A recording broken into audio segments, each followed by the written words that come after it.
for those in attendance and UFC fans watching around the world, this is the moment you've all been waiting for. Live with the best father and son team on the internet. It's time for Homie and the Dude.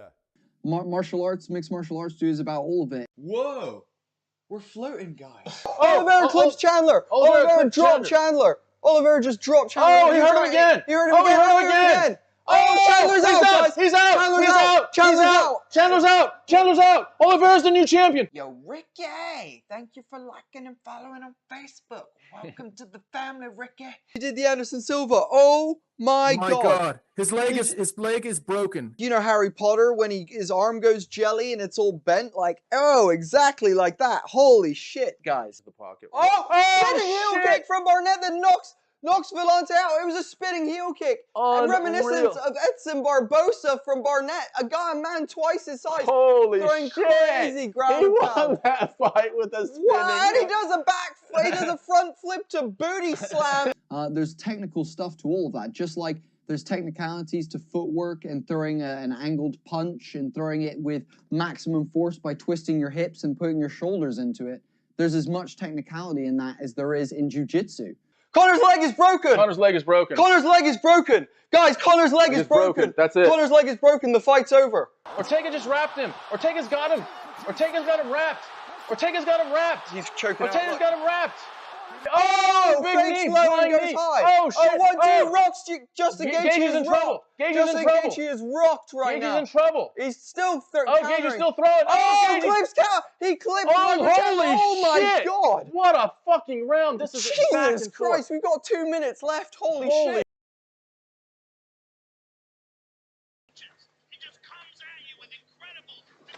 What's poppin', everybody? This is Homie and the Dude, the father and son MMA and TTRPG podcast, and home of a UFC live stream that cuts all the BS and calls it like it is. We are here today for UFC 274. Thank you for joining us. We are excited. Yeah, I guess we're excited about this. You know what? I think yesterday's news put you and me so we were both just so bummed by yesterday's news that I think we had so much hype earlier this week, and then that was a depressing one. It took the fucking wind out of my sails a little bit, dude. Yeah, I don't even know what to make of it. Well, there's some facts that we need to talk about. First, if anyone if you're here and you haven't heard, Charles Oliveira missed weight by ½ pound on a human sliding scale, which is, the old school scale. So it wasn't a digital scale or anything, but he missed weight. Some details on that is if it's a championship fight, you have to exactly make that weight. If it's... is it really? Yeah. That's such, because I saw Chandler, huh? Can you turn that down a little bit? Yeah, of course. I saw Chandler weighing at 156. I was like, you gotta be fucking joking me, man. We're gonna allow people to weigh in at 156, but then you're gonna be penalizing people for being ½ pound over, but you can be a whole pound over when you're not fighting for the championship. I don't know, dude. I don't know. The rules are, the rules are... annoys me. Okay. The rules are simply this. If it's a non-championship fight, you have a pound that you can slide. Yeah. If it's a championship fight, you got to be on weight. That's just what it is. That's what everyone signs up for. So I kind of get that. That's contractually, that's what you understand are the rules. Yeah. So with that in mind, Oliveira misses weight. He's the last one to weigh in on on Friday, and he gets an extra hour. So the last one to weigh in, he weighs 156, so it's a pound over. Then they bring the dressing square in for him to disrobe completely. He loses another ½ pound, so now he's 155.5. Still missed weight. So at that point, they give him an hour. Yeah. Even though your deadline for weighing in is at a certain time. He weighed in 4 minutes before the first deadline. So he gets an extra hour. Who knows what he did in that hour, whether he tried to sweat it out, tried to take shit, tried to like work out. Who knows what he did? Dude, I messaged you. I was like, in that hour, I would have shaved my fucking head. I would have shaved my fucking balls. I would have shaved my fucking ass. Like, I would have, like, do you know what I mean? Like, I would have fucking done some serious shit. I would have trimmed my toenails. I would have trimmed my finger. Like, anything to shed the weight, dude. Well, to your point, dude, here's what he lost. Like, to your point. He loses the lightweight fucking belt. Yep. He loses 30% of his purse. And he loses his pay-per-view points. And he loses his pay-per-view points. You're trimming toenails at that point. Literally. You're trimming anything. You're pulling teeth. Right. You're pulling nose hairs. You're like... Literally. Doing anything you fucking can. What could you take? Let's talk through this a little bit. I think hair is the most, like... To me, that's going to weigh the most, and he's got like a good chunk, like a thick hair on the top of his head. I reckon if he shaved that, he loses that half a pound. Well, it's a good point because the sliding thing, I don't think it goes by quarter pounds. I think it goes by half pounds. I don't think I've ever heard of someone weighing in at like 155 and a quarter pound. They're half pounds. So literally, like, what's the tipping point to go from 155 and a half to 155? It's probably ounces. Like, it's probably that middle thing. So literally shaving your hair or like the little bits and pieces might have done it. But yeah, and the end result is we're kind of bummed that it's happened. This is going to be a vacated lightweight championship fight, which means if Gaethje wins, he wins the belt, just like if he would have won and Oliveira made weight. If Oliveira wins, the belt is vacated. So Oliveira isn't even insured that he's going to be the #1 contender. Like, he's insured nothing at this point.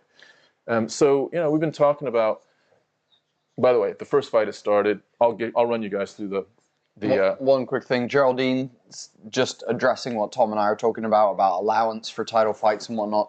Yeah, it's one of those, like, I'm 50-50 about it because I'm sat there like, yeah, fucking make weight. And 90% of the time when it comes to the situation where we're talking about people making weight, I agree with Israel Adesanya 90% of the time. You should give up 80% of your purse if you're going to miss weight. Or, for each pound, it's a percentage. Do you know what I mean? That for each pound you're over, it's a percentage that you lose.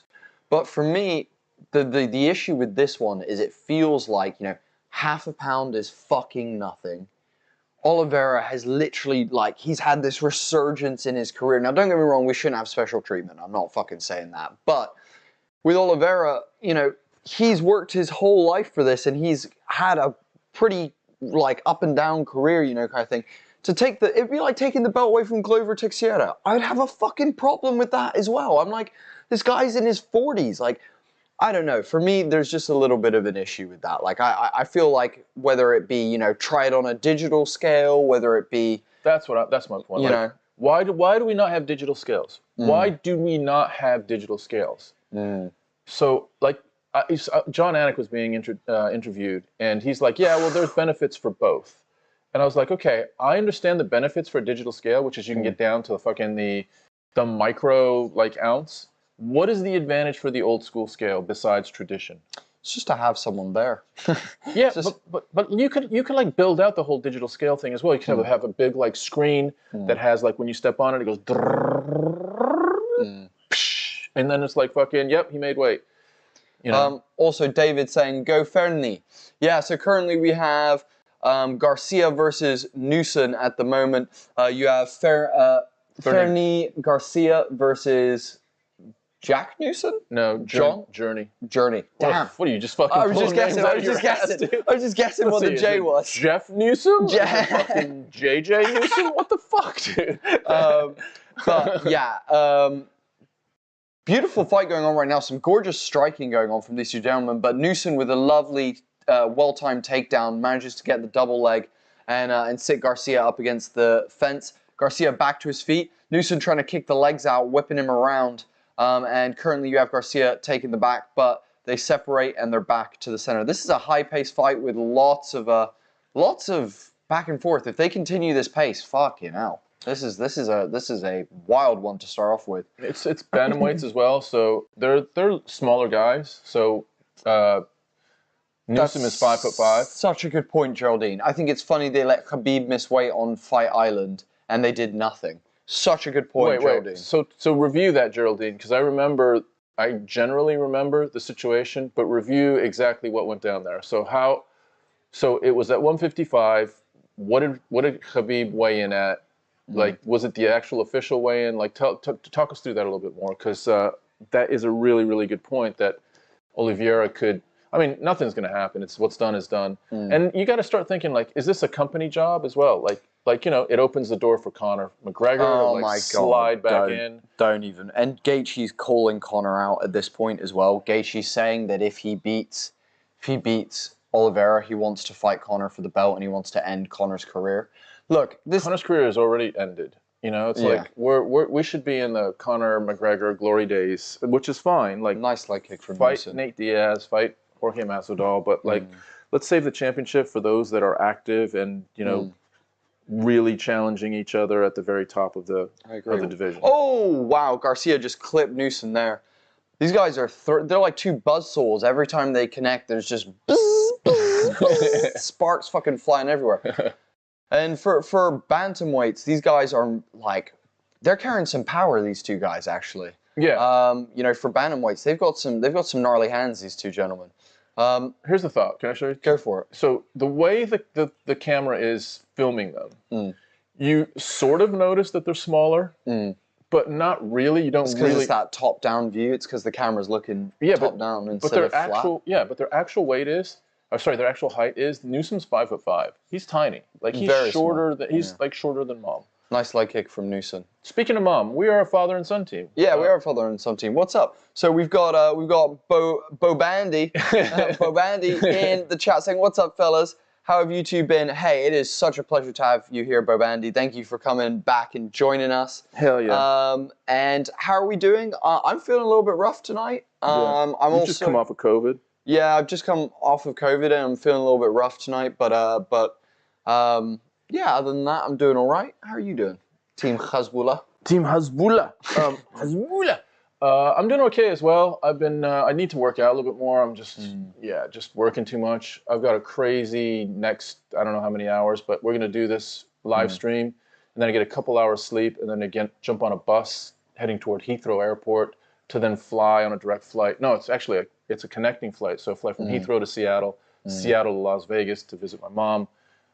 So yeah, the next 24 hours are gonna be ridiculous. But overall, yeah, we're doing all right. It could be a lot worse. Yeah, could definitely be a lot fucking worse. Hell yeah. But Bandy saying, glad to see you on the mend. Yeah, thanks, man. I really appreciate that. Geraldine saying, so things are different state to state. Nevada would have said that he wouldn't have said he made weight. I personally believe that it's biased. They want the money to come in. They want the money to come in and have White in. Fuck, man. This gets wild. So Geraldine. They let Khabib fight in Dubai, basically. Hey, Valessima, or should I say Nick? What's poppin', dude? How you doing, man? Good to see you showing up out of the blue. Who's Nick? Nick is a guy I used to play some D&D with. Oh, shit. What's up? What's up, D&D Nick? What's poppin', Valissima? Thanks for joining us. Bo Bandy saying, thanks for doing what you guys do, even with all the craziness you have going on. Oh, dude, Bo Bandy, it's our fucking pleasure, dude. We like I said, we mentioned this a few minutes ago. We've been super excited about this card. For the last month almost, but the truth of the situation is, the news that came out yesterday about Charles Oliveira did take the wind out of Tom and I's sails a little bit. So not that we're not as pumped about it as we were, but we're not as pumped about it as we were. Yeah, I mean, not as pumped about that fight. So, I mean, I am intrigued by the Ferguson Chandler fight. It feels like potentially a car wreck waiting to happen. The Namajunas Esparza fight, sure, let's bring it. Let's see who has improved more in the last 8 years since the last time they fought. Great. And then after that, you got some oldies. You got Huaz versus Ovid St. Preux. St. Preux. That's going to be a good fight. That'll be an all right fight, but fucking. Ovid St. Preux put him out in 30 seconds last time they fought. And Shogun is 40. How old is Shogun? Yeah, he's old. He's fucking old. And then you got Cerrone, who's off of 6 losses against Lozon, who hasn't fought in 14 years. So, I mean, we like to call the shit like it is. Like, it's a great card at the top, and I'm super, super intrigued by the Ferguson-Chandler fight. I would love to see Tony Ferguson show up and just give us some, you know, some little sprinkle of old school Ferguson, like for the first round or so. Oh, wow. Oh, big oh, shot. wow. Newson, it just clipped Garcia there, and Garcia's front leg is swollen as well. The leg kicks from Newson are really starting to bother Garcia. Again, just slapping that calf. Oh, and he goes high with it, just misses. But you can tell for sure that Newson is controlling the power in this fight currently. And you can see Garcia in this round after getting clipped has slowed down a little bit. His output is not as much as it was in the first, where Newson has remained at a pretty high output. Wow, nice leading check hook there from Newson as he steps in. Bloody hell. Newson's got good hands. He's got good hands. But let's check back in. So remember we used to call Bob Andy Andy? Yeah, I know, right? Velisma, Nick saying, just rolling high on stealth. Dealt with some close people passing. Oh, man, I'm so fucking sorry to hear that, Nick. That's my condolences, man. And I hope you're slowly, you know, I hope you're dealing with that grief in good ways, and I hope you're all right, man. Sending lots of love and care your way. Good vibes. And saying, doing my best to lurk here and watch the Sky Realm. Thank you so much for watching the Sky Realm, dude. We really appreciate that, dude. You know, I've been working on that world for a very long time, and you know, we finally got it out there. So yeah, we will be releasing episode 4 on Friday next week. But yeah, thanks, dude. I appreciate you checking that out. And I see that you're on Twitch, Nick. So we may release the Skyrim on just YouTube and Facebook just for 1 week, because Bodhi and I are both on away, technically on holiday. I'll be in Vegas, Bodhi will be in Spain. So if you have your favorite platform and it's not on that platform, just know that it's on 3 platforms. So you'll be able to find it either on YouTube, Facebook, or, well, not Twitch. So YouTube or Facebook. Yeah. So okay. There is the Oliveira drama, which, yeah, kind of sucks. Can we just quickly talk about the fact that Newson is throwing a similar kind of, it's a mixture, like, it's that fucking... I was going to say, it's a hook kick. Yeah. He's throwing it more of a hook kick, where Cheeto threw it more of as a side kick to the face that he was throwing. But Newson is also attempting the same hook kick, and you got to wonder whether he was inspired by the Cheeto Verified to be throwing those. But currently now, you've got Garcia now starting to come on. Beautiful body kick from Garcia. But Newson is able to clip him with a check hook again. And he throws a hook kick to the body, jumping switch kick to the face that Garcia just eats and keeps moving forward. Nice movement from Newson. Nice circling. Just wow, that was really nice footwork there. They just had some stats up where Garcia literally had, like, I think 13 strikes to 6 in the first round. Second round complete switch. So I think it was Newson around 20 strikes to 6 or 7. In the second round. So, yeah, probably 1-1. It sounds like if you just go by strikes and going into the third round, all to play for, as they say. All to fucking play for. All to fight for. Nick saying, I follow you on all platforms, no worries. Hey, awesome, dude. Hey, we really appreciate that support. Thanks, honestly, dude. That means a lot to us, Nick. Really, really means a lot to us. Also, Nick, we're going to be doing our first dice giveaway soon. So if you are interested in some new dice, we'll maybe have you in that giveaway and see what's popping, dude. But everyone else, guys, thank you so much for joining us. By the way, Tom and I are father and son. We are a TTRPG and MMA team, and we do these live streams every UFC pay-per-view. So if this is your first time watching Homie and the Dude, let us know in the chat that this is your first time watching. And let us know where you're watching from. We're currently in the UK, but we love finding out a little bit more about the people that are here supporting us and hanging out with us tonight. Nicholas Calvo, fight is hype here. Nice, Nicholas. Thanks, dude. Dude, Nicholas Cavallo, your name sounds familiar. That's a nice name. Is your first name Tony, by chance? Is Tony's name Cavallo? No, it's something like that. Yeah. Oh, nice head kick from Newson, but just blocked by Garcia. Yeah, so do you want to talk about what TTRPG actually, like, I think the 2 different platforms probably don't even, like, know, well, I think TTRPG would know what MMA is. I'm not sure what, like, MMA fans would know about TTRPG. So we do a lot of different content in terms of here at Homie and the Dude. So we do our UFC live streams. You'll also find us doing post-fight interviews for Cage Warriors and other promotions here in the UK. Furthermore, we do have TTRPG content, which stands for Tabletop Role-Playing Games. So if you happen to like things like Vampire the Masquerade, Dungeons and Dragons, you know, Call of Cthulhu, things like that, you know, we're a place for that as well. Defo not Tony, says Nicholas. Sorry, dude. We have a friend that we work with that has a... It was Nick. It was Nick. Just Nick, you're just watching on a couple platforms. Nice. Gotcha, dude. Gotcha. Yeah, so... All right, so let's talk about... Should we talk about Ferguson versus Chandler? Do we want to talk about that? No, I don't think so. Let's hold off. Let's hold off a little Let that fucking cook a little. Let that simmer a little bit. Let's let people get excited about that. Oh, big swing and a miss there from Garcia, just over the head of Newson. Newson's hands are so low. He's just so, like, his movement is really nice. He's very quick in and out. This is a very close fight. Oh, shit, wow. Jesus Christ. Almost folded him. Yeah. It was a straight right that landed right on Garcia's chin, and it's the type of thing that you see someone just falling forward and hitting their face on the canvas. It was that clean. And Garcia's got a fucking chin on him. Yeah, Garcia just ate it nicely and is continuing forward. So 3 minutes left in this last round, and still about 50-50.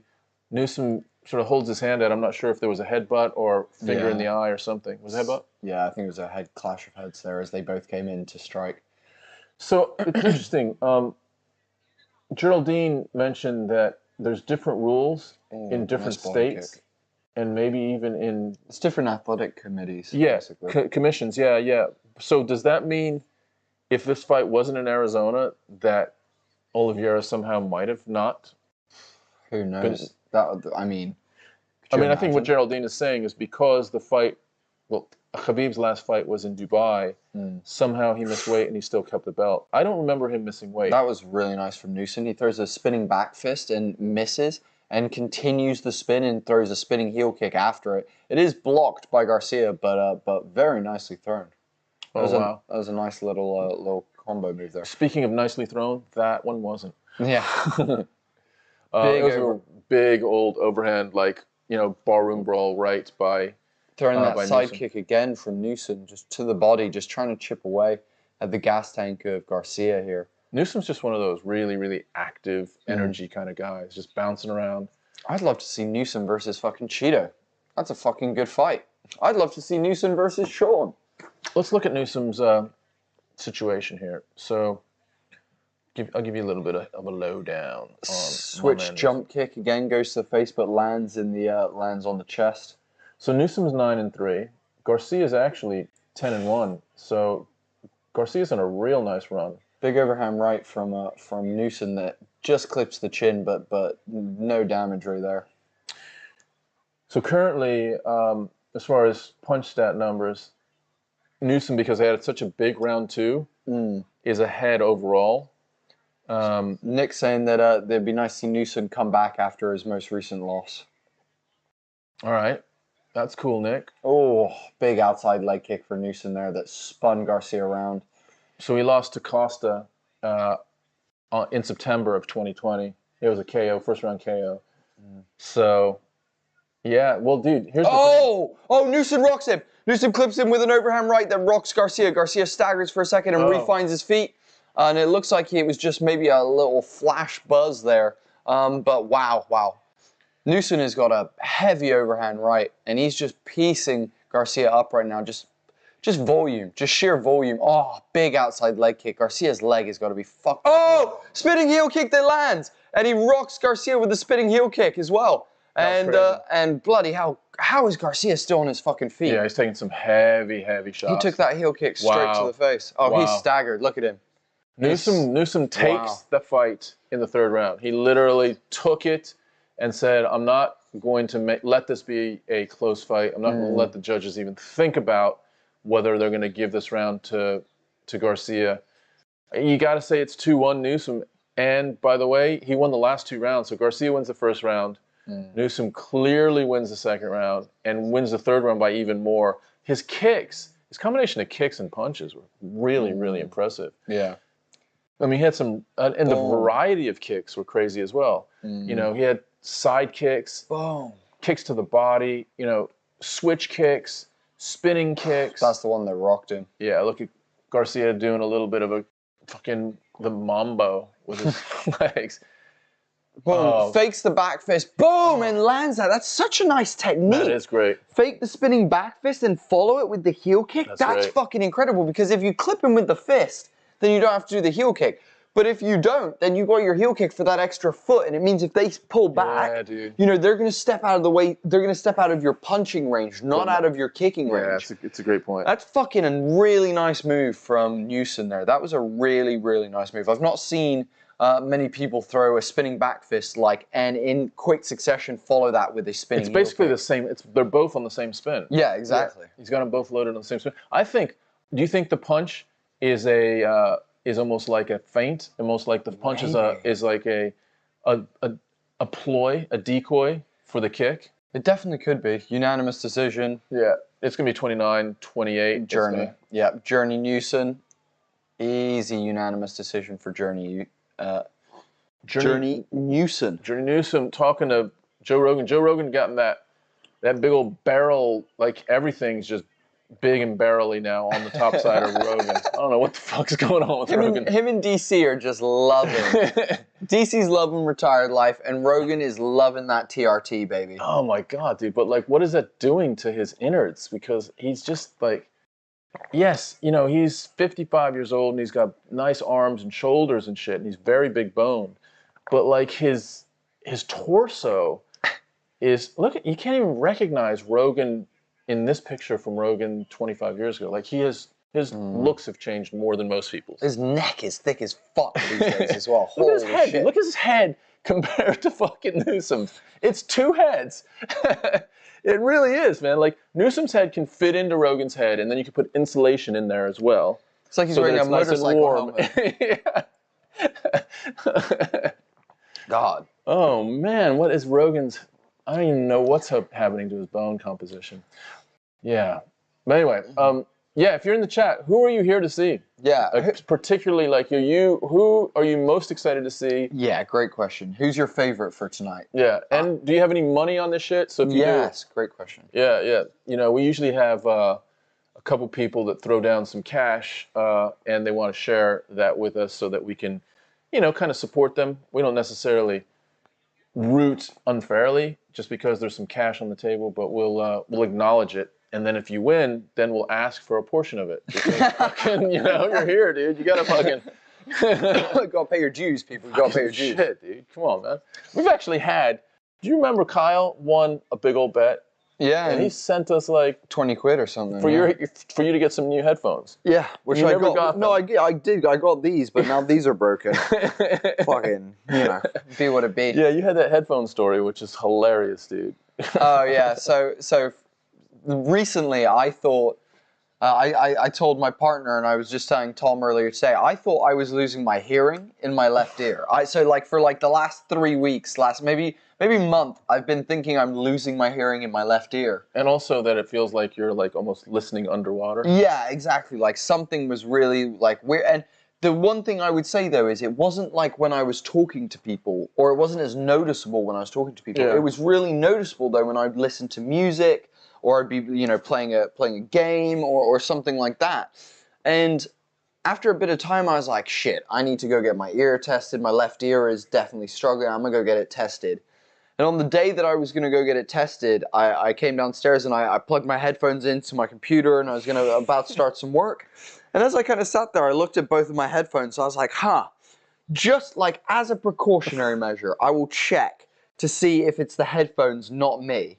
I switched my headphones and found that my fucking headphones are broken, and then one of them is just quieter than the other one now. So for like a month, I've been shitting my pants that I'm going deaf, and it's not that at all. It's just crappy headphones that I bought. And like there was never like the additional consideration of like, man, I don't actually notice this when I'm doing things without it, like when I'm having conversations and shit like that. Yeah, it's no consideration whatsoever. Yeah. Oh, jeez. Match 13 is what I'm looking forward to. Match 13, okay, I'm guessing that is, because I think there's 16 on the card, so that is... That's Gaethje. No, that's Chandler. Chandler Ferguson. Chandler Or is it Shogun and St. Preux? I'm thinking it's Tony and Chandler. I feel like Rodriguez is going to clean house. All right. Interesting. So Rodriguez next. Let's talk about that. By the way, wait, Velissimo, you're fucking teeing up some shit really nicely for us, dude. It's almost like we've got you on payroll right now because you're like introducing shit like fucking Ron Perlman does for the UFC. So next we've got oh my god, I don't even know how to begin to pronounce that name. Karen Losi. There we go. And Godinez. Yeah, Godinez. There we go. Cool. Guys, I'm dyslexic. Don't judge me on my reading. Carnelosi versus Godinez. Godinez. Carnelosi is from Brazil. She's 14-2. Godinez is from green stripe, white stripe, red stripe flag. Oh my god! You can tell Tom doesn't do geography at all. Let's just get this. Let's fucking get this. From Mexico, of course. Fuck, that's embarrassing. Lupe Godinez. Fucking, we know Lupe Godinez. No, it's not that I don't listen. It's that my headphones have been breaking, T. It's not me. It's the headphones. Thanks for joining us, T. Glad you're having a good time in Spain. Hey, right now. Hey, Lil T. Thanks for listening. Hope you're having an awesome time in Spain. What are you doing still up? It's like it's past 12 o'clock in Spain right now, in the PM. So Lupe Godinez, I think Lupe Godinez has a great. You think Lupe is what she was named, or Lupe is like her like childhood nickname? But if you're a fighter and someone's like if you're standing in a bar and someone bumps you and their friend is like, "Yo, don't fuck with Lupe," and you're like, "Oh shit, the dude's name." Who the fuck is Lupe? Yeah, you're like, okay, if I throw down with this person, their name is Lupe. Like, are they fucking like? There's an alternative meaning for loopy, which means a little bit crazy, right? Yeah. I'm a little bit fucking out of control. We've got Nicholas saying, slowly going crazy with broken earbuds. Yeah, exactly. That is exactly what happened. I genuinely had like minor panic attacks that as a 20-year-old I was going deaf. Like, this shit was funny, but it's also not funny. You know? Concert at Parque Maljuelo, Barrio Rockin', says T. Lovin'. Damn. Dude, it's Mexico. That's the fucking flag. That's what, dude, I said. Yeah, it's Mexico. I was embarrassingly admitted it's Mexico. Lupe Godinez is 5'2". She's a strawweight. Tiny. 5'2" is super small. That's very small. And these are strawweight. These are strawweights, so in the same weight division as Rose. Namajunas. Yeah, so they're both 5'2". Of course, both 115. Both orthodox fighters. There's not a lot in the stats. There really isn't. Carnelosi is 14-2. Godinez is 7-2. Godinez, Carnelosi. Neither one of them are ranked, I believe. And I just have to say, Velissimo, you're doing a fucking admirable job being both our statistician and our, what would you call the tee-up person? Like you're almost like our Megan O'Leary. Like our eye in the sky. Our Trevor Whitman. You're being Trevor Whitman's busy tonight, though. He's super busy tonight. Do you know what's crazy? It's crazy that almost every time Trevor Whitman is in the corner for someone, he almost has all of his like main fighters fighting that night. So like last time it was Gaethje and Rose and Newson. It was all three of them. Yeah. And they all won. Yeah, they all won. And this time though, it's just Gaethje and Rose. But yeah. You know what though? I haven't seen him, like in the embeddeds. Like he is kind of with Rose, but also the ones leading up to like Thursday for like arriving in Las Vegas. It seems like he is mostly with Gaethje. So I'm wondering, like, is Rose like, damn dude, where's my coach? Maybe. I don't follow either of these fighters. Got to do some research. Yeah, I've as you could tell by me having to learn their names for this fight, I also don't know much about these two women. But I'll tell you what, as always, the hairdos are phenomenal. Look at these cornrows that this woman has. Absolutely incredible. Like, so if you guys want to know, we also do podcasts here at Homie and the Dude, and we actually interviewed Corey McKenna, a UFC strawweight, who is the youngest female strawweight ever, actually.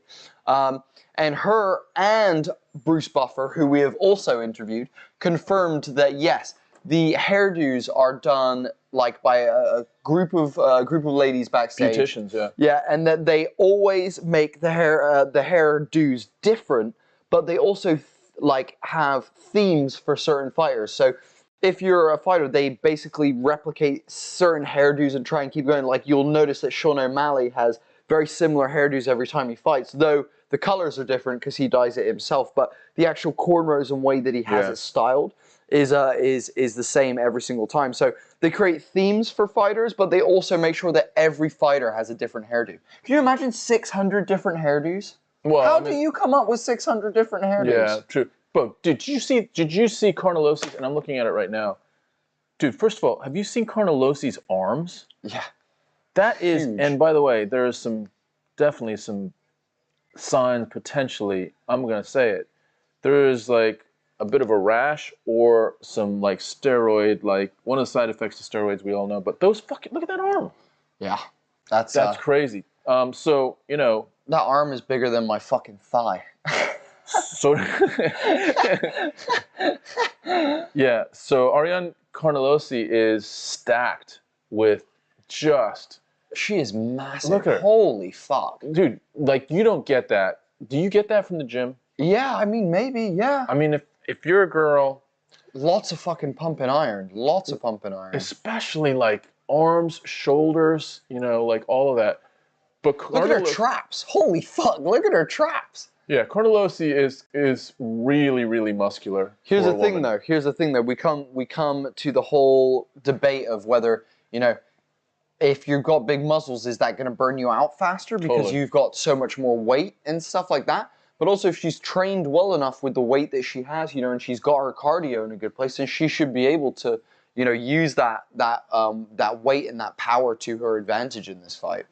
Well, let's see if Carnelosi has, like, if you've got that much muscle mass, you better be knocking bitches out. Let me just see what's up here.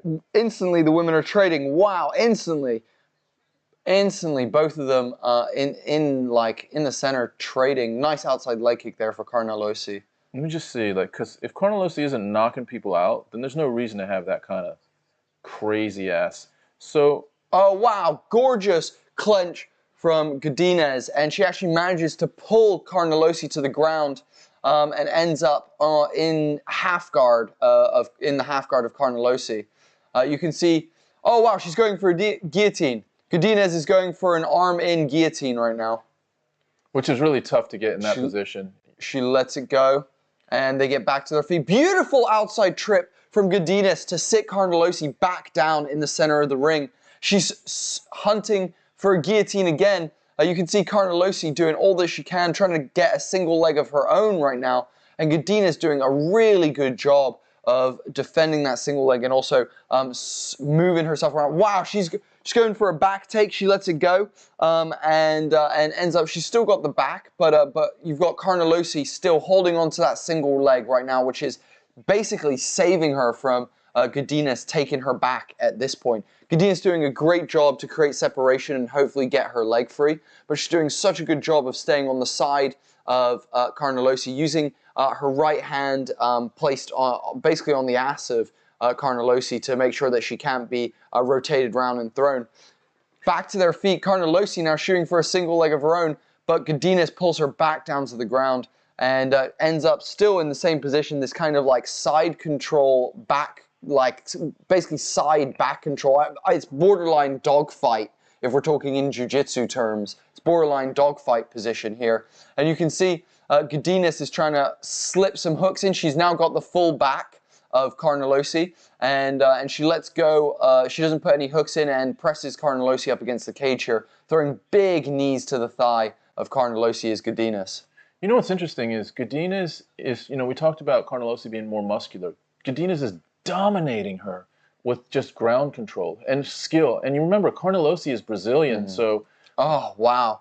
Most Brazilians know their way around, you know, some ground stuff, but she's absolutely getting dominated by Godinez. Is just so strong. She's relentless. And do you know what's interesting? I want to talk about this after the fight. I want to talk about the canvas, because you can see Carnelosi's elbow is already cut and gashed up from what 100% is like carpet burn, or what rug burn, or rug rash as people call it.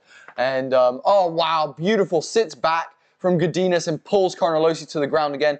She's looking to get that side control position, but Carnelossi does a good job to maintain the half guard position. Oh, here we go. She's gonna go for a Von Flue. You almost had Godinez looking to go for a Von Flue choke as Carnelossi almost put her in a guillotine position. If Carnelossi gave it up real quick, she knew what was happening. She knew exactly what was happening. And you still have Godinez heavy on top right now, landing some ground and pound from the half guard position. Super, super impressive. Godinez has been dominant. And, you know, Carnelossi, she's got to know her way on the ground. You know, as a Brazilian, you know that, you know, jiu-jitsu is just in their, you know, it's almost in their water system. So, like, as a kid, you're growing up probably learning jiu-jitsu. And we have almost 4 minutes of control time already in this fight. Round one. Wow, big ground and pound coming in from Godinez there. Doing such a good job to control Carnelossi here, forcing her head up against the cage, not giving her any room to get up. Oh wow, she goes to pin the arm of Carnelossi, but isn't able to do so. And you can see Carnelossi trying to walk her way up the cage, but Godinez wrapping the arm around the back and stuffing her from slipping out the back there. Really beautiful work from Godinez. Godinez just so strong with his control. Big ground and pound there as well. Just chipping away. It's wearing down on the cardio of Carnelossi, and it's also wearing down on her mental fortitude right now. There's so much that this is doing for Godinez. You know, you got to think, if Carnelossi doesn't have a strong mind, you come away from this first round just going, holy fuck, I just got completely dominated. Yeah, it's doing. You said it exactly right. Look at Carnelossi's knees. You're right. Like the canvas is fucking them up. It might be extra coarse. I know Dana has reported, like, someone asked him once, you know, people are slipping tonight. Like, what's up with the canvas? And he's like, yeah, we cannot make the canvas any coarser because it will fuck people up. Yeah, and it you know, he said, like, if you stepped on that canvas, it would feel like sandpaper as you stepped across it. And there's evidence of that in Carnelossi's elbows. Walking weird. Elbows and shoulders for Carnelossi are currently, did I say shoulders? Elbows and knees, sorry, already have like friction burns on them. Carnelossi breathing hard on her stool. Yeah. Breathing real hard. So, Nick, Carnelossi has 9 TKO wins. Those muscles work for that. Yeah, for sure. So the interesting bit, though, is Carnelossi is, you know, kind of relying maybe on the striking and maybe dominant power with her striking. Loopy Godinez takes it away from that and has 4+ minutes of complete ground control. Loopy, not looking loopy at all. Sharp as a fucking razor blade. Yeah. What's up, Bob? Pleasure to have you joining us, man. Thanks for tuning in, homie. What's up, Bobby? How you doing, dude? Are you at work? Thanks for joining us. Here we go. Round 2. All right. Let's see if Loopy Godinez goes back to what worked really well, and let's see if Carnelossi acknowledges Let's see if Carnelossi can get some fucking strikes off this round. Yeah, Jesus Christ. And what's her takedown defense? Carnelossi looks just like she's wanting to engage. Her arms are really high. Her guard is high. Her elbows are especially out wide as well. Nice body kick from Godinez that lands flush to the liver of Carnelossi. It was a switch kick to the body as well. Oh, nice one too from Godinez. Wow. I mean, anything can... Oh, she clips... Godinez clips Carnelossi with a big overhand right that rocks Carnelossi. She clips her with another straight right and puts her straight onto the canvas with a gorgeous double leg that she timed beautifully, landing big elbows right now from the side control position. And you can tell Carnelossi is just looking outclassed right now by Godinez. Absolutely outclassed. She just got clipped on the feet and then dropped straight to the ground with a beautiful, absolutely stunning double leg shot that she timed beautifully. Just a power double leg. Yeah. Godinez now in north-south position and rotating, trying to rotate round to side control again. But Carnelossi doing a good job trying to fish for a single leg. And wow, really back to dogfight now, basically. Oh, big knee to the body for Godinez there. Oh, another big knee to the body. She sinks one hook in and takes the back of Carnelossi. She's looking to slip that second hook in. She's got it. She's got both hooks in. She rolls Carnelossi to her side. And you can see that Godinez is looking to sink that rear naked choke in. She's digging right now, and Carnelossi breathing really hard as she's got 2 hooks in and is definitely in a bad place right now. We have 3 minutes of time for Godinez to make this submission happen. Yeah, it's not looking great for Carnelossi, and just in general, like right now, she's in a very bad position. But Carnelossi spins out. Beautifully done. Carnelossi gets 2-on-1 wrist control and is able to roll a spin into Godinez. As she does, though, Godinez doing a really good job of maintaining that top position and ends up in the half guard of Carnelossi. But on top, she's looking for a calf splicer. Actually, at this point, she was about to go for some sort of calf splicer, but she lets it go. And you can see Carnelossi, again, just trying to get to her feet, but Godinez just on her like a fucking wet blanket right now. Just unbelievably heavy. Big elbows from Godinez from the top. Oh, fucking hell. This is savage. It's crazy. Oh, she's going for a Kimura. Yeah, she's trying to straighten out the Kimura. She was going to go for either a Kimura or no, she's going for a straight arm lock or an Americana. She lets it go. Carnelossi defending it well right now.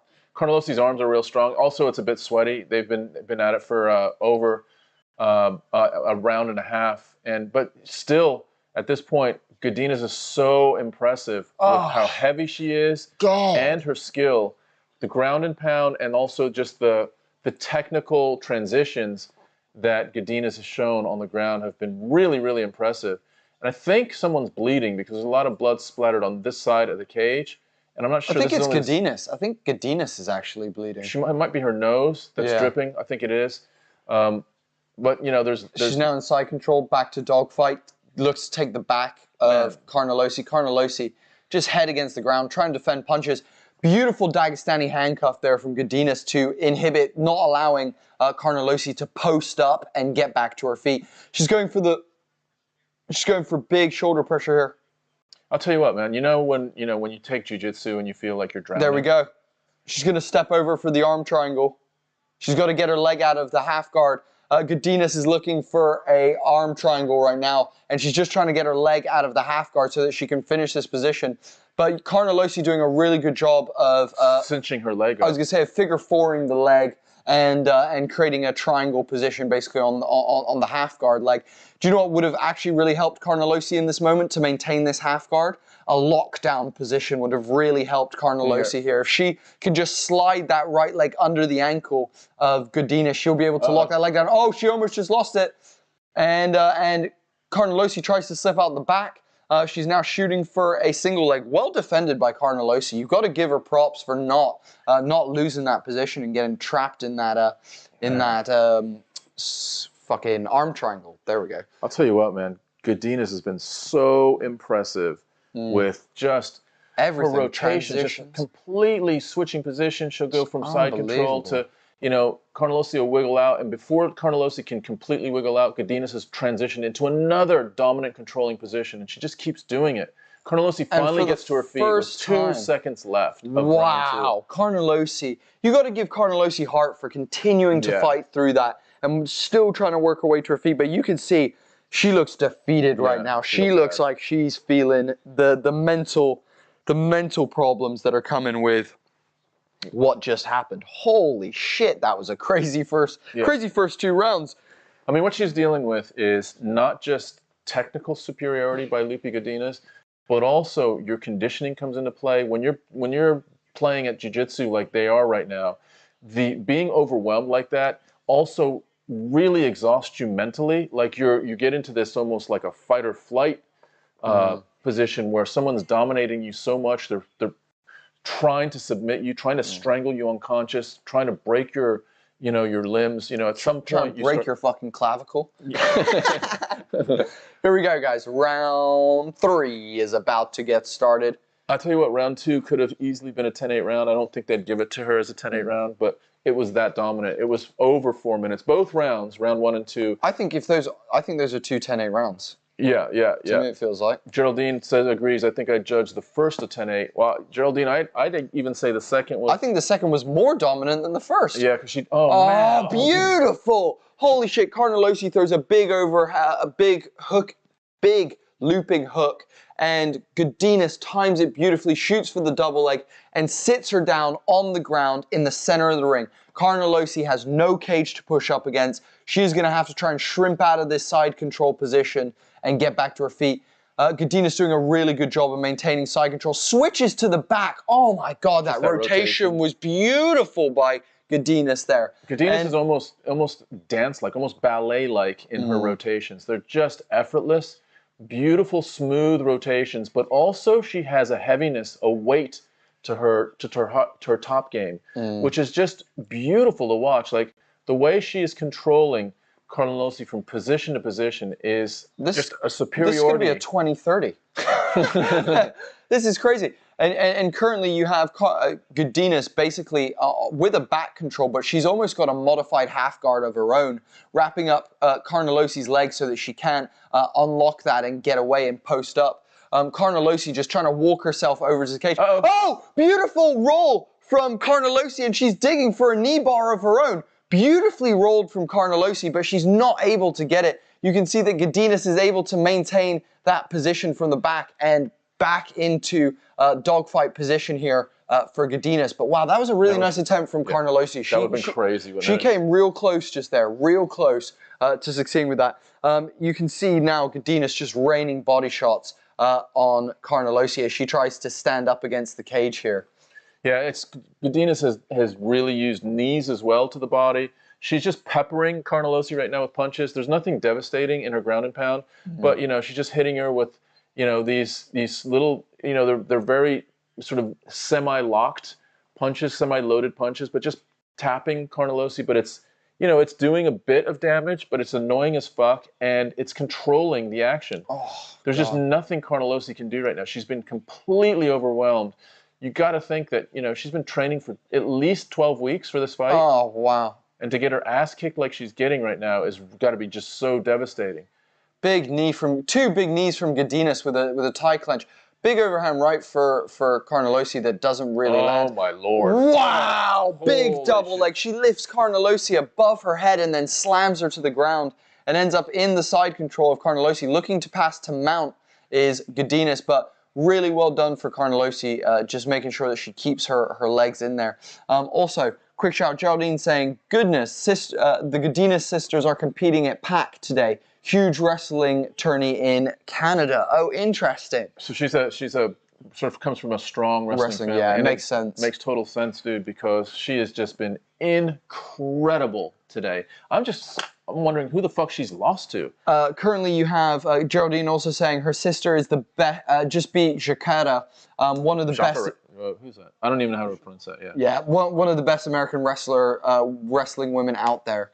Also, shout out to our man Chris motherfucking Zimmerman. What's up, dude? It is fight day. What's up, Zimmerman? We're so stoked to have you here as per usual. Zimmerman, Chris. Bring that fucking knowledge and bring that wisdom, dude. We need it. Again, like we turned away. I just lost. Back in half guard. Yeah, I was just like distracted for a minute looking at Godinez's record. I look back up. We're right where we left off. Like nothing has fucking changed. Like Godinez is just dominating on the ground, and fucking.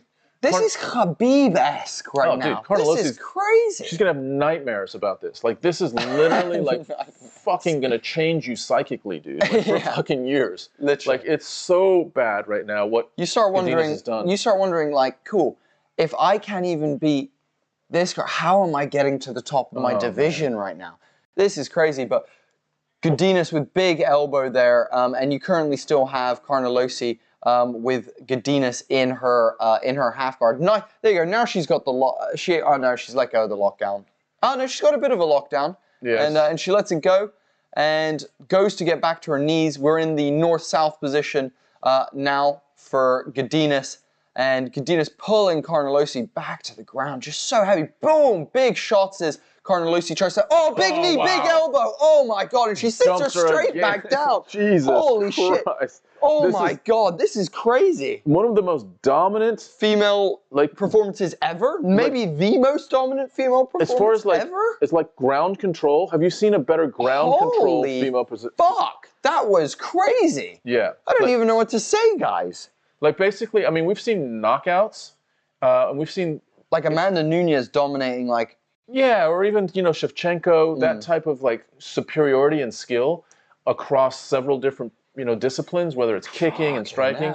But as far as just straight on the ground discipline of controlling, taking like dominant power shots and takedowns, crazy like soul destroying fucking takedowns, knees to the leg, knees to the body, ground and pound elbows. Vicious elbows. Like, oh my It God. was just Godinez is a fucking problem. Holy masterclass. fuck. Yeah. Godinez, she's 5'2". She's a fucking problem. Can you imagine coming up against Godinez and just her fucking just ragdolling your ass? Dude, she would ragdoll the fuck out of me, dude. I'm so afraid of that girl. Oh my God, dude. That was one of the craziest performances I think I've ever seen in women's UFC history, ever. That was amazing. Yeah, what a beautiful thing. Super, super dominant. Super dominant. Like, okay, she's in Rose Namajunas' weight division. You got Namajunas, you got Weili Zhang. You start wondering, could Rose defend those takedowns? I don't know. I don't know. I mean, I think Rose Carla Esparza could hang with her because of her grappling prowess, I think.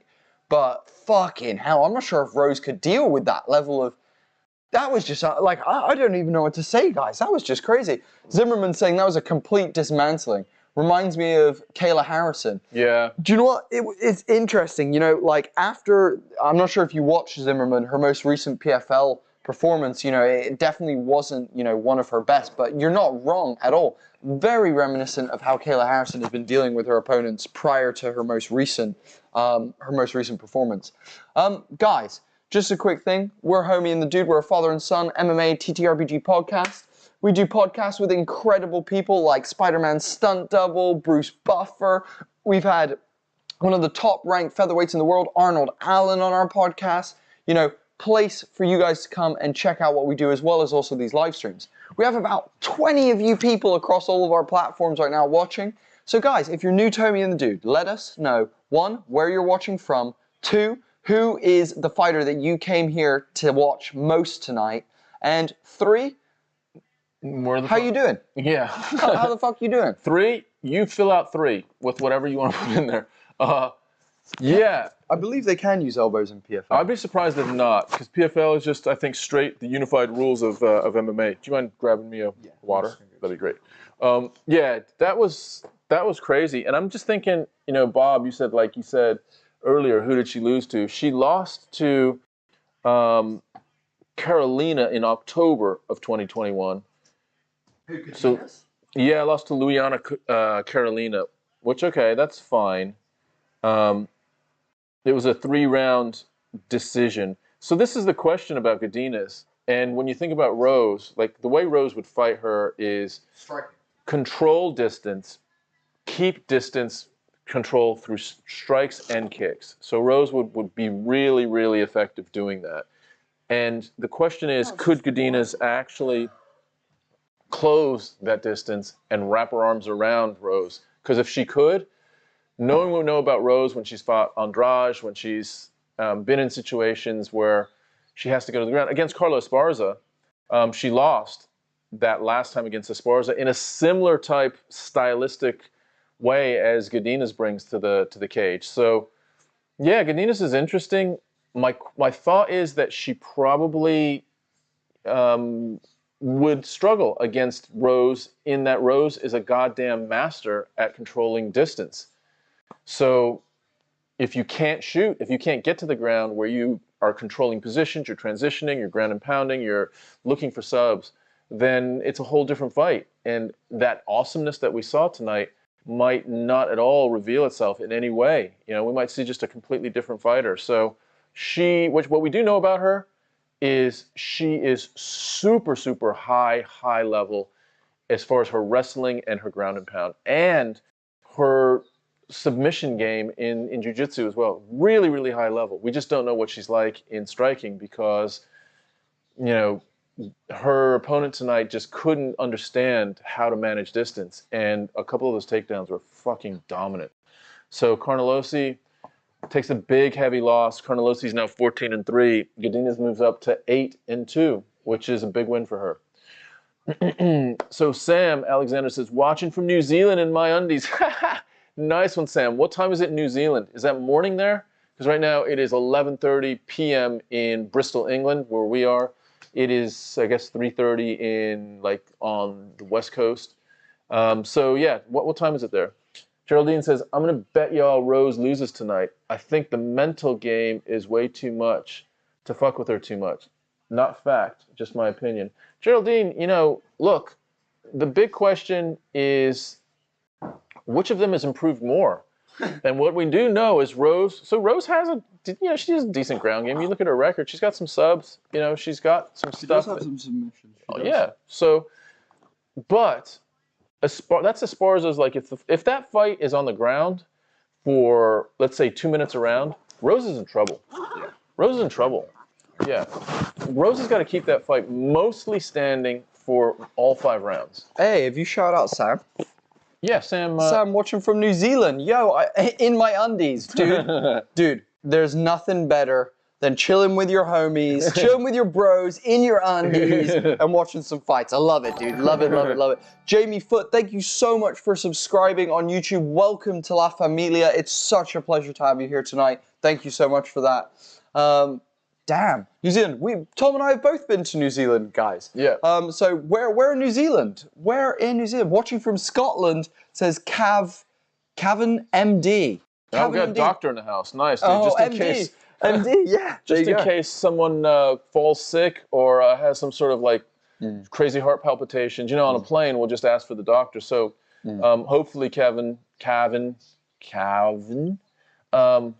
We don't have to call on your stethoscope, but yeah, we're in Scotland, dude. We're also in the UK. Where in Scotland are you? Where are you based? We weren't in Scotland. But you were. I've been in Scotland many times. Most recently, I was in Ecclefechan. Ecclefechan, Glasgow. I like to fix that. Fecklecken. Yeah. Glasgow says Cav. Awesome, dude. Some of my partners, Dad. aunt and cousins live in Glasgow. Yeah. They're actually from Glasgow. Yeah. Geraldine saying Rose doesn't have the best takedown defense. Non-wrestlers get her down. Yeah, you're not wrong, dude. You're not wrong. I mean, look at how. I mean, don't get me wrong. She was doing well. She's doing well against Andrade until Andrade put her on her head. Yeah. But she was defending some of those takedowns all right at that point. But I think the point is Andrade is more. Andrade is similar to Carnelossi in that she's just really muscular. Andrade has another level of jiu-jitsu and a bit more takedown. But what we have with Esparza is more of that wrestling. So Esparza has just a bit of that. So to your point, Geraldine, yeah, Esparza brings it just like Godinez brings it. So it'll be interesting, dude. That's a really interesting proposition. And you're right. If Esparza can get Rose on the ground, it's going to be a different ass-looking fight. It's not going to be a Rose, But we say that, and, you looked at Weili Zhang, and you're thinking, okay, one way that Weili Zhang can beat Rose is to grab onto her, slam her to the ground, and just ground and pound her. And she could never do it. I think though Zhang wanted to bang. I think Zhang wanted to bang, and she was prepared to just stand in the middle and try and prove that her striking was better. Yeah. And we all saw how that ended up. But yeah, here we go, guys. Coming up to our next fight, we have Rodriguez versus wait, let me get this last name right. Pronunciation. Vergara. Yeah, I'm gonna go with Vergara. There we go. Who got winning, Justin or Charles? Great question, Kevin. Kevin, my answer to that is until we found out about the news of Charles missing weight, I thought Charles was gonna win. However, I imagine the psychological toll that took on the psychological toll that took on Charles over the last 30 hours. I don't know, dude. We've seen Charles in bad places before, and his mental side of the game has been one of the things that lets him down, and I'm scared that is something that's going to happen again, that he might have psyched himself out in these 30 hours before the fight, and that he might now be, I don't know. I think Gaethje's going to now walk through him. But I also, literally before yesterday, was team Charles. I was fully on Team Charles and was believing that. Also, Jamie Foot saying, Bristol, UK, trying to learn more about UFC, big boxing fan, so just trying to learn the basics apart from the main guys you see in the media. Hey, Jamie, we're in Bristol too. Pleasure to meet you. What's poppin', homie? And Jamie, you have come to the right place, dude.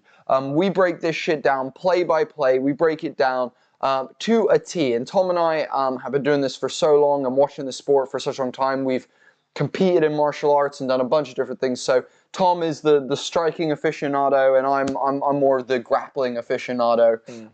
But we are so stoked to have you here, Jamie. What's up, Bristol people? Hell yeah. Showing out. And Kevin, thank you so much for following us on Twitch. Welcome to La Familia, you bloody beautiful bastard, you.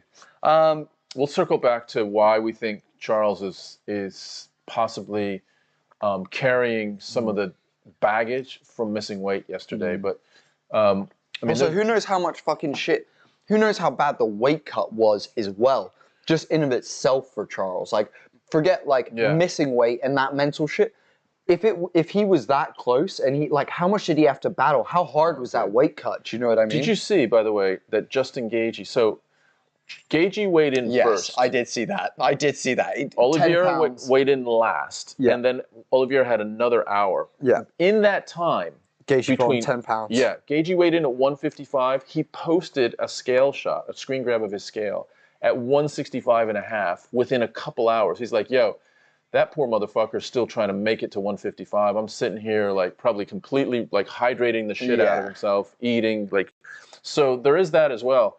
You know, I had Gaethje winning tonight before the whole incident just because I've been really impressed with what I've seen in his preparation for this fight. More so than, you know, some of that stuff can be manipulated as well. It's his footage that's being filmed on his channel. So, but, you know, you try to look through that. You try to see if you can get a fair gauge of how he's prepared. And it seems like he's really, really prepared. Your point was, yeah, but there wasn't fucking 30 seconds of him grappling. I was going to say, like, he's done and here's the thing, Tom and I speculated, you know, Gaethje's got a film team in there filming him.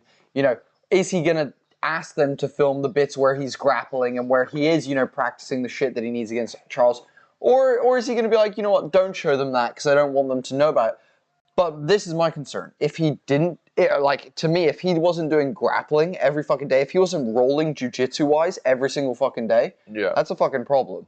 Yeah. Like, it comes back to, you know, the Namajunas Esparza fight. It's a very similar situation. Charles needs 1 second to catch you. Yeah. Just 1 fucking second to catch you, and then you're done. He will put you to sleep. He will bend something in the wrong way. he will dislocate something. You know, so when it comes down to it, I think that fight is also one that is, and here's something else, I'll throw this out there to you. Like, I wonder, you know, if Gaethje, and it kind of felt like this when he fought Khabib, in my head, I was kind of like, it felt like Gaethje was just trying to bang him out, and that, like, the moment it got to the ground, don't get me wrong, Khabib is one of the most dominant and amazing grapplers in the world, so for him to, you know, dominate Gaethje in that way and lock up that triangle so quickly, it makes a lot of sense. But also, I didn't want to say that Gaethje gave up. It wasn't him giving up, but it definitely didn't feel like he was, you know, maximum. Like, it didn't feel like his grappling was at his best. And I hope that going into this fight, he has rectified that because Jesus Christ, Charles is going to be a problem there. But here we go, round 1 of Rodriguez versus Vergara. If Charles can get Gaethje on the ground, nice check left there from Rodriguez.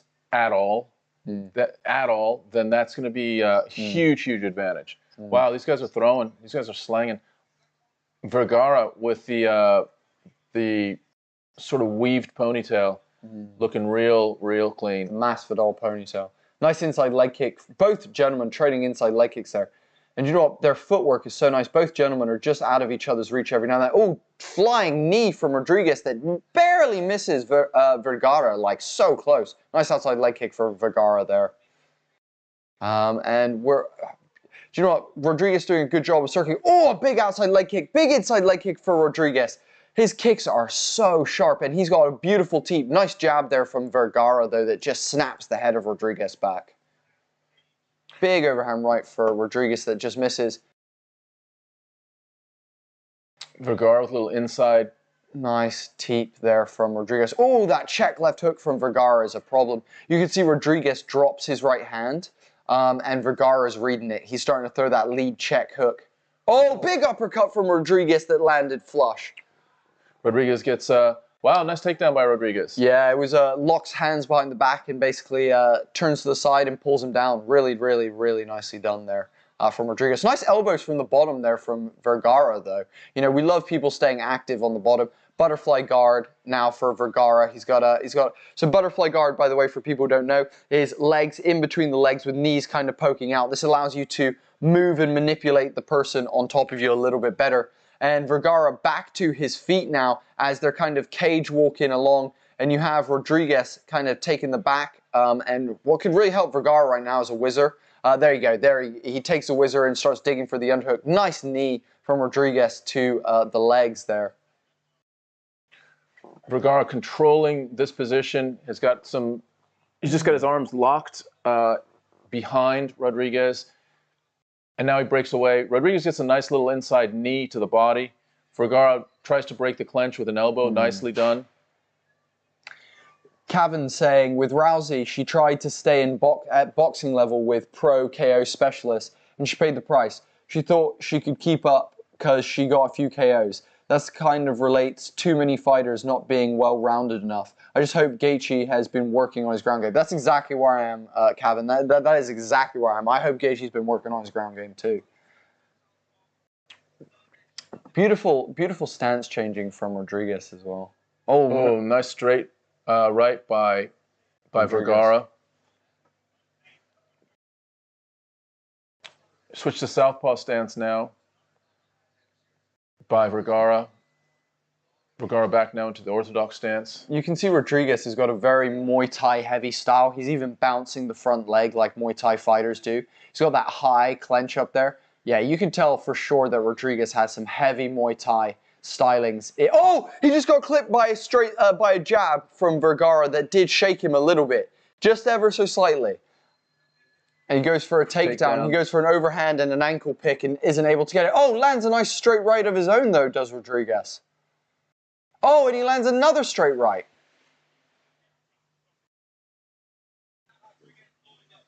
Oh, wow. Body, head there from Rodriguez as he charges in. And Vergara takes 2 to the body and 1 to the head for his troubles. Big outside leg kick for Rodriguez.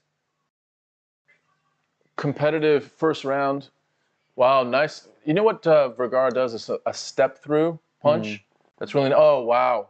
Just beats Rodriguez to the punch with a check hook. Nice teep from Rodriguez. No sort of decisive, damaging blows right now that you can feel are staggering either guy, but definitely landing some damage along the way. Nice body shot by Rodriguez. Vergara's just walking Rodriguez down. Vergara's trying to do that almost like that. Big overhand right from Rodriguez, but trading jabs. You can see Vergara taking a big breath there as he continues to push forward. Gentlemen, these two guys are just trading right now, though. Superman punch from Rodriguez that misses. Vergara he's almost got that Peter Yan type energy where he's just walking down his opponent right now, just walking forward the whole time. And at some point, you know, you start feeling that. It's almost like a cushion of air that is leaning on you the whole time. And mentally, it can really start taking its toll as well. Vergara now just takes a little break for the first time. Rodriguez tries a little... nice body kick there from Rodriguez. Wow, 2 body kicks by Rodriguez. End of the first round. Nicely done. I think that was pretty close. Yeah, felt like Rodriguez's output was a little bit higher. Yeah. So I'd maybe give it to him for just slightly higher output, but that was a very close first round. Yeah. Very close first round. And competitive, super competitive. Yeah. Oh, excuse me, guys. Beautiful takedown there for Rodriguez that he got in that first round. That was really, really nice. But you know what? You can tell that Vergara is fucking game today. He's taken punches just as much as he's given them at this point. But definitely higher output for Rodriguez at this point in time. Yeah, your point about them being game. I mean, there's a sense of like, they should all be game, but there are levels of, you know, how much dog you have in that fight at any given time. Sometimes, you know, that tank is completely full and you are ready to just dig deep for 3 rounds or for 5 rounds. And sometimes someone will take you to a place where before the end of the fight, you're like, you know what, I'm not sure about this now. I'm not sure if I want to really go into the deep water. And it seems like, you know, currently, after round 1, both guys are very game. Back to the center.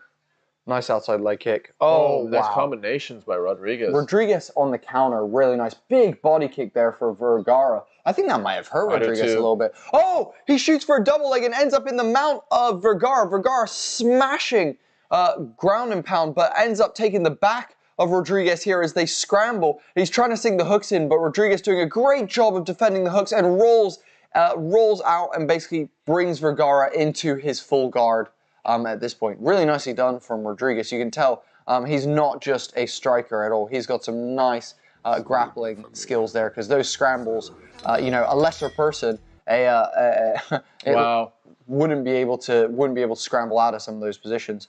Vergara literally lifts Rodriguez up while he's on top of him in Rodriguez's guard and lifts him closer to the cage so that he can pin him up against the cage and give Rodriguez less angles to do anything. You know, when your head is squeezed up against the cage, you're less likely to be able to, certainly to be hunting arm submissions at all. And now you're just, you know, sort of trapped in a way. Rodriguez now trying to get some butterfly hooks in to change his bottom position back to closed guard. Oh, big elbow from Vergara there. Fucking hell. Ow. Also, Naya, thank you so much for liking and following on Facebook. Welcome to La Familia. We're so stoked that you joined us tonight. Thank you, Naya. Hope you have a wonderful evening. Hey, Naya, what's up? It sounds close. Yeah, this is a close fight, Bob. There's not a lot in it right now. I mean, on the ground, I have to say Vergara looks like he has advantage. Oh, big elbows for Vergara there. Just landing huge elbows there from the guard of Rodriguez. Yeah, Rodriguez, you know, isn't a slouch on the ground, but Vergara's just very, very like heavy. Quick and heavy. He's just his transitions, similar to the last fight, his transitions have been really, really nice and just one step ahead, one little step ahead. And also, he's doing a really good job of being really heavy and keeping the head of Rodriguez up against the cage. Basically, if you can keep your opponent's head kind of folded at like a 90 degrees up against the cage, it makes it so much harder for them to power up and to post up and to get out. Because the best case scenario that they have in this is basically to roll and almost give up their back, basically. Yeah, exactly. So, you know, Rodriguez doing a good job of not doing that, basically, and giving up his back, doing everything that he can to try and push out of this position. He did create a little bit of space there, and he should have gone feet on hips there and pushed Vergara off, but he breaks the posture of Vergara and just pulling him into the guard. You can see Rodriguez is hunting for subs. He's trying to pin the arms on the chest, and that's a classic sign that someone's trying to hunt for submissions, when they're trying to pin the person who's in their guard to their chest, because they're looking for an arm bar or a triangle typically. Yeah. Tries to roll out again, but I tell you what, Vergara's just done some masterclass in both his heaviness, but also he keeps eventually sliding Rodriguez up against the cage. Rodriguez slides off the cage for 6 inches to a foot, and then is slid right back onto the cage. Now Vergara lands a big, heavy elbow in Rodriguez's guard. He's happy to be in the guard right now, just and dominate this position with his weight and some ground and pound. Nothing hugely devastating, but as far as the round score is, this is a clear winning strategy for Vergara right now. Definitely, and not to mention Vergara landing big ground and pound from the top there. Huge right hands. Oh, another right hand. Look at him. Look at his. Oh, he almost went for an arm triangle and gets in the mount of Rodriguez and begins raining down blows onto Rodriguez. Rodriguez doing all that he can to scramble, gives up his back, and you can see that Vergara has both hooks in, sitting on his back, trying to land some ground pound. Wow. Beautiful roll from Rodriguez, and ends up in the guard of Vergara now. That was crazy. That was like a dolphin spin. That was a beautiful rotation and landing big elbows in the guard. Oh, wow. Wow. Almost an illegal kick there. Yeah, that's true. I didn't even think of that. Up. I thought Rodriguez timed it well, but you're right. Vergara was... Rodriguez, beautiful spinning fist that lands. Vergara ushers him forward and throws an outside leg kick of his own. Nice teep there from Rodriguez as they enter back into the center of the octagon. Oh. Spinning elbow from Rodriguez, almost a meatball Molly-esque that doesn't quite land. Oh, nice check hook there from Vergara. Fucking hell. Yeah, nice. This is a great fight. Super, super action-packed second round. Really, really fun round. And, you know, you think Vergara won that round.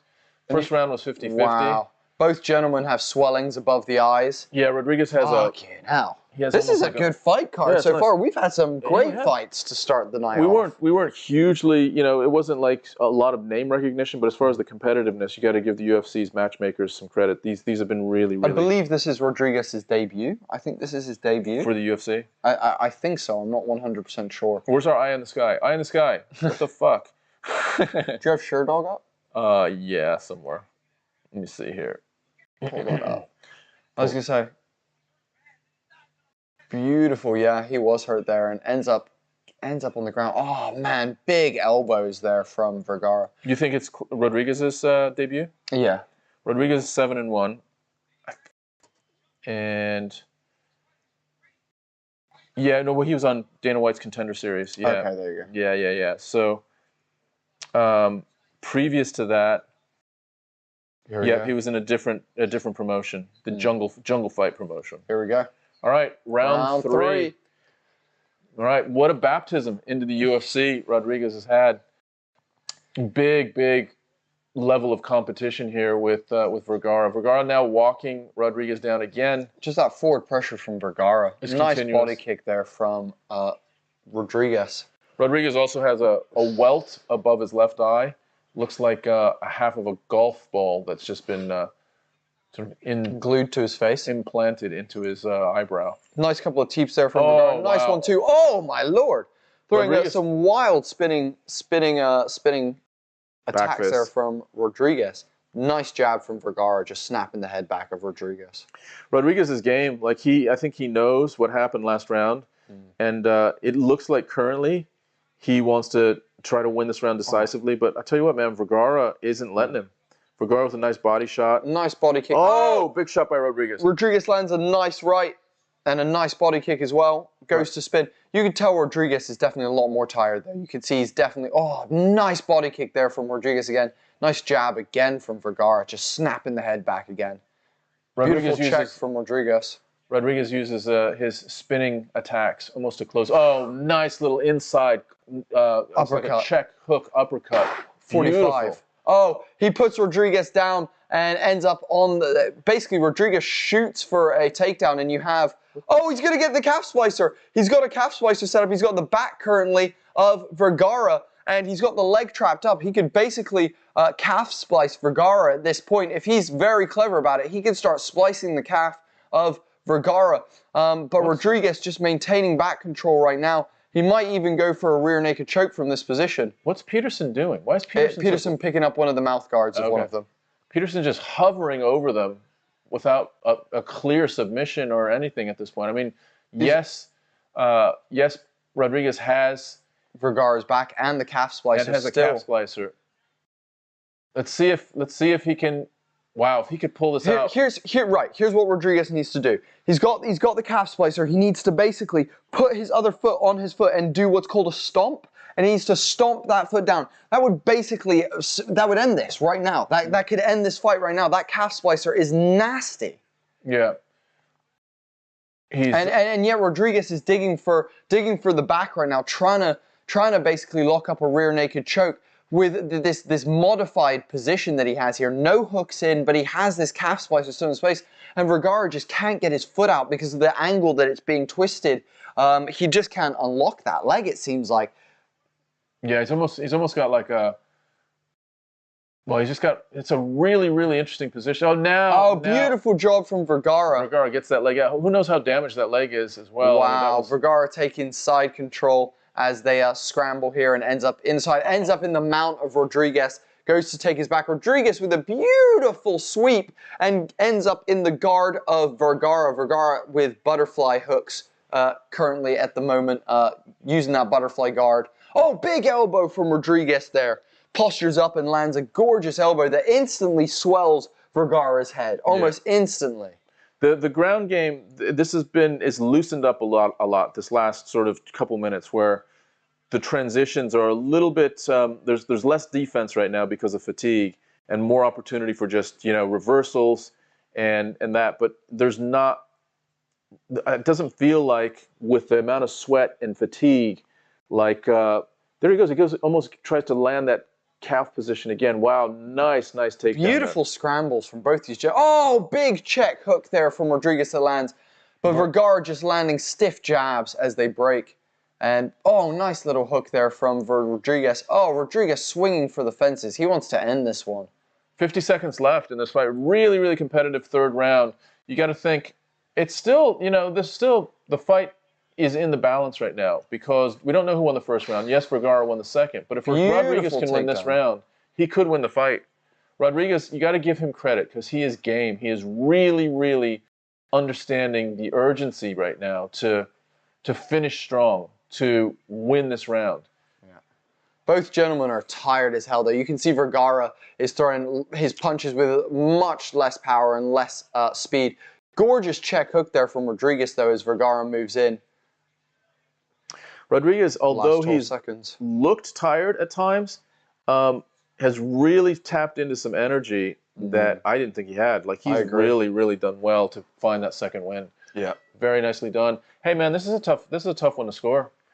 You think, I think where we are is who won that first round. Because I think if you give... I agree. I think Rodriguez won the third. Vergara wins the second. Vergara wins the second. Yeah, it's who won that first round. And the first round was so tight, it's tough to say.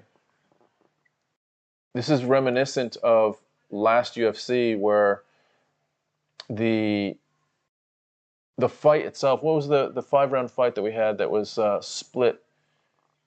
I think it was, who fought? So it was Chimaev versus Burns. And then the main event was I can't remember. Yeah, but that fight also had it was long. It was it was Volkanovski. Oh, of course, yeah. Was it Volkanovski? Yeah, I think so. Yeah, it was Volk. Yeah. It was Volk versus Korean Zombie, and he just put Korean Zombie to sleep, basically. Just dominated him. Freaking dominated him. Wow.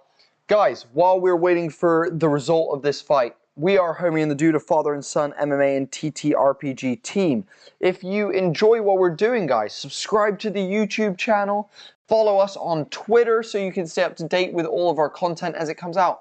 And we're super excited to announce, guys, that we do now have a Discord server where you guys can join and become part of our MMA community.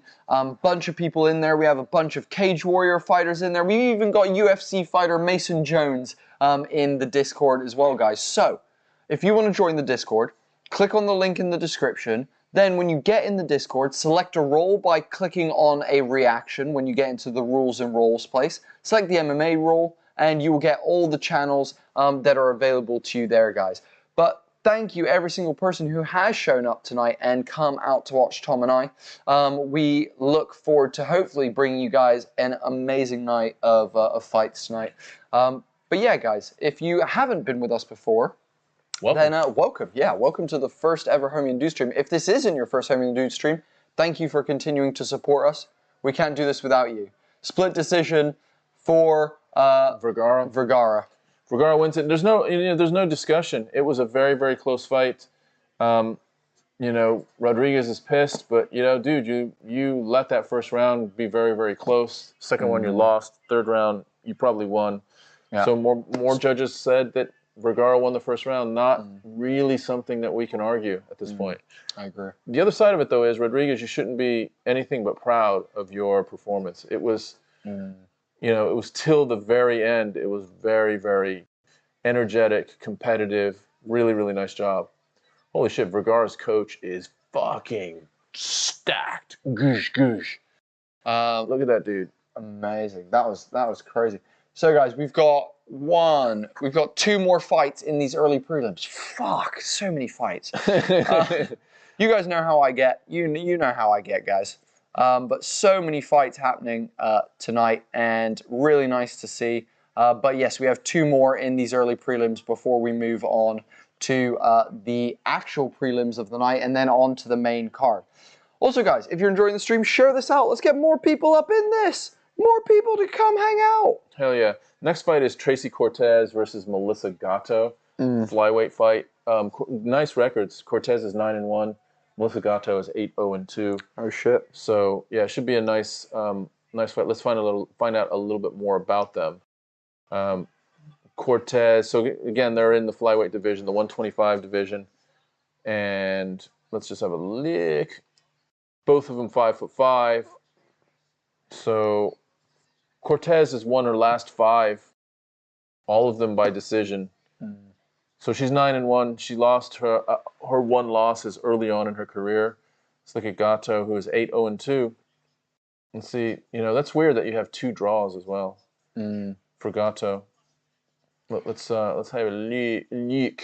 Yeah. Also, guys, let us know if you are new to Homie and the Dude, where you're watching from tonight and who you're here to support. For me personally, I'm super, super excited for the Chandler Tony Ferguson fight. Yeah. But I also don't want to touch on that yet, because I want to save that hype for you guys for just a little bit. Unless you guys want us to fucking throw down, if you got a question about that fight or either fighter, there's some interesting behind the scenes shit that you can glean from the pre-fight content. Tassi saying, when the fight starts, lads. The fights have begun. We are currently in the middle of the early prelims. So fights will continue to go on from now till about 6 in the morning to see it on UK time. So stick around with us, and we look forward to hopefully sharing this experience with you. But just so you know, we do play-by-play and color commentary here. We do not show any fights because that's super fucking illegal. However, we may have done in the past when we were a smaller time, but now we've gone legit, guys. We've gone legit. I don't know if we did in the past. No, speculation. Hearsay. Objection. Zimmerman, if you're still there, you wouldn't know either, would you? MD Boyrana, I don't know if that is an acronym or misspelling or a different language, but I just don't know what it is. Dana White watching, boys. Exactly to see. That's exactly why we don't show fights, because Dana White has literally sat there trying to cancel and sue anyone who is streaming their shit. Dana White has his finger on the FBI button, and there's literally guys outside our door right now, and he's waiting for us. He's do it, motherfuckers. Also, Bob Tassio saying I'll be back in a minute. Hey, see you in a minute, Bob. Look forward to having you back. Damn, guys. Also, if you don't know, we're father and son. We do a bunch of different types of content, guys. So if you like these UFC streams, we do them every pay-per-view. Not to mention, we also create Dungeons and Dragons content. So if you want to see what we do with that, there's a whole series of stuff that we're working on at the moment. We're 3 episodes into our live stream with that, so go check that out. We also do interviews with incredible people from all across the globe. We've had, Olympians. We've had Spider-Man stunt double. We've had Bruce Buffer. We've had highly ranked featherweight Arnold Allen. We've had Mason Jones, who's another UFC fighter, all the way through to, we've also had musicians and graffiti artists and all the stuff. So if you guys are interested in any of that content, check out the YouTube channel. Subscribe. Get your notifications, hit the bell thing, do the bell. Yeah, I don't know. You see everyone saying hit the bell. Yeah, everyone subscribe and hit the bell so you can find out my notifications. Yeah. My notifications. But no, guys, thank you all so much for joining us. It's such a pleasure to have so many of you here with us tonight. Right. So Cortez versus Gatto. Cortez is American. Gatto is Brazilian. Gatto unbeaten, 1 out of 4 body kick knockouts in UFC women's history. That body kick knockout was against Shajara Eubanks in her last fight. Was it against Shajara Eubanks? Yeah, I think so. Fuck, that's brutal. Yeah, round 3, just a side kick to the abdomen, or maybe the liver. But yeah, it was a really nice kick. Who do you have in this one, guys? Great question. Yeah, I don't know, dude. I really actually don't know. I'm going for Cortez. Are you? Yeah. Is that just a flat out just fucking guess out your ass? No, I believe Tracy Cortez is about to bring some fire. I think her cornrows are freaking gorgeous. Her cornrows are freaking amazing. Look at those fucking cornrows. They are good. Oh my lord, they are really good. Those are really nice fucking cornrows. Those are quality. But also... Is she wearing makeup? Let me have a look. Wow. Is she wearing makeup? One second. I don't think... Oh, wow, she's got some crazy eyelashes. If she isn't wearing makeup, those are some of the most beautiful eyelashes I've ever seen. Those are fake. If they are, they're getting Look pulled at them. off. Why is she wearing fake eyelashes? Those are definitely fake. They're literally an inch long. If they're not fake, then I've never seen eyelashes like that. Me neither. That's the even for fake eyelashes. Amazing. They're like the extra long fake eyelashes. Damn, son. Yeah, they can't be real. Oh, and she's got some Buki tattoos as well. Jesus Christ, those are some Buki. So, those of you who don't know, here at Homie and the Dude, we love tattoos. We love them so, so much. We often commentate and talk about the tattoos. Brian Ortega in her corner. Yeah, Brian Ortega there. T-City in her corner. Oh, is that his missus? Oh, shit! Oh, shit! Tracy Cortez is Brian Ortega's girlfriend. There we go, guys. Oh, I mean, unless that's a different type of coaching fucking motivation. But he definitely slipped his tongue in there for that, like.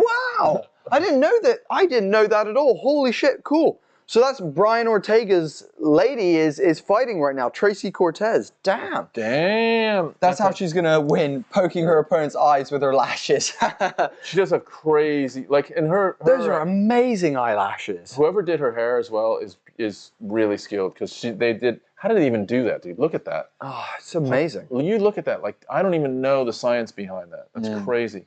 But Tracy Cortez enters the cage. Yeah, they do. You're exactly right, Zimmerman. That's literally we just saw Ortega kiss her, and we were like, oh shit.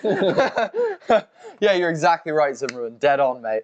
Ortega at cage side with Cortez, which is interesting. So Ortega is in Cortez's corner. I've got to just say, Cortez's forearm tattoo is just awful. It's one of the worst tattoos. That is such bad realism, I can't even tell you. Like, the color is bad, the realism is bad. It's a little bit like Oliveira's chest tattoo. Yeah, it's not a great one. Not a great one at all. Yeah. Brian Ortega down bad right now. Can't book his own fights. Has to go to his missus.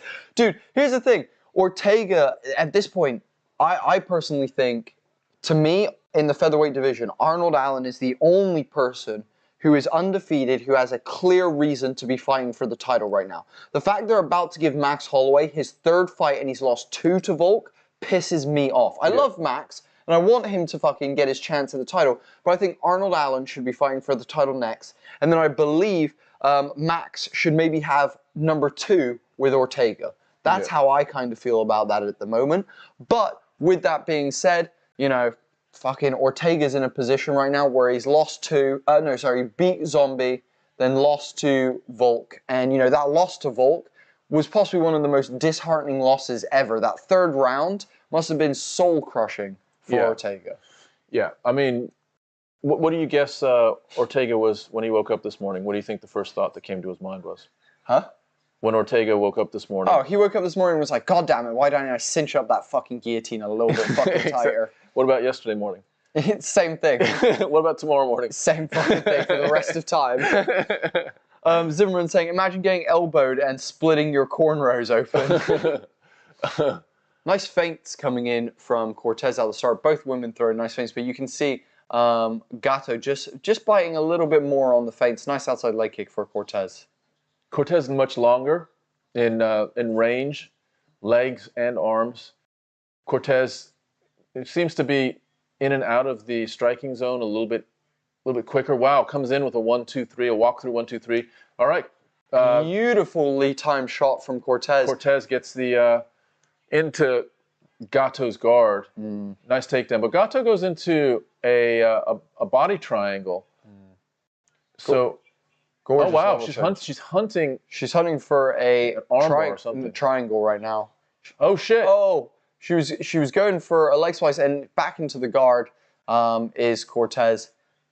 You can tell Gato is hunting for subs. You can tell she's hunting for subs. Gato is skilled on the ground, has control. You know this isn't Gato's first rodeo on the ground. She is beautiful zombie. Beautiful zombie there. She's going for a triangle. Is Gato. Oh, she's going for the armbar now. Doesn't have the arm. Yes, she does. Oh, no, she just lost it. She's got the wrong. Oh, wow. Boom. She's going for an opposite. She's going for an opposite side armbar, and back into the guard is Cortez. You can see Gato is just hunting subs the whole time. Cortez is trying to posture up and do some damage. but you can see Gato just breaking that posture nicely by using that S grip behind the head at the moment. You know that that Cortez is probably familiar with lots of high-level jiu-jitsu if she is in any way interacting with Brian Ortega other than boyfriend-girlfriend, because he's a fucking really, wow, look at that elbow being cinched by Gato. She's doing such a good job to wrap up that arm and then trying to just pull her into those submissions, pull her into those triangles and those arm bars. Cortez doing a nice job letting Gato back up to the feet and re-entering the center. She did that on purpose. Yeah, 100%. She didn't want to be there. She was like, I just don't want to deal with these submissions anymore. Yeah, she didn't want to be there. And I tell you what, I don't know if she wants to be standing either. Nice straight there from Gato that lands on the chin of Cortez. Cortez looks a little bit shaky right now as far as how she can find a way into this fight. Nice little outside low leg kick by Cortez. She probably needs to do, oh, nice. That was a nice little combination, closing distance and getting into the striking zone and landing a 1-2. Now Gato going for a little bit of a hip throw.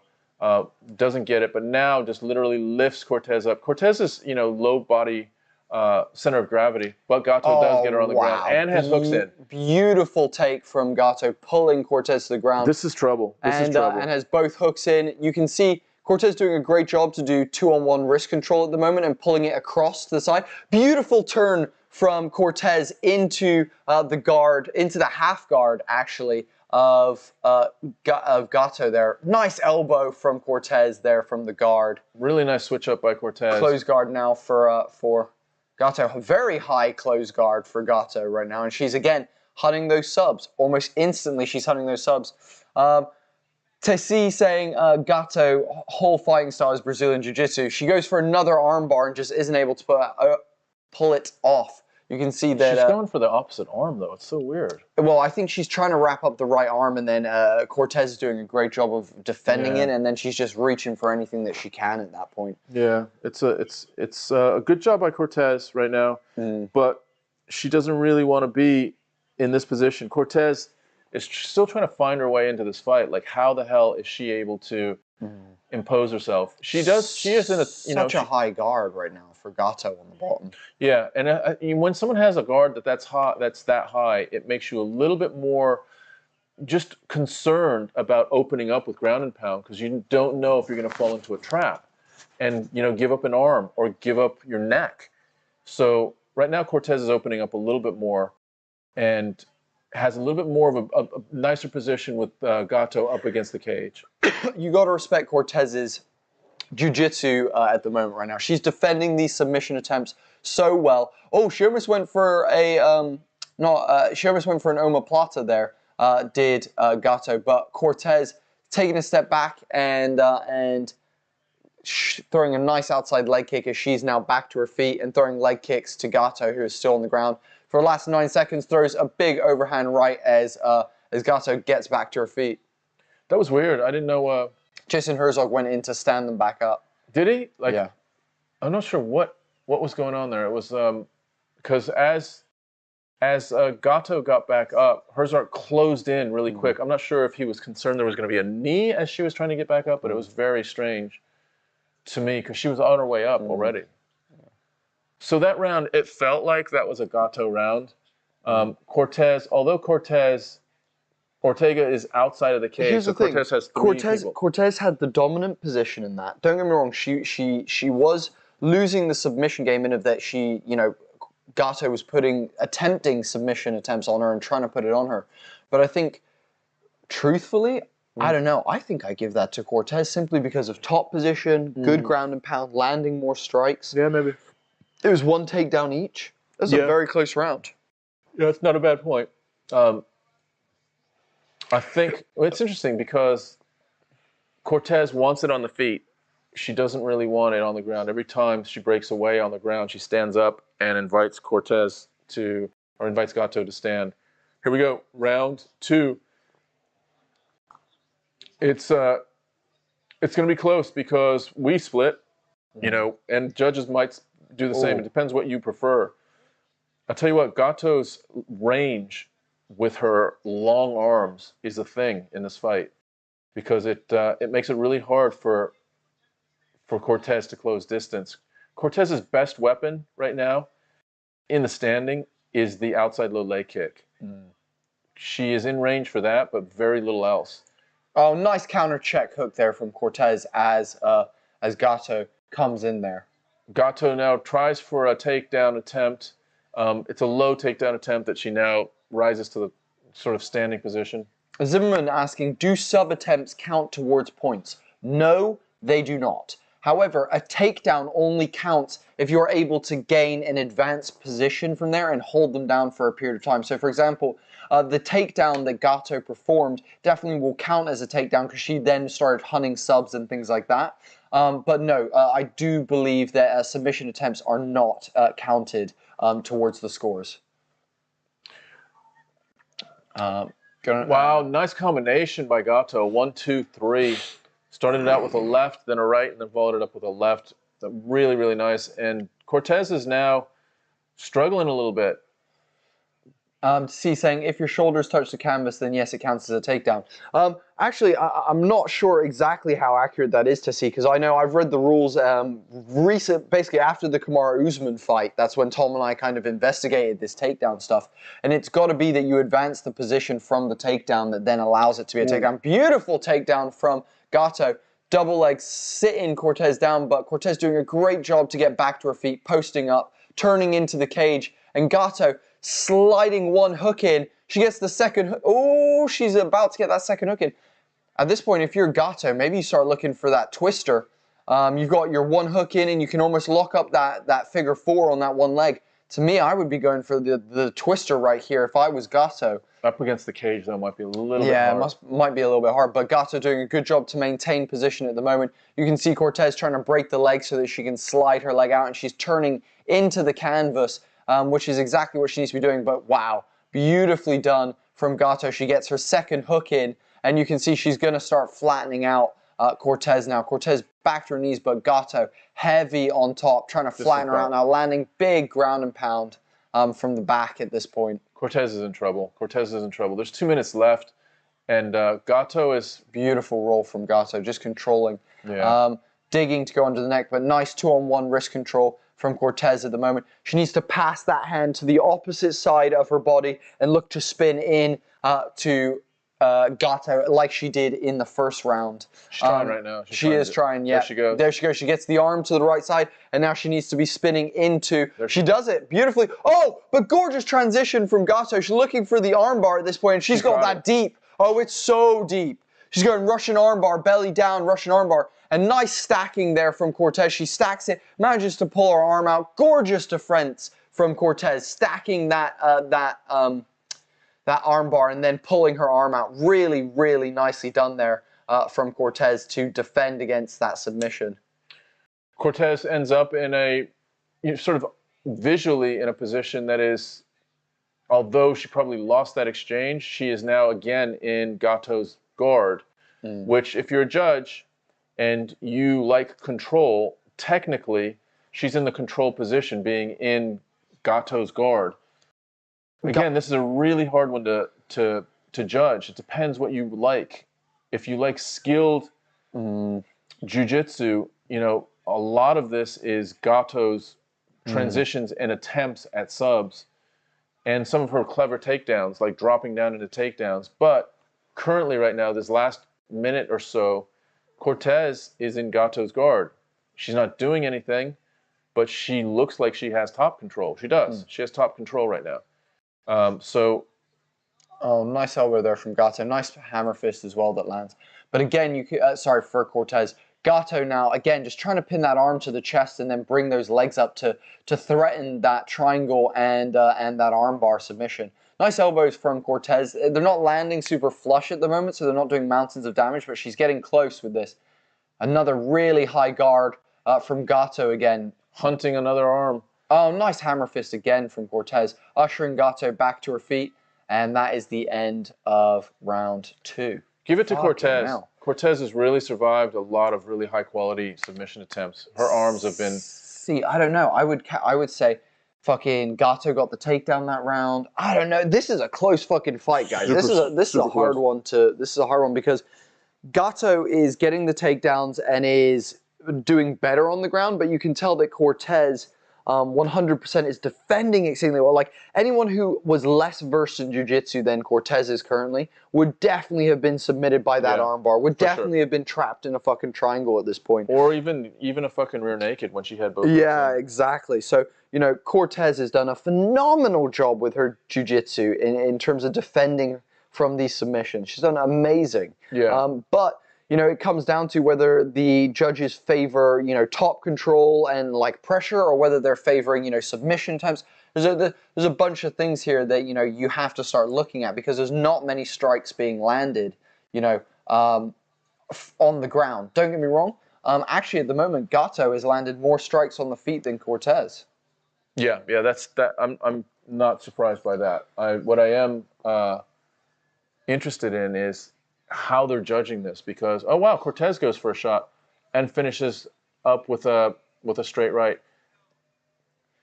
Oh, Cortez is coming in a little bit wild there. Oh, nice check hook there from Cortez. I was going to say the same thing. Cortez is just a little bit cleaner up the middle right now with her striking, and Gaeto's a little bit more rounded. And Cortez is beating her to the punch. But I say that, and Gaethje comes with two nice stiff jabs that do land. To see saying, I think Cortez is going to tire her out in the third. It'll be interesting to see, because, oh, nice 1-2 there for Gaethje that lands flush. Beautifully timed takedown from Cortez.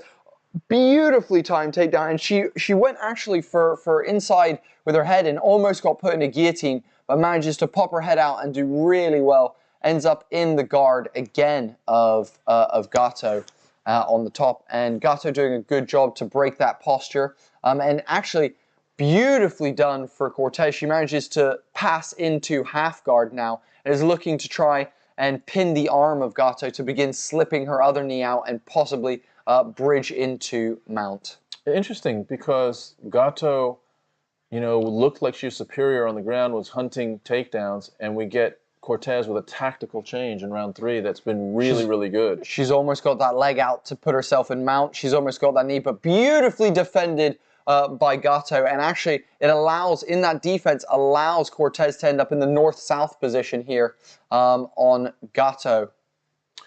Beautifully done. Transitions to the side control and then back control. Nice scramble by Cortez to stay in the dominant position. Gaethje now looking for an arm again, but this is back to the full guard. Back to full guard. Cortez posting up in a position where she could potentially land an elbow coming down, or she tries a hammer fist. Big up kick there from Gaethje that almost landed but just misses. 2 minutes and 50 seconds left. This fight is very close. Depends what you prefer right now.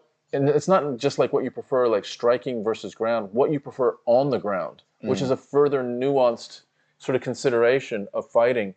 So on the ground. Nice check hook as Gaethje tries to stand up there for Cortez. Cortez now really strong, dominating these positions here on the ground, actually doing a really good job to deal with, you know, the positioning and balance and momentum of Gaethje. Nice elbows landed. I would say, oh, nearly a knee bar.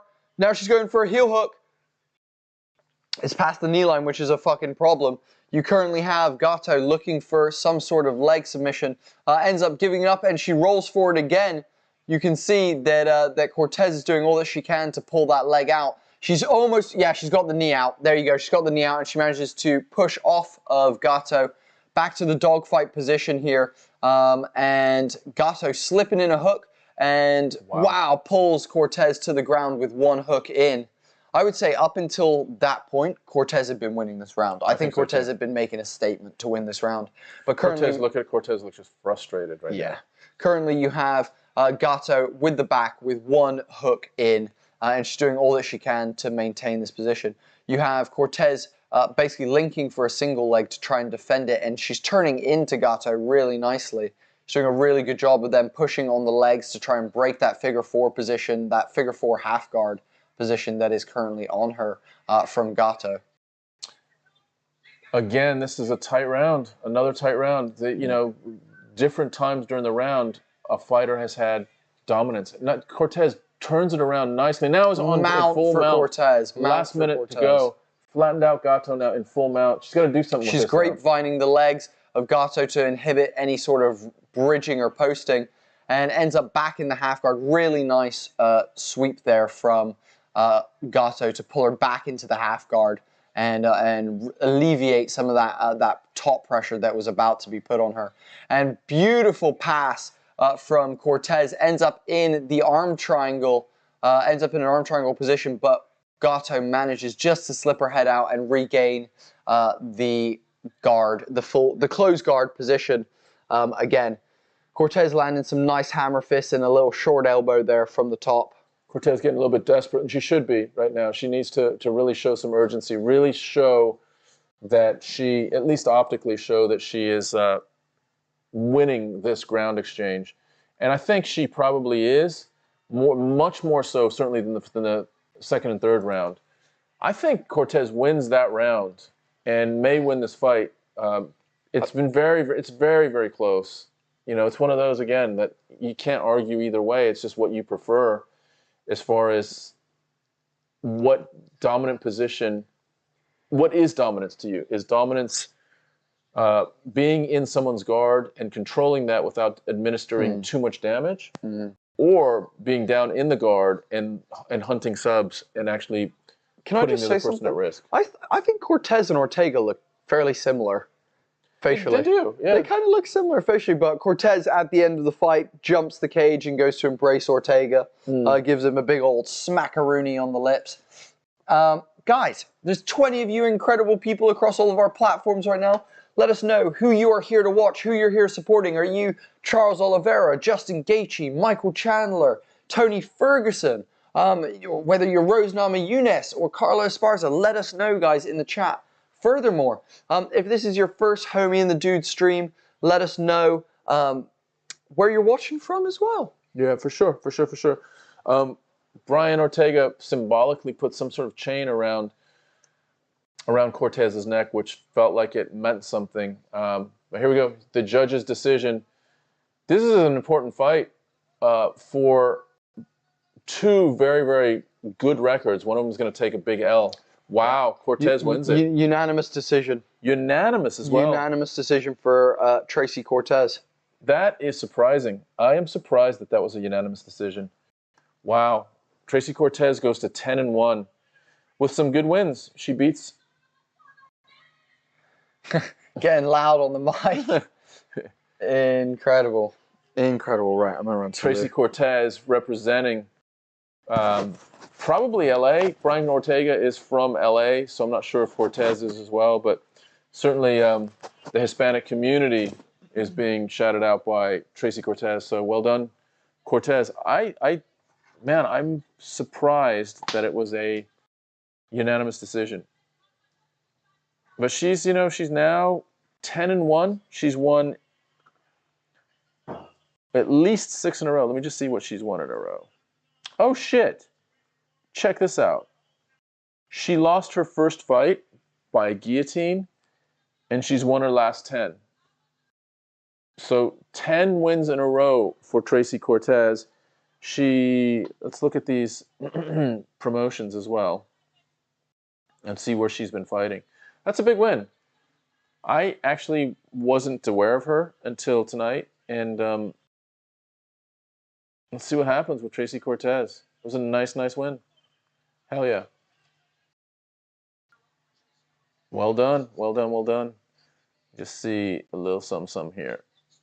She's got like modeling pictures for her Sherdog fight fucking profile. Crazy. Okay, so she was on the UFC Whitaker versus Gastelum in 2021. Yeah, she's been in the promotion since 2019. She won a fight against Maria Agapova for Dana White's Contender Series in 2019, July 2019. And then her last 4 fights have been in the UFC. So she beat Vanessa Mello, beat Stephanie Egger, and beat Justine Kish. All 3 unanimous decisions. 2 unanimous decisions and a split decision. She gets another unanimous decision tonight. So I don't necessarily agree with it. Bo Bandy. Cerrone is out of his fight tonight. What does that mean? Is that new news? Is that news? Is that breaking news, Bo Bandy? Or do you mean he's fucking done?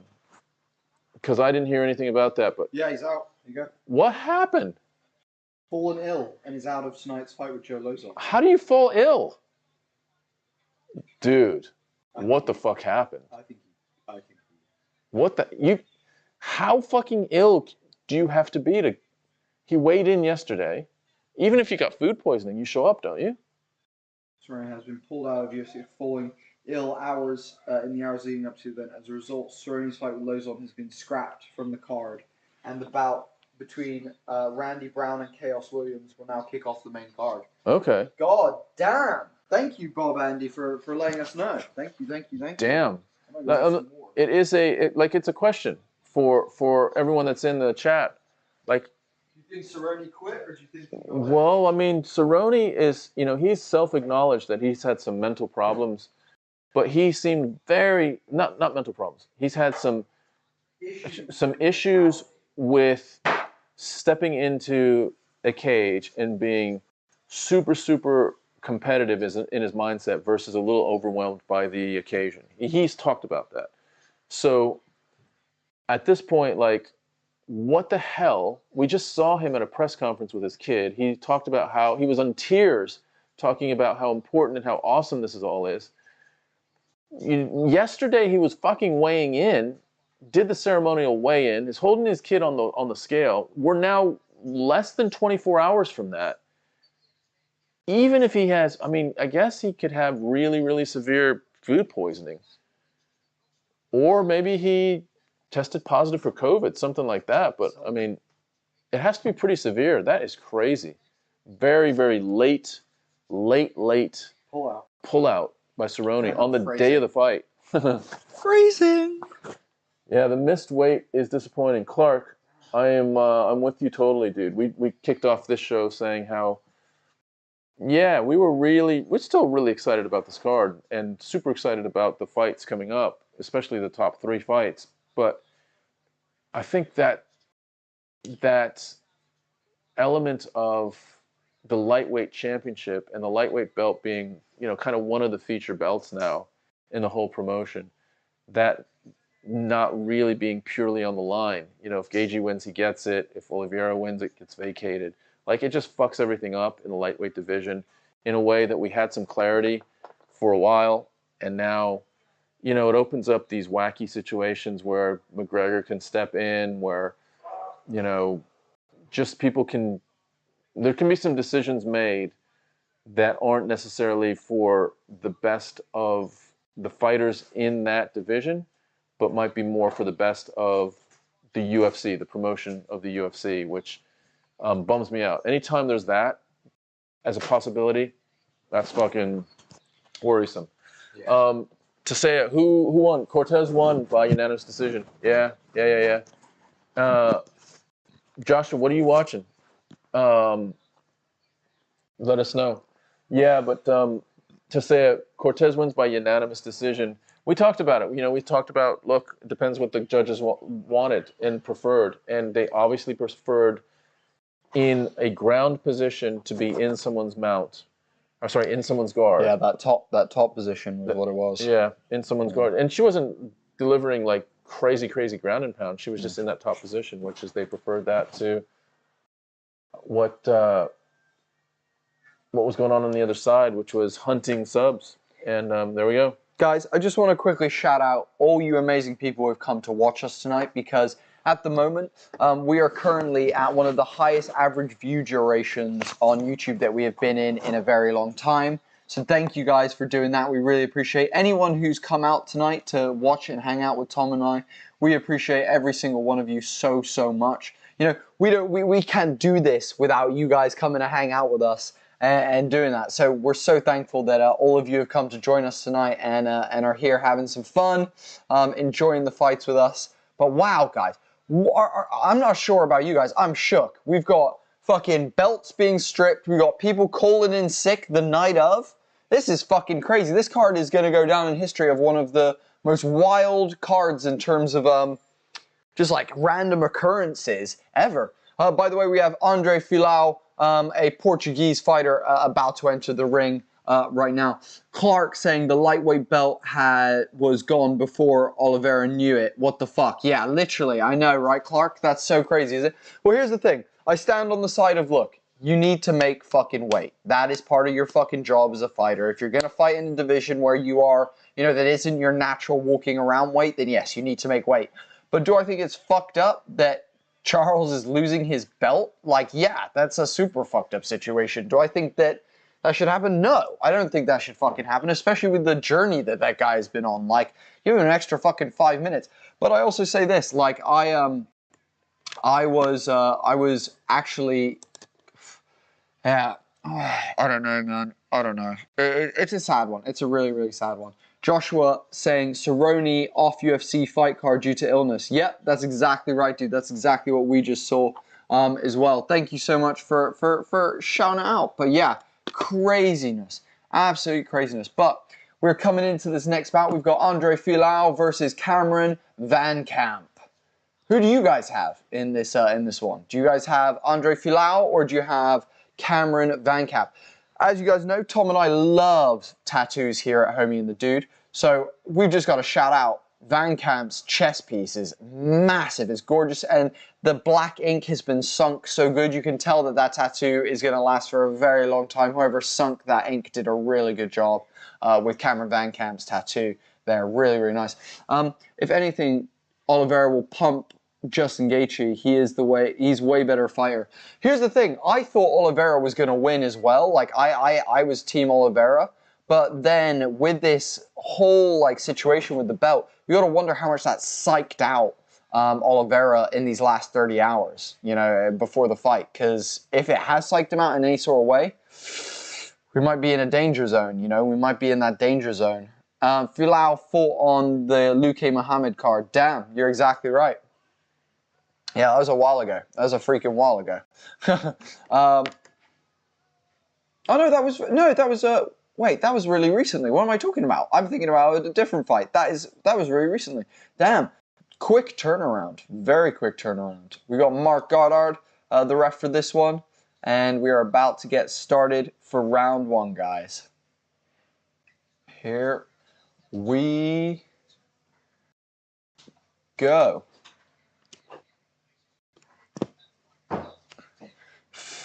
Here we go. Nice teep there from Van Camp to start the fight off.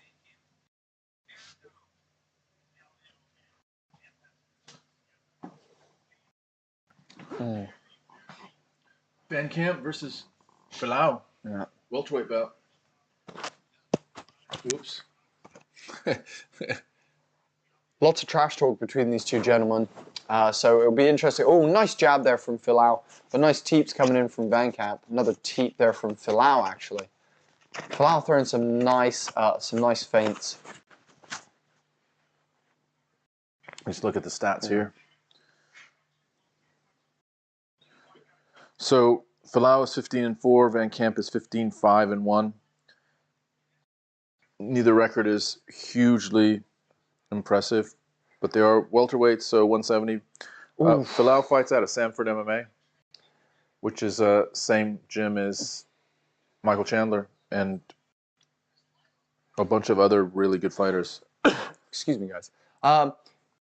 Beautiful kicks coming from Van Camp to start this fight off, and Fialho landing a nice couple of jabs. Hands seeming to be a little bit faster and sharper for Fialho right now, but beautiful kicks coming from Van Camp. Mixing them up with lots of teeps to the body, nice leg kicks as well, and you can see there's already a little bit of a bruise on the outside of the calf of Fialho. Oh! Van Camp clips him and staggers Fialho. Fialho backing up now, and Van Camp throwing big hands. Oh! Fialho clips Van Camp. Holy shit. Fialho with a check hook as he's retreating right on Van Camp's, well, we think it's on his chin, but his chin is buried in like a forest of a beard. Super impressive. Low leg kick by Van Camp. Oh, wow. This is one of those where they're gonna throw down. You can tell that both guys are comfortable getting in the pocket and throwing. Nice jab from Fialho there. Fialho lands two quick jabs, and Van Camp sort of smiles almost to acknowledge, yeah, those were good. Nice outside leg kick there from Fialho. Nice teep by Folau right to the midsection. To see saying that that Oliveira is a man of God and he doesn't care about the gold, performs better as the underdog. Oh, shit! Oh my God, Folau, big uppercut and puts Van Camp down. Folded Van Camp like a goddamn garden furniture chair, like a lounge chair. Wow, that was beautiful. It was a flash knockdown though. You can see Van Camp almost back to his feet almost instantly. Wow, lots of respect between the two gentlemen there, but that is that fight over. I think that was a little like sneaky inside uppercut. Let's have a look at it again. Yeah. But it looked like a perfectly thrown uppercut that just literally, Folau looked like a bloody, you know those controlled explosions when buildings collapse? Yeah. That's what it looked like when fucking he got hit. Good Here we go. Let's see this. Left hook that landed. Well, this is earlier on. This isn't the final exchange because I remember that was earlier. Oh, there was that it? Oh yeah, it was a left hook. It was actually a left hook. Left hook. Wasn't an uppercut. It was a left hook. My apologies, guys. Boom. Boom. Clean as fuck. Check left hook as he comes in there and just folds Van Camp up completely. Also, Clark saying Oliveira will win. It's going to be like the Poirier fight. To see saying everyone thought Dustin would beat Oliveira, but very much the opposite. You're not wrong at all. This is a legit heavy puncher fight. Yeah, you're not wrong. No one good at anything other than heavy punches. That was gnarly. That was a super gnarly. He got dropped heavy. It's just a one punch, just ending. That was crazy. Yeah. Nice left hook by Andre Folau, and Folau goes to 16-4. Jeez. Folau riding his trainer on in the what position is that when you're up on fucking Piggyback? Piggyback, yeah, in the piggyback position. Kinda, or like shoulder on the shoulders. Wow, that was crazy. That was a wild finish. That was a really lovely finish from Folau. And it's crazy because Folau got rocked in the first couple of seconds there, pretty heavily. He had a pretty heavy stagger. Van Camp looked like he had this cheeky smile on his face every time Folau touched him, and it's never unfortunately, not able to withstand it. He was on a 4-fight winning streak as well, Van Camp. It's a big fight win for Andre Folau. Crazy. Folau is Van Camp is from the States. Cameron the Invader Van Camp, and Folau is Portuguese. He speaks really good English though. He's speaking phenomenal English right now. Yeah. Big win by Andre Folau. Big win. Nice one. Guys, if you are here to see someone in particular, or if you have a question about something, there's some stuff going on floating around that's been leading up to tonight. Shit, there's some shit going down tonight with Donald Cerrone. Like, what the fuck, man? Like, what else is gonna happen? Like, this is the type of card where you're like, what else could happen, leading up to... It's the type of thing. Interesting. Kevin saying, I thought they finished the fight too early. You thought the ref stepped in a little bit too early. Should have given him another second or two to see if he could have recovered. Here's what I would say, Kevin. There's the whole debate of, it's like the Masvidal, is it super necessary? I think the way that he folded him, it did not, like if he had thrown that next punch, it would have absolutely devastated Van Camp. Like that would have slept him hard. And look, as Folau hesitates actually, but as Van Camp collapses to the ground, he's completely and utterly not in a defensive position. Yeah. His hands are to the side, he's dazed.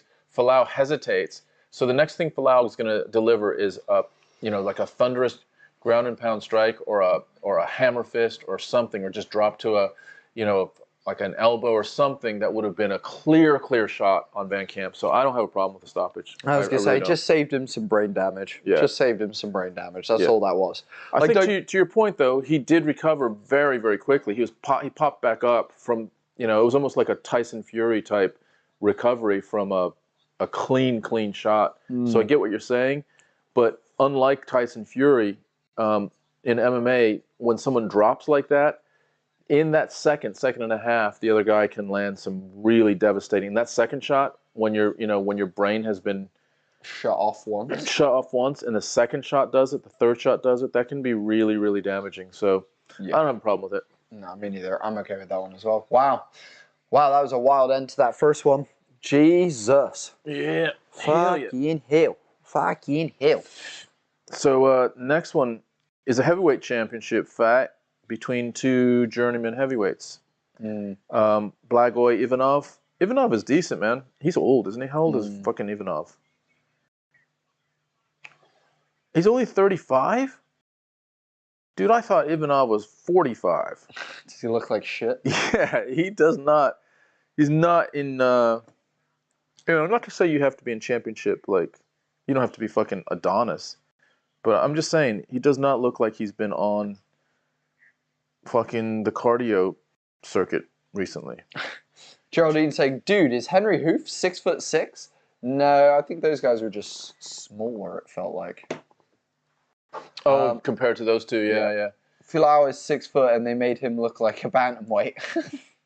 You're not wrong, to be fair, actually, Henry Hoof did look, when you put him on his shoulders, he did look fucking huge just then, to be fair. He did. Yeah, Kevin, I think we're agreeing, because we didn't have a problem with it either. Yeah, if he would have given him another second, maybe you take one more shot, you know. But what I saw was when he crumpled to the ground to the side, Filao was closing on him a little bit, hesitated, but you did not see Van Camp like immediately sort of raise his hands up. He would have definitely taken a completely undefended shot to the. So Carlos Marquez saying, you just talk shot or what? We talk shit here, dude. That's how we do this. But dude, we do not show any fights here. It's completely illegal. So if you want to hang around for the pay-per-view, for the commentary, then please do. Go find yourself a link and then come back to hang out with us, Carlos. We'd love to have you join us. Chin saying, guys, anyone have a stream link or a Discord link? Dude, you can go find all of that illegal shit on the internet, but we do not have any of that here for you, my man. But we hope that you do find a way to watch the fights and come back to hang out with all these amazing people that have been in the chat tonight. Otherwise, guys, every single one of you that has been here with us tonight, thank you. Hell yeah. This is Homie and the Dude, the father and son MMA and TTRPG podcast. We're here for UFC 274, the 3 big fights that we're all curious about. So the headlining main card fight is Charles Oliveira versus Justin Gaethje. Currently, wow, the betting has shifted. The betting has shifted pretty dramatically. It was about 2-1 for Oliveira, maybe 1.5 to 1 for Oliveira.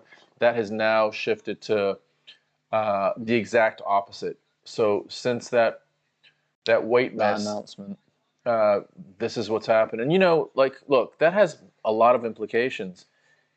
Physically, it probably had an implication on Oliveira. To your point, if he really had to make a crazy weight cut and he still couldn't get there, how exhausted is his body?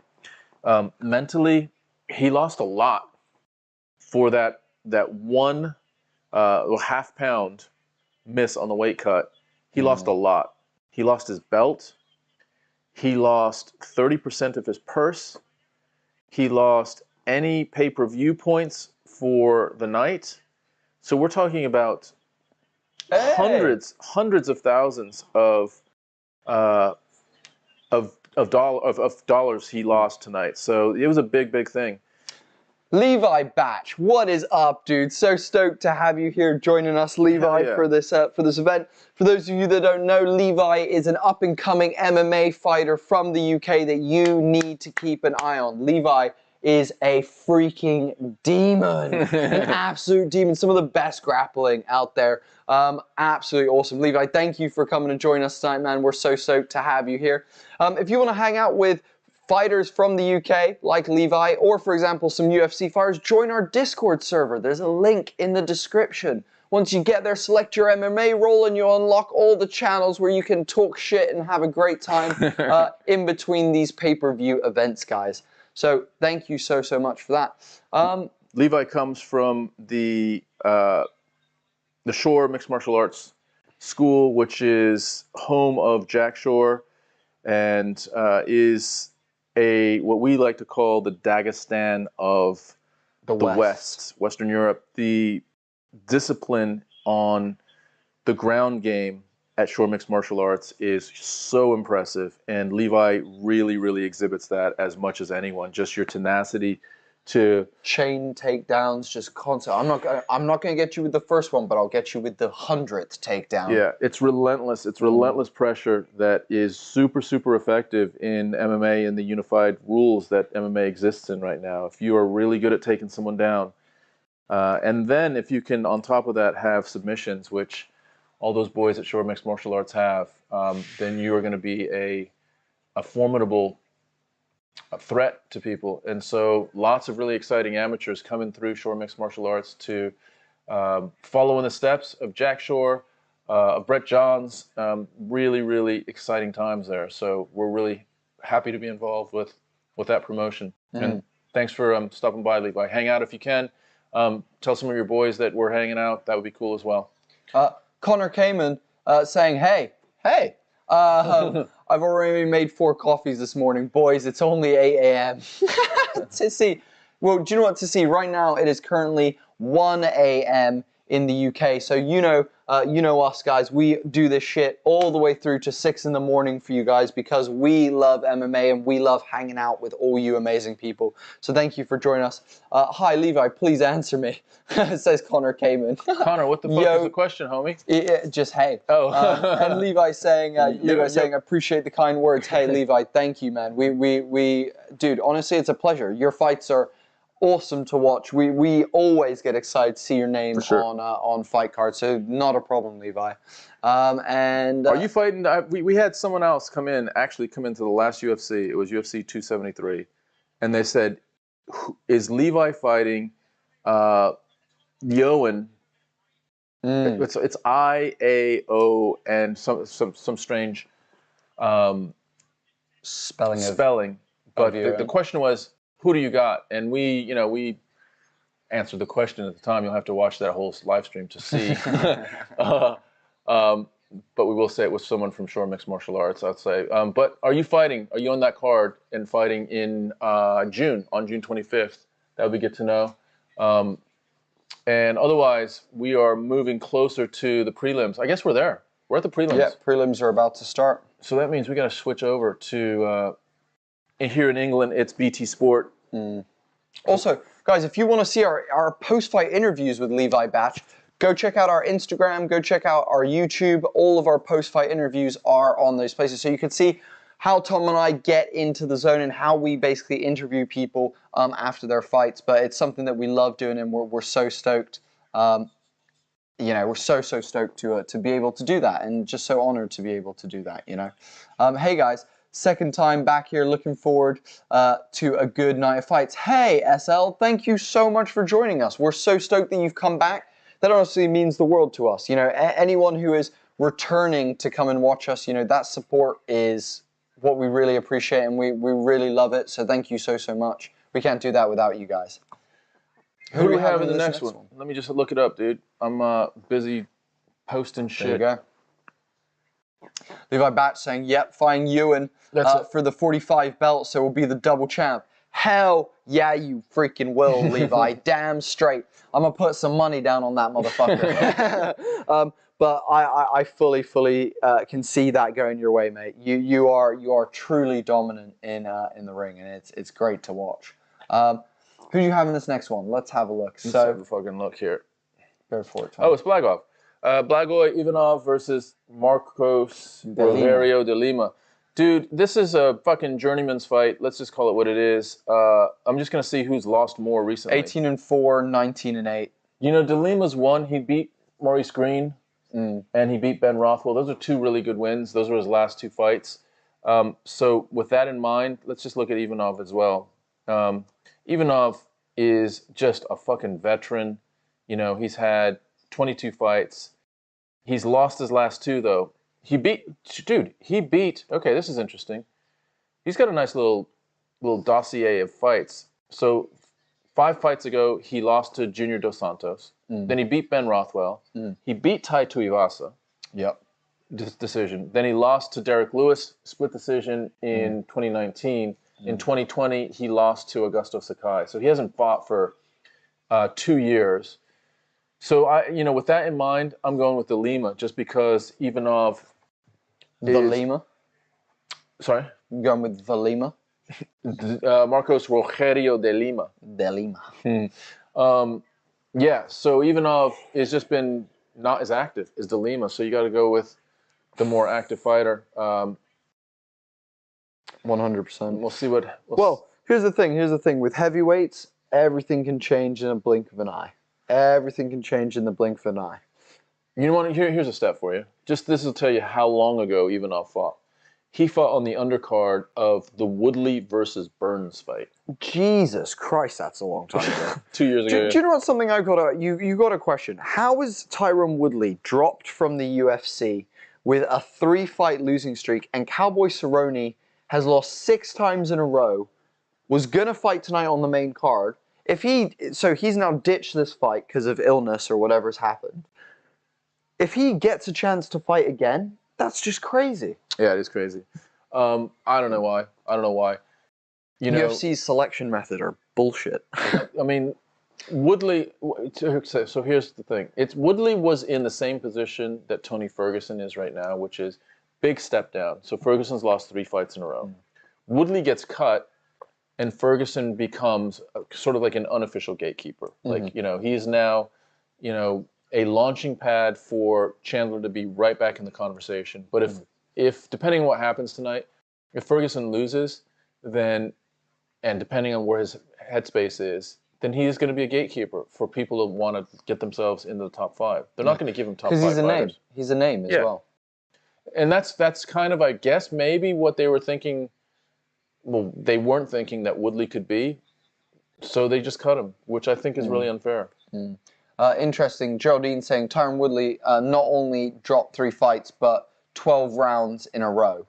Well, it's a fair point. It's 12 rounds in a row, but also so is fucking McGregor. Like, what is your point? McGregor has lost nearly same amount of rounds in a row at this point in time. And Geraldine, you know as well that Tony Ferguson's lost 11 rounds in a row. So he lost 5, certainly to Gaethje. He lost 3 to Chandler and lost 3 to Dariush. So that's 11 in a row. So they're both kind of in the same boat. Ferguson gets a redemption fight. You know, let's talk about Woodley. Like, you know, we know that he was definitely on the downside of his career. He couldn't pull the trigger anymore. He was frustrating as fuck to watch in his last few fights because we knew, especially that fight against Covington, like we knew how much it meant to him, and he just could not. He could not pull the trigger if he saw an opening. So there is that, and I understand that. And maybe matchmakers were just like, look, it's just too, you know, it's a hard sell. Woodley is a hard sell. That could be the case, and there might not just quite be there yet with Ferguson. He might need another, you know, bad loss. Not to say he's going to get it tonight, but that might be what would get him into that position. But Dana did say neither one of these guys is in trouble. It's like at risk of getting cut. So to see saying, I feel like De Lima might get too cocky, find himself at the end of a major right hand. But De Lima is a no-brainer for sure. Cerrone is a company man, says SL, so he gets extra favor. Woodley wasn't on great terms, totally true. Yeah. Geraldine saying he got frozen. There's that Dana never liked him, and they didn't sell pay-per-views. You're completely right. Geraldine saying McGregor sponsors the UFC. Everything is sponsored by Proper 12, and he owns part of the UFC. Dude, that, like, right. I hear your point of why McGregor's still here, but let's fucking actually talk about this for a second.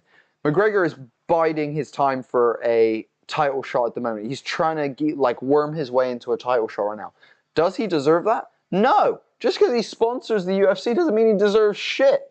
Like, if you're not fighting well, if you're not succeeding, if you're not winning, I don't feel like you deserve, like, irregardless of, you know, the situation. I'm just like, oh man, that bums me out. If McGregor comes back into a title shot, it'd be like LeBron. If LeBron started like sponsoring his movie production company as part, like sponsoring the Lakers, and then was like, yo, we need to pick Bronny and put him in the starting lineup. Yeah, like, exactly. You can't use that sort of business connection for a good reason. I know it's a reason. I know it's like the reason, but for us, you know, that want to hope there's some semblance of like purity, for fuck's sake, and it's harder and harder to do it. Like, it's just not right. It's not right for McGregor to, like, dude, I want McGregor to fight again, and I think if he fought, you know, once, maybe twice against a, you know, let's say 5th through 10th ranked, either lightweight or welterweight, then yeah, sure, come on in, dude. But to just jump the queue and fight Usman before Chimaev, before you know, Dariush, you know, that just doesn't feel right. Before Edwards, like, I think Edwards is going to get the fight. Do you know something I saw that just blew me away? I was looking at comments the other day, and it was talking about whether Islam deserves the next title shot. The amount of people that think Islam doesn't deserve a title shot at this point is fucking staggering. I honestly cannot believe how many people think Islam doesn't deserve a title shot. How many has he won? Like 8 in a row? Oh, like a ridiculous number in a row. Like a freaking absolute ridiculous number in a row. I think, okay, so here's maybe the counter to that. Geraldine quickly saying, experts agree with you, and I agree with you. Hell no. He's just a name value, talking about McGregor. Yeah, fully agree with you. Yes, Geraldine, we know Cowboy Cerrone and Lozon got cancelled because Cerrone is fallen ill. Yeah, we know. But Bobandy tuned in and told us that breaking news. A fight ago. We heard the fucking the teletype. Yeah, so like, you know, McGregor, I mean, I think he's great for the sport, and every time he fights, I get really excited because, you know, he's really, really entertaining. And but let's just try to keep this fucking thing.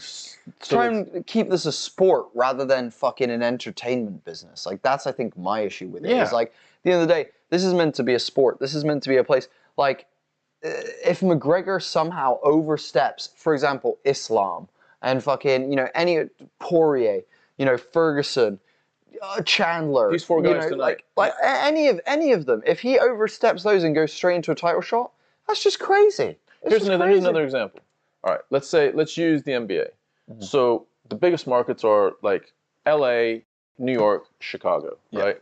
So let's say New York doesn't make the playoffs again, but because it's the biggest market, Conor McGregor is the biggest fucking market as a fighter. We're gonna put him in the playoffs. Literally, like you can't do like no other sport is doing this. Like these subjective, like, you know, we're gonna do this for the entertainment value. Other sports are all about entertainment value as well, but they keep to a confine of fucking like how shit should work. And the purity of, you know, the top 10 is you got to work your way up. You got to earn that goddamn, you know, the contender fight, and then you got to earn the championship fight. And that's when it means a lot. Like what this does to people is it fucks them off. They're like, you know what? I don't even know if I want to watch this shit because it's, you know, it's not right. But I do understand the business side of things. Can you sort that? Quickly, Geraldine saying, who do you want to see fight Beneil Dariush? I mean, dude, I would have loved to have seen Islam versus Beneil. That was the fucking fight to make. Like 100%, that was the fucking fight to make. Because they're grappling, you know, it would have been a real test of Islam, and, you know, I think Beneil was in a position where it could have really helped his career as well if he'd got the win. And even just shown out, not even got the win, even if he'd just come and shown out, do you know what I mean? Put on a good fight, it would have, you know, raised his stock a lot. Kyle Ward tuning in. What's up, Kyle?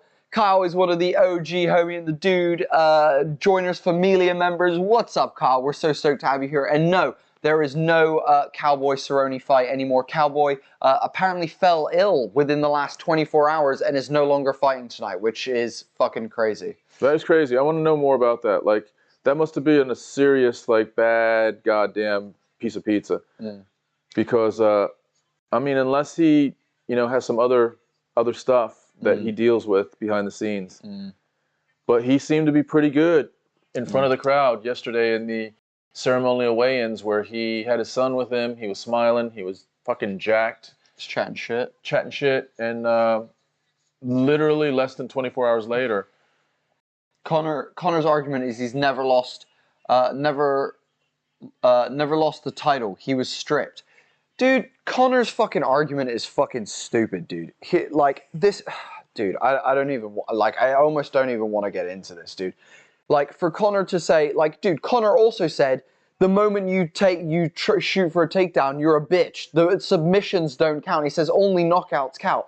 If you watch the Poirier 3 fight, Poirier clips him and McGregor turns into a fucking wrestler almost instantly. Like, come on, dude. Like, McGregor is just a load of bollocks, dude.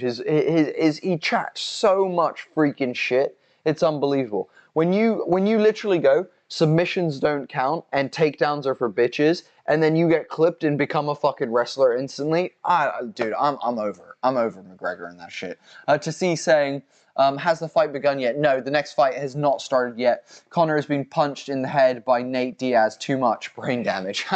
To be fair, to see it, I think Conor versus Nate is a good fight. I agree with that. I'd love to see that fight again because I think both guys are in a place in their career where it's a competitive fight.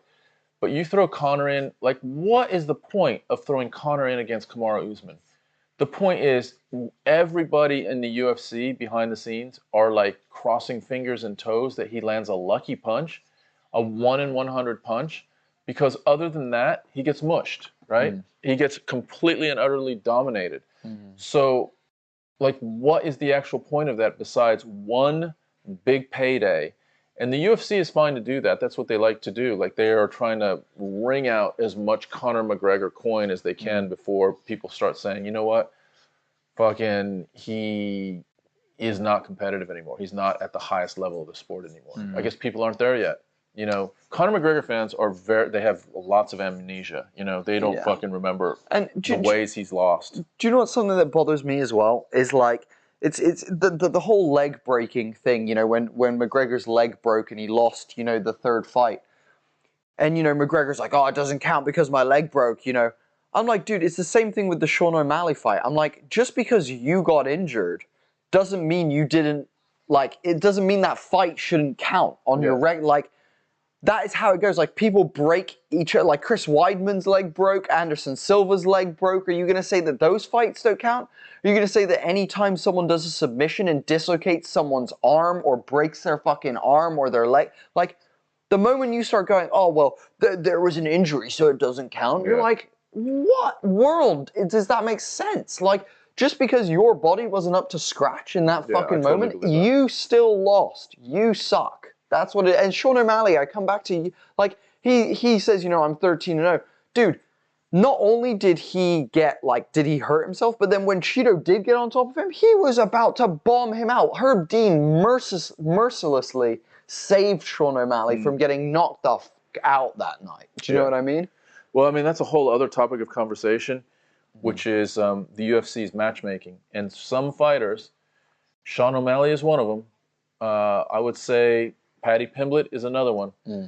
That the UFC, Ian Gary's another one. Ian Gary's another one, which are, they're exciting fighters, but if you look at the whole range of their upside, they are now being marketed as possibly championship material, and we just do not know if they are. So, you know, they're being presented publicly as being super, and they're super exciting, and we love watching them.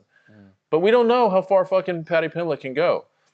And we might not know for a while because I think the matchmaking is going to be very careful not to expose stuff that we saw in Paddy Pimblett and other promotions.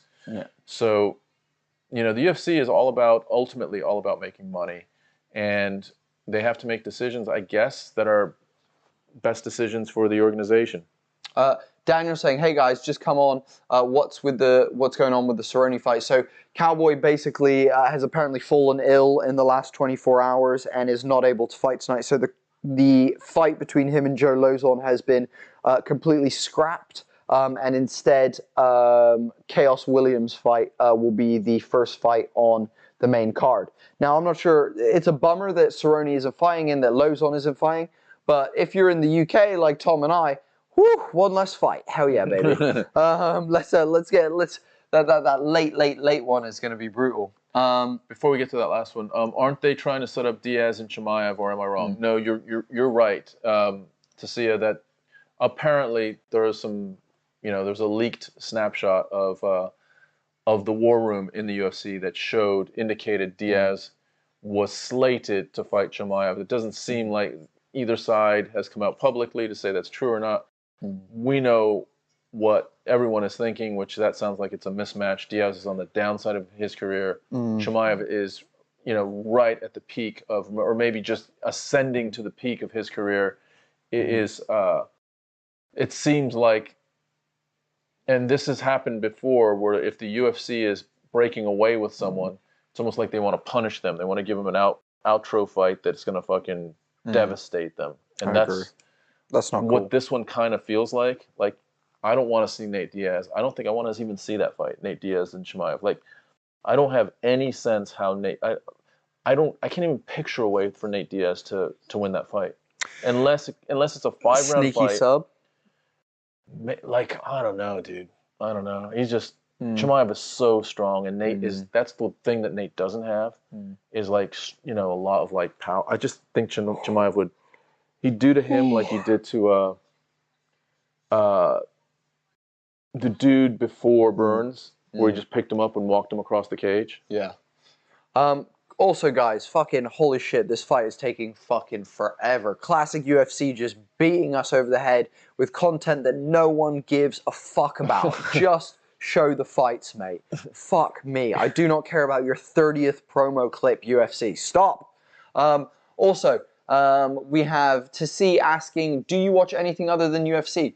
We keep up to date with Bellator and we keep up to date with ONE FC and PFL, but we don't really like religiously watch it because if we did, we would literally be watching shit every fucking night, it would feel like, basically. Yeah, if there's a big fight in another promotion, we'll take interest. We might even watch it. But typically, we're mostly interested in the UFC. And mostly interested in the pay-per-views. I mean, we will mostly watch the fight nights, but we don't do... I watch a lot of the fight nights. Yeah, I watch most of the fight nights, but we don't do these live streams for it because... Fuck, dude, we have lives. We can't give every Saturday to this shit. But also, more guys want to fight Chimaev after Burns. It's a good point. Diaz would definitely end up in hospital with the war of Chimaev, and Burns was beyond me. I don't know what that means. That was a real ugly fight for Nate. He's had enough damage as it is. Yeah, I fully agree with that. There are 15 minutes to fill now. There's three on a schedule. 3 on a schedule. Fuck. Can't talk. Damn, Geraldine, you're fucking tongue twisting me into oblivion. All right, here we go. Blagoy Ivanov, who's only 35 years old. Dude, do I look 20 years older than Blagoy Ivanov? No. Well, I am. I fucking am. Look at them. Look at what's happened to his chest. That scar in the temple. That looks like a shot or a stab wound. Yeah. I'm not saying it was, but it definitely has that appearance. Mark Goddard in the cage with Ivanov. Mike Goddard with a bit of confidence there, taking a wink at the camera as it pans to him. Just no early stoppages, Goddard, or all that fucking steam goes away in an instant. All right. Marcos Rogerio de Lima is in the dark trunks. Ivanov in the southpaw position in the white trunks and knee braces. Ivanov wearing those knee braces because his knees are probably real fucking sore. Ivanov almost continually moving to his right, and that is away from... circling out of the power hand. Yeah, De Lima's power hand. So it's a smart move by Ivanov. Let's see if De Lima has any interest in cutting off the cage. Tassi asking if we're interested in football. The answer is no. Tom and I don't really give much of a shit about English football, soccer, for anyone who's American. The reason for that being is because, you know, it's hard to go from watching MMA where 2 gentlemen put their lives on the line to then watch a bunch of guys just throw themselves on the ground and roll around. Then when the ref calls the foul, stand up and fucking trot away like nothing fucking happened. That shit just pisses me off, dude. Like I genuinely, that shit just fucking annoys the shit out of me. Yeah. I'm there. I'm there as well. Guys, MMA Guru says Usman's on PEDs. Usman's dad is known for nefarious pharmacist who has access to all kinds of PEDs, masking agents. Daniel, dude, I can't. To address that question, dude, Usman's not on PEDs, dude. Usman is not on PEDs, dude. He's tested 50 times, dude, in the UFC and is tested negative every time. He is not on PEDs, dude. And also, you can tell by his striations and things like that. He's not on fucking PEDs, dude. Here's the thing, Daniel. This is a point. It sounds like you are picking Usman out because there's something about him that you're not happy with. So you're using the PEDs argument, which is cool. But, I mean, you can use that argument. How do you feel about John Jones? How do you feel about Anderson Silva? How do you feel about fucking, you know, on and on and on? So if you're going to make that argument, dude, be prepared to make it up and down the line. So, you know, we don't know who is and who isn't on PEDs. My guess is many of them are on PEDs. So Well, I don't know what your point is. Come up with something like, you know what? I just don't like Usman, so I'm going to come up with an excuse why I don't like him. That's fine. Dude, that's more legitimate than making some shit up. His dad is in fucking jail. Usman's dad is in jail. How is he giving him peds? Makes no fucking sense. Like, Usman's dad has been in and out of prison throughout Usman's career. Like, let's be fucking real. He's not fucking petting him. Like, gotta call those fouls. Women's soccer is 100% better than male soccer. I only watch the Olympics women's team. Oh, interesting. I'm gonna be devil's advocate. Bilal was veiny as fuck in his last fight. Dude, there's no devil's advocate there. I'm not saying they're not on peds. I'm saying don't pick one of them out and make that your excuse for not liking them. Fucking, I'm okay with us questioning all of these fuckers. I mean, they're all, like, if I was getting ready to go in the cage. But also, if you're testing, oh, wow, nice body shot from Lima there. Really nicely done. Petr Yan and Sterling. Sterling was acting hard out the illegal knee, barely grazed it. Yeah, to see, you're not wrong at all, dude. That knee that he took was the closest thing to a football dive we've ever seen in the UFC. That was the closest thing to a football dive that we've ever seen in the UFC. Usman's brother-in-law is a doctor. Dude, I mean, dude, his brother-in-law is a doctor. That's your, dude. I have friends that are doctors. It doesn't mean they're giving me shit, dude. Because also, the moment you give someone stuff, you break your medical oath that you fucking do when you become a PhD student. Oh, big overhand left there. Lots of for Lima. Here's the thing, like if you want pads at that level, you can probably get a good, system, a good formula of pads and masking agents, because they're just around the sport, man. John Jones, fucking TJ Dillashaw. I mean, come on, let's not kid ourselves. But again, don't just call out Usman because his fucking brother-in-law is a doctor. That's just weak. Like, if you don't like Usman, that's cool. Just say, I don't fucking like him because X, Y, and Z. But don't use some... Just relations to medical people is not a good excuse. Yeah, But this is what I say. Usman's a phenomenal fighter. A lot of people struggle with the fact that he is so dominant. People just don't understand how he's so dominant. And comes down to years of work, years of training. Trevor Whitman being one of the best fucking coaches in the world. Like, and again, I come back to, if Usman tested positive, cool, amazing. We can start questioning and start, debating all of his fights. But at the moment, he has had 50 tests, and not a single one has come back hot. Like, TJ Dillashaw pisses hot. John Jones pisses hot. They're gonna catch you for picograms, guys. If they're measuring picograms, you're telling me they can't work out whether Usman's on peds or not? Dude, if he's testing negative, he's not on fucking peds. Like, that's how it is. If you test positive, Anderson Silva's tested positive. All these fucking fighters, late shot there for Lima that looked like it staggered Lobotov a little bit there. I'll tell you what. My apologies. This is a fucking backyard barbecue fight between my uncle and I'm gonna roll too late for and my mechanic. These guys are like older, mature guys. I love that's the optics of it. I mean, of course, they're lethal and trained MMA fighters, but yeah, you're not wrong, Geraldine. He is literally, you're like, when you have Trevor Whitman as your striking coach and you're one of the best wrestlers in all of fucking history, I mean, it's a hard combination to deal with. You're not wrong at all. Yeah. Everyone does hate Ali, and that's fine. Look, our job and our enjoyment in this is calling it as truthfully as possible. Truthful as we can. So I'll tell you right now, if Usman was fighting tonight and he sucked, I would be the first one to say he sucks. Yeah. But if he fought great, I'll be the first one to say he's great. I'll be the first one to say that Colby almost fucking beat him in that last fight. It was a fucking close fight, that last one. Don't get me wrong, he did drop Colby completely and almost slept him, but that was a fucking close fight. Like, Colby brought it on in that last round and made a good argument for that last round.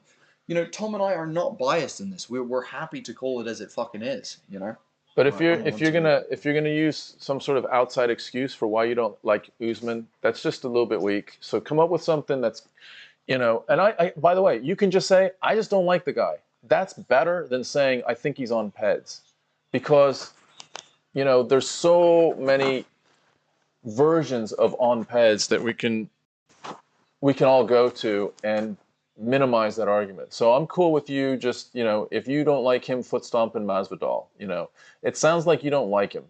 And I think you just need to kind of dig deeper and figure out why you don't like him. You know, is it his fighting style? Is it how he talks?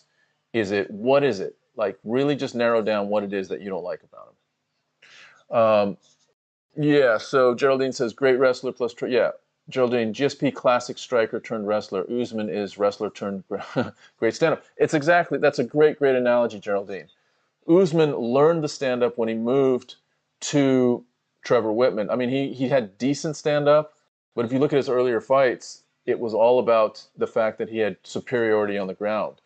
But now with Trevor Whitman, you know, I would think Trevor Whitman, along with City Kickboxing, are far and away the two best sort of gyms for striking. Oh, wow. Nice lunging left by Ivanov that takes DeLima up against the cage.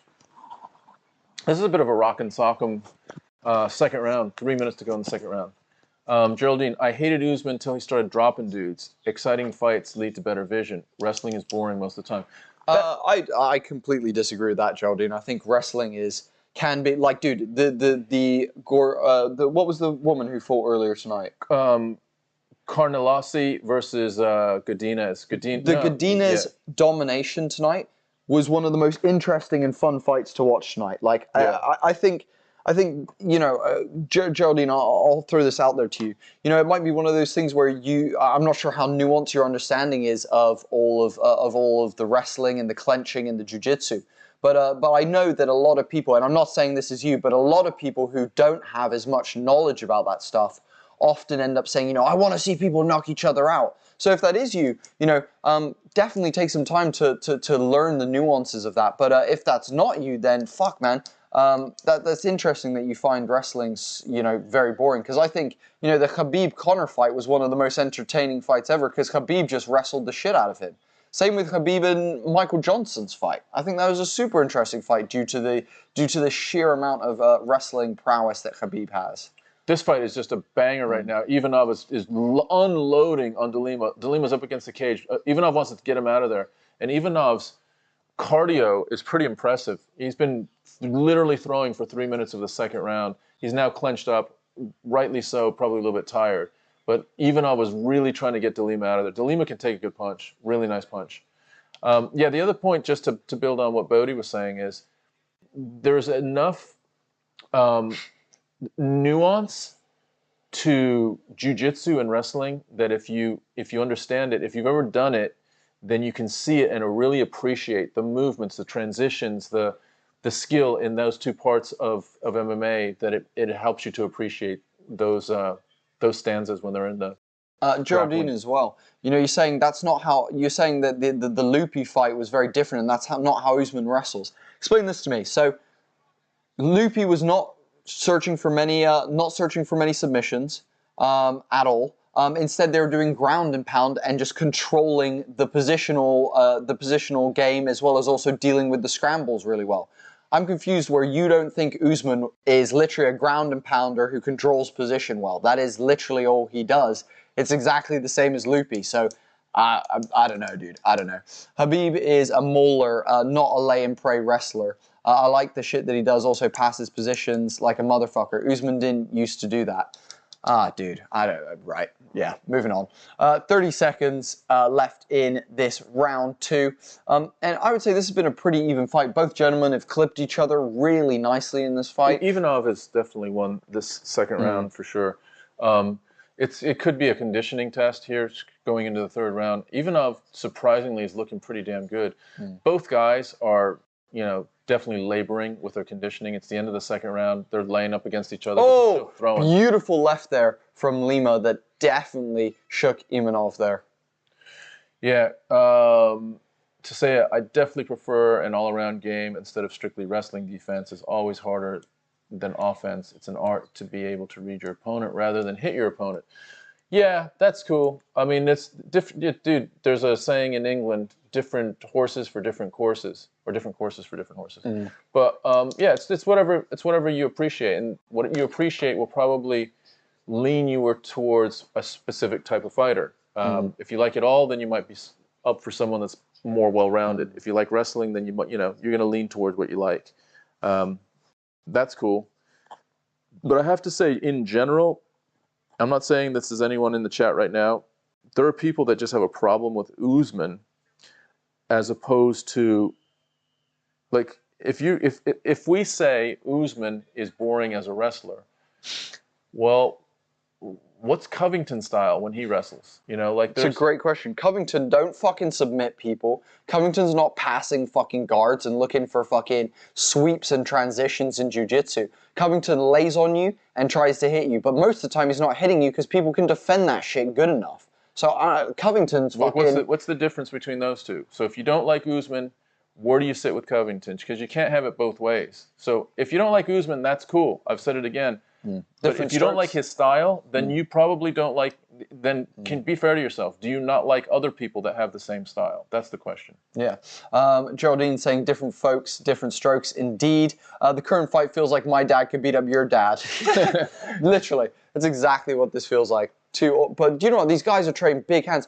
I'm surprised no one has dropped at this point because they have clipped each other multiple times. Yeah, I'm guessing that someone could fall here in this third round because their conditioning now is really like they're both redlining on the empty side of the fuel gauge, and a clean shot now, especially at their age, their conditioning, you know, they're not going to take it quite as well. But the other side of it is they're not going to throw one as hard either. Really nice digging for underhooks is Imanov right now. Really looking to pull those underhooks in to hopefully reverse the position. And you can see Lima doing a good job defending that. Well, now reaching down, hopefully looking for maybe a single leg or a double leg. You can see Imanov digging for a guillotine. Standing guillotine, he's got it. I don't know if he's going to hold that. I doubt he's going to hold that. It's just going to burn him out too much. But it's a control move while he's up against the cage. But he's trying to put it on there. I think he's just doing it in a way to manage this situation. 100%. This Imanov's arms are going to burn out if he continues. It doesn't feel like he's squeezing at this point. No, it feels like he's just holding. He's just controlling this position. Yeah. And Mark Goddard's going to break it up. Wow. De Lima's exhausted. Yeah. De Lima was literally just like, it was almost like he was leaning up against a tree. Yeah. You know, after a hike up a hill. Oh, De Lima just got clipped. And De Lima has a little mouse underneath his eye, little cut under his right eye. Oh, wow. Wow, it's fucking, it's like, it's drunken. Drunken striking right now. Drunken bar fight time. Yo, guys, I'm not sure if those of you in the UK, you know, shout out to Cadbury's. I eat this shit all the time. We would love to be sponsored by Cadbury's. That would be amazing. Cadbury's, if you ever see this, sponsor us. Yeah, well, because I like eating your shit. Whether you sponsor us or not, we're eating shit. Ivanov now leaning against De Lima up against the cage. Both guys just really, really tired. Round 3, about 2 minutes and 15 seconds left in round 3. O'Malley versus Munoz, thoughts? Good step up in competition, in my opinion. I agree. I think that's a great step up. The only argument I would have, on paper, it's a good step up. But if you look at the recent activity of Munoz, I think he's 1-5 in his last 5 fights. If you guys could look that up, I'm pretty sure that's what I remember it being. So, again, matchmaking has to be, you know, pretty tactical with some fighters. And I think they're being very careful with O'Malley right now. Oh, to see, you're Aussie. Hey, are you watching from Australia right now? Yeah, interesting. Because, wow, fucking hell, these guys are just landing nonstop. Jumping switch kick from De Lima. Nice. Lifting his 245-pound ass off the ground effortlessly right there. I think he was aiming for the chest. He got him just below the knee. Oh, wow. Imanov with a nice straight left there. Ivanov coming in with them nice 1-2s, but they're just both too tired right now to deliver anything significant. Yeah. Oh, bloody hell. Ivanov just literally, they're both happy to have a minute here right now. Yes, sir, I don't want to pay the UFC, so I'll... What? So you'll be streaming it, I assume, to see. Where are you watching from in Australia? Are you in, like, are you East Coast? Are you, like, Melbourne, Sydney, Cairns, Brisbane? Are you West Coast? You like Perth? Like, what's your where are you located to see? Lazy 1-2 from Imanov there, swinging wild, but nicely moved out of the way for Lima. Trading jabs. Oh, nice head movement there from Imanov. Just taking his head off that center line, meaning that De Lima just misses. Hey, Biaya, thank you so much for joining us. Beautiful takedown for De Lima right at the end of this fight. That might won him that round. That might have just won him that round. I think so. Just that doesn't look great for Ivanov to be on his butt up against the cage to finish that round. Yeah.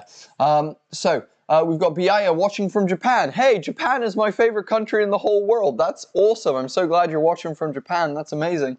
To see saying Brisbane. I have also been to Brisbane. What is up with your guys' rain? I swear to God, when I was in Brisbane, it would be like raining and you could walk out of the rain cloud and then like walk back in. Like it was so weird, tropical like rain weather. That was so interesting.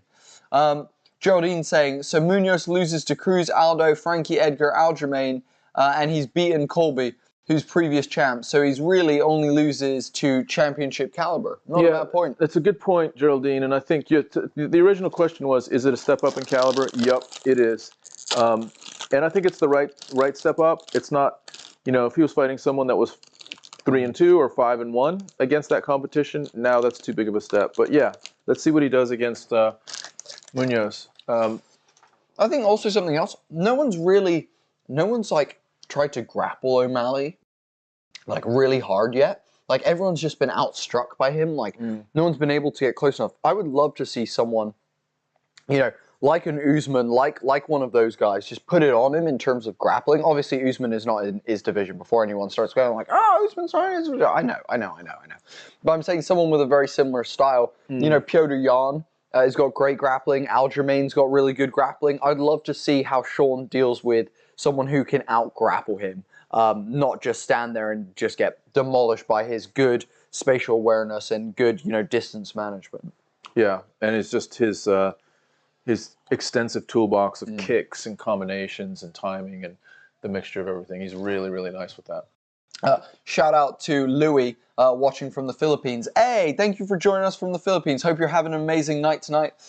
Ivanov wins via unanimous decision, guys, that last fight. And Geraldine saying Cheeto looked great last outing. I fully agree, dude. I've been saying to Tom, I can't tell you how long I've been saying that Cheeto is a fucking problem in this division. I have literally been saying to Tom for so long that Cheeto is going to be one of the top title contenders in the bantamweight division for a while.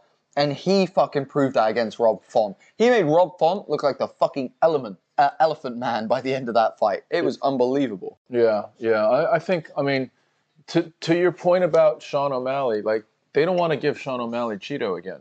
So this is the dilemma. Like, that is the logical thing for Sean. If Sean O'Malley really wants to erase that loss, he should be calling for that fight. Yeah.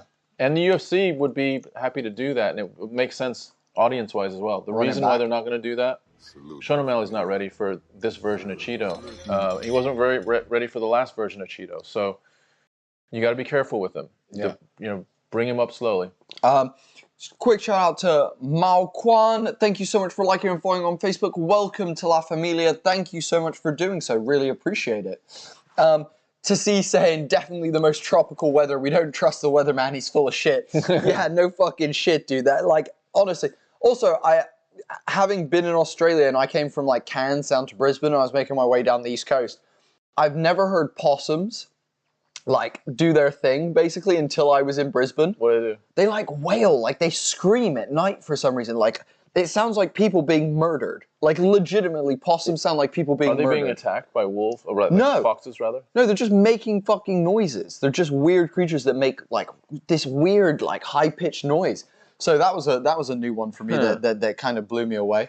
Well, let's see what else we got here. Daniel saying Oliveira submission 4th round. Not a bad bet, Daniel. Not a bad bet at all. I think that's a fairly reasonable bet to throw out there. I respect that. Geraldine saying Sean, a great striker, good jits.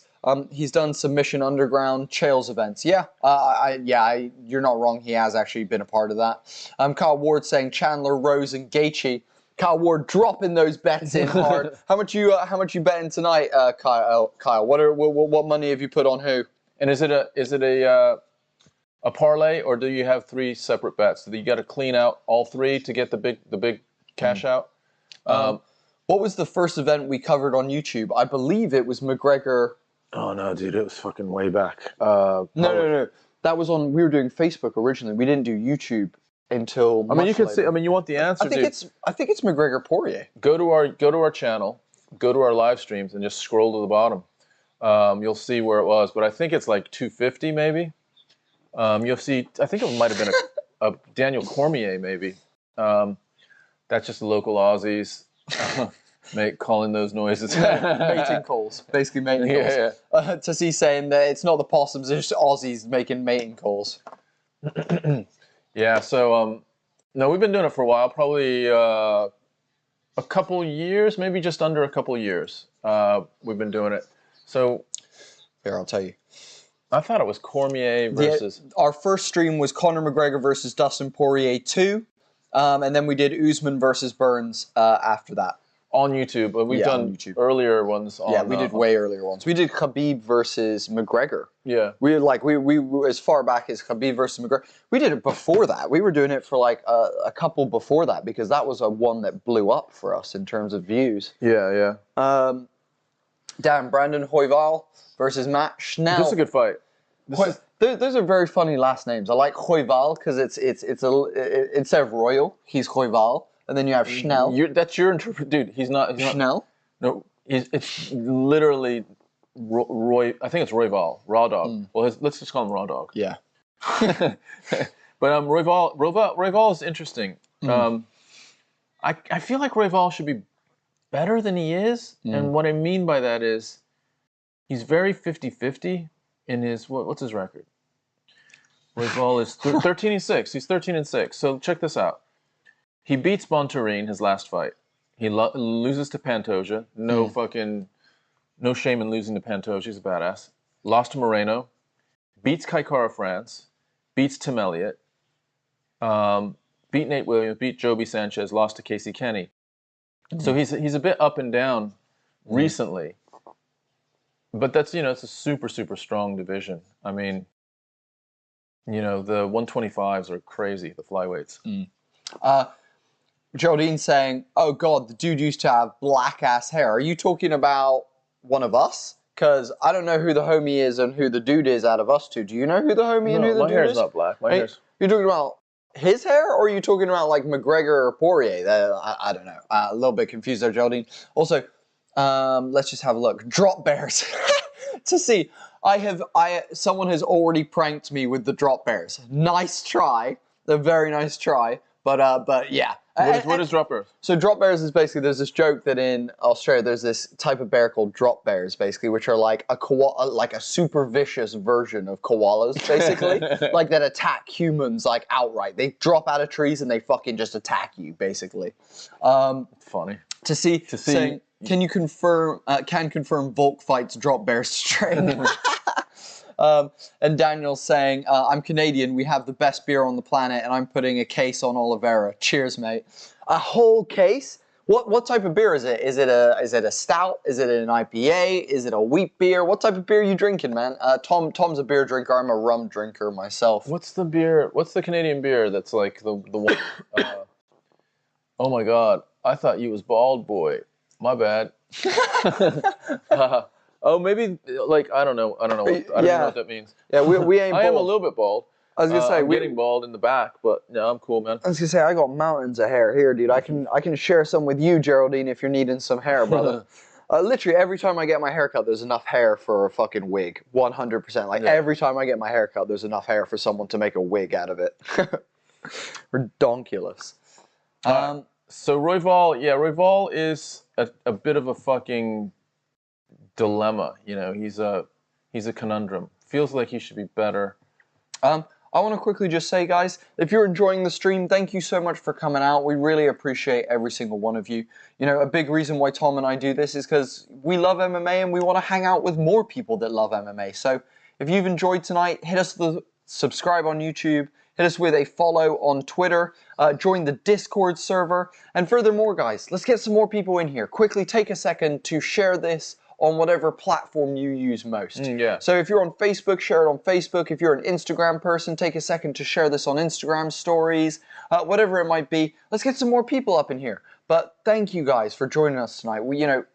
We really appreciate it. We fucking love doing this with you guys, and it's so much fun to have so many of you joining us here tonight. Geraldine saying, my hair is virtually the same length as yours, Bodhi. Oh, dude. Well, there we go. Are we twins? Did we just become best friends? Do you want to go do karate in the garage?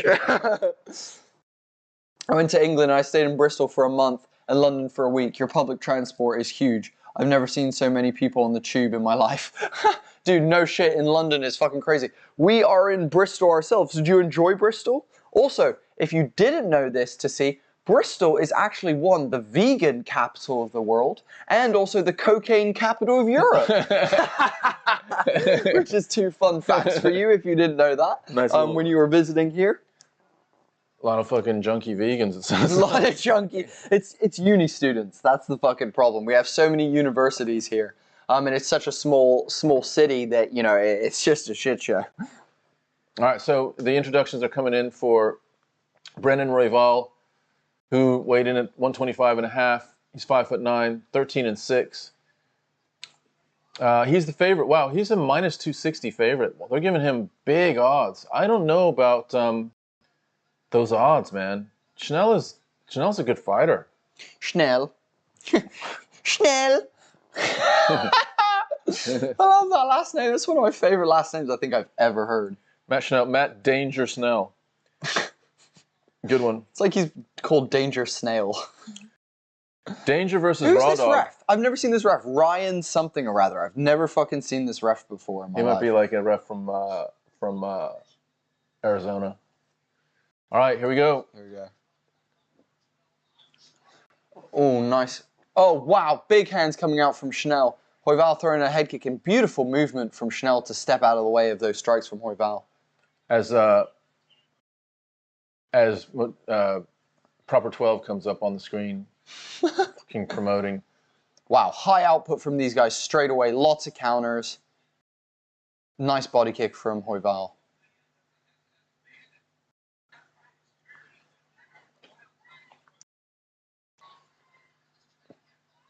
Royval, wow. Schnell's sharp inside right now. They both are. These two guys are, right at the precipice of the top 10. This would be a big win for either one of them. Oh, wow. Nice jab from Royval. Royval is a southpaw. Oh, nice one, too. Oh, nice lead right. So the jab by Royval. Oh, big one, too. Schnell drops Royval with a big right. Drops him with a big right and ends up in the half guard. You can see Royval hunting a leg submission here. And Schnell manages to regain his composure, get on top, and land some ground and pound. Wow, This is a crazy scramble right now. Royval is a wriggly motherfucker. Jesus Christ. Royval looking, I thought for a second there he's looking to hunt like a Kimura or something, but he's bringing up a little bit of trying to bring up some rubber guard, it looks like. Yeah, Royval employing a rubber guard, and he's almost transitioned to an omoplata or a go-go plata. He releases it and digs for a leg. Schnell doing a good job to spin out of it and rotate the right way. He's now pulling a guillotine on Royval. He sits the guillotine back. Oh, it's deep. But Royval does a great job reversing it and pushing the legs, not allowing Schnell to lock up that... Oh, he's got a darce. He's got a darce and then he lets it go. Oh, Royval goes for his own guillotine now. He might have it. Royval's got a... he taps! Holy shit! Schnell taps. Holy shit! How the hell did that happen? What just happened? That was some of the craziest... There's so much scrambling. That was a quick tap, man. That guillotine must have been tight. He definitely had it up in there, though. And do you know what you can tell? You can tell almost instantly that Schnell, when he locked up his guillotine, was searching for that guard to really tighten it and get the leverage that he needed. Wasn't able to do so. Royval sorts out the guillotine, locks up the body lock, locks up the guard, and then pulls that pressure, cranks the neck. And it was quick. Tapped in literally maybe a second, maybe 2 seconds from being in there. Very quick. Ridiculous. We have Geraldine saying, "Hey, Lego Bristol, and I love Schmeat." Dude, we're veggie vegans here, so we eat a lot of fake meat here. Not because we don't like meat, but just simply because we don't like animal abuse. Wow, it was almost like it was a one-handed guillotine. And it was a two-handed tap. How rare do you see people tapping with both hands? Look, so he's got 2 hands now. He's going to release his second hand, and he really cinches up his right hand, his lead sort of hooking hand for the guillotine. That was crazy. To see saying, I love Bristol. I was over during New Year's. The fireworks were incredible. Don't have anything like it over here in Australia. I confirm where I was staying at as I was offered everything under the sun. Yeah, exactly. There you go. There you go to see. And yeah, dude, it's so great. When most recently, New Year's, we went up to a place called Brandon Hill that has like a view of the whole city. Yeah, it's really nice. And just fireworks across the whole city, man. It was stunning to watch. We've got Geraldine saying Jason Herzog is the best ref in the biz currently. Chris Tione and the bearded dwarf guy are good too. Dude, I would say Mark Goddard and Herb Dean. You cannot sleep on Mark Goddard and Herb Dean. I fully stand by those two guys. As I like Herzog though. I do like. I love Jason Herzog as well. Jason Herzog is my third. I think I go Dean, Goddard, Herzog, Tione, bearded dude, and then very bottom of the rung you look at Keith Peterson. Keith Gin Breath Peterson. Hot take, I fucking hated Dublin. I've never been to Ireland, so that is a hot take. I've never been to Ireland, but I've heard great things. Igny, thank you so much for liking and following on Facebook. Welcome to La Familia. So honored to have you joining us here tonight and part of La Familia. Thank you for that. Really appreciate it. Do you feel like you've seen that Bruce Buffer jacket before? Jacket, yeah. Maybe. It looks familiar to me. Royval, man, that was crazy. That was so crazy. That was wild. Now he's number 6, man. Royval. So wait, Royval was 6 before this. I just want to look at that, man. Herb, let him die, Dean. JK. Here's what I'd say about Herb Dean. The man literally does almost every main event. The man has literally... I would love to know how many fights Herb Dean has reffed in comparison to the other fighters. Because at the end... other refs. Simply because it feels like he's doing so much more than the refs. Daniel saying, Big John McCarthy. Oh, dude, Big John was one of the greatest refs in all of history. Yeah, you know, one of the greatest refs ever. Kyle Ward saying 200 on Chandler, 100 on Rosen, 600 on Gaethje. Holy shit. Oh my God, Kyle, that's a big bet, my dude. So you got, dude, you got. I hope tattooing fucking paid well this week, dude. Jesus Christ. Kyle, just under a fucking a little milli, a little fucking $1,000. Dude, if you win that, by the way, so Chandler is favorite. Rose is favorite. What odds did you get on Gaethje? Because that line has shifted. Justin was underdog yesterday. Seems like he's favorite right now. So be interesting to just pop in what odds you got on that. Yeah, as far as referees are concerned, I'm cool with the ones that you guys Mike mentioned. Beltran is the bearded dwarf. Beltran, yeah. Yeah, Mike Beltran. Yeah. He had a really bad stop recently, and it was either PFL. I know it was Bellator. He had a really bad stop in Bellator recently. Yeah, it was not good. Yeah, it wasn't a good one. Stopped it really early. To be fair, Peterson isn't actually too bad. Do you know what? Something I only realized recently through watching, looking at some photos of PFL. The refs wear a set of glasses in PFL that are cameras. I didn't know this, but they're wearing cameras as refs. So there's times where they switch the camera and it's a POV from the ref. Really? Yeah. That's hot, man. That's fucking sick, isn't it? That's super cool. Yeah, I didn't realize that either. We need to watch some more PFL. How much do you think he's made total, and how much do they make per event? If you're talking about refs, that's an easy answer. I know that Herb Dean has said many times that he makes around about $1,000, $2,000 per event, basically. And the reason for that... Which is not fucking much. No. Because he's not part of the... So the UFC does not pay the refs. The athletic commission does. So it's an athletic commission job. and it's kind of like a glorified umpire for like semi-pro baseball, that type of thing. Athletic commissions, some of them pay a little bit more, some pay a little bit less, but it's a couple $1,000s. Yeah, POV ref vision, that is hot. I fully agree, dude. I don't know. Here's the thing. The UFC are slowly, like, upping their production scale. Like, one of my favorite ones was how suddenly UFC went from, like, their old cameras, which basically give you something called, I believe it's, oh, fuck, what's it called? I don't want to say it's global focus. It's not global focus. Let me just fucking search this. Yeah, but I mean, like, the UFC's, like, the comparison I like to make is one day you started watching the UFC promos and you're like, holy shit, this is like as good as the NFL. It was like really, really like there it is. Janky promotions. Like, I mean, not like terrible, but not like so slick that you see like NFL, NBA, those types of things. And now they are, man. They're really, really good. So what I was going to say is basically UFC used to use cameras that used something called deep focus, basically.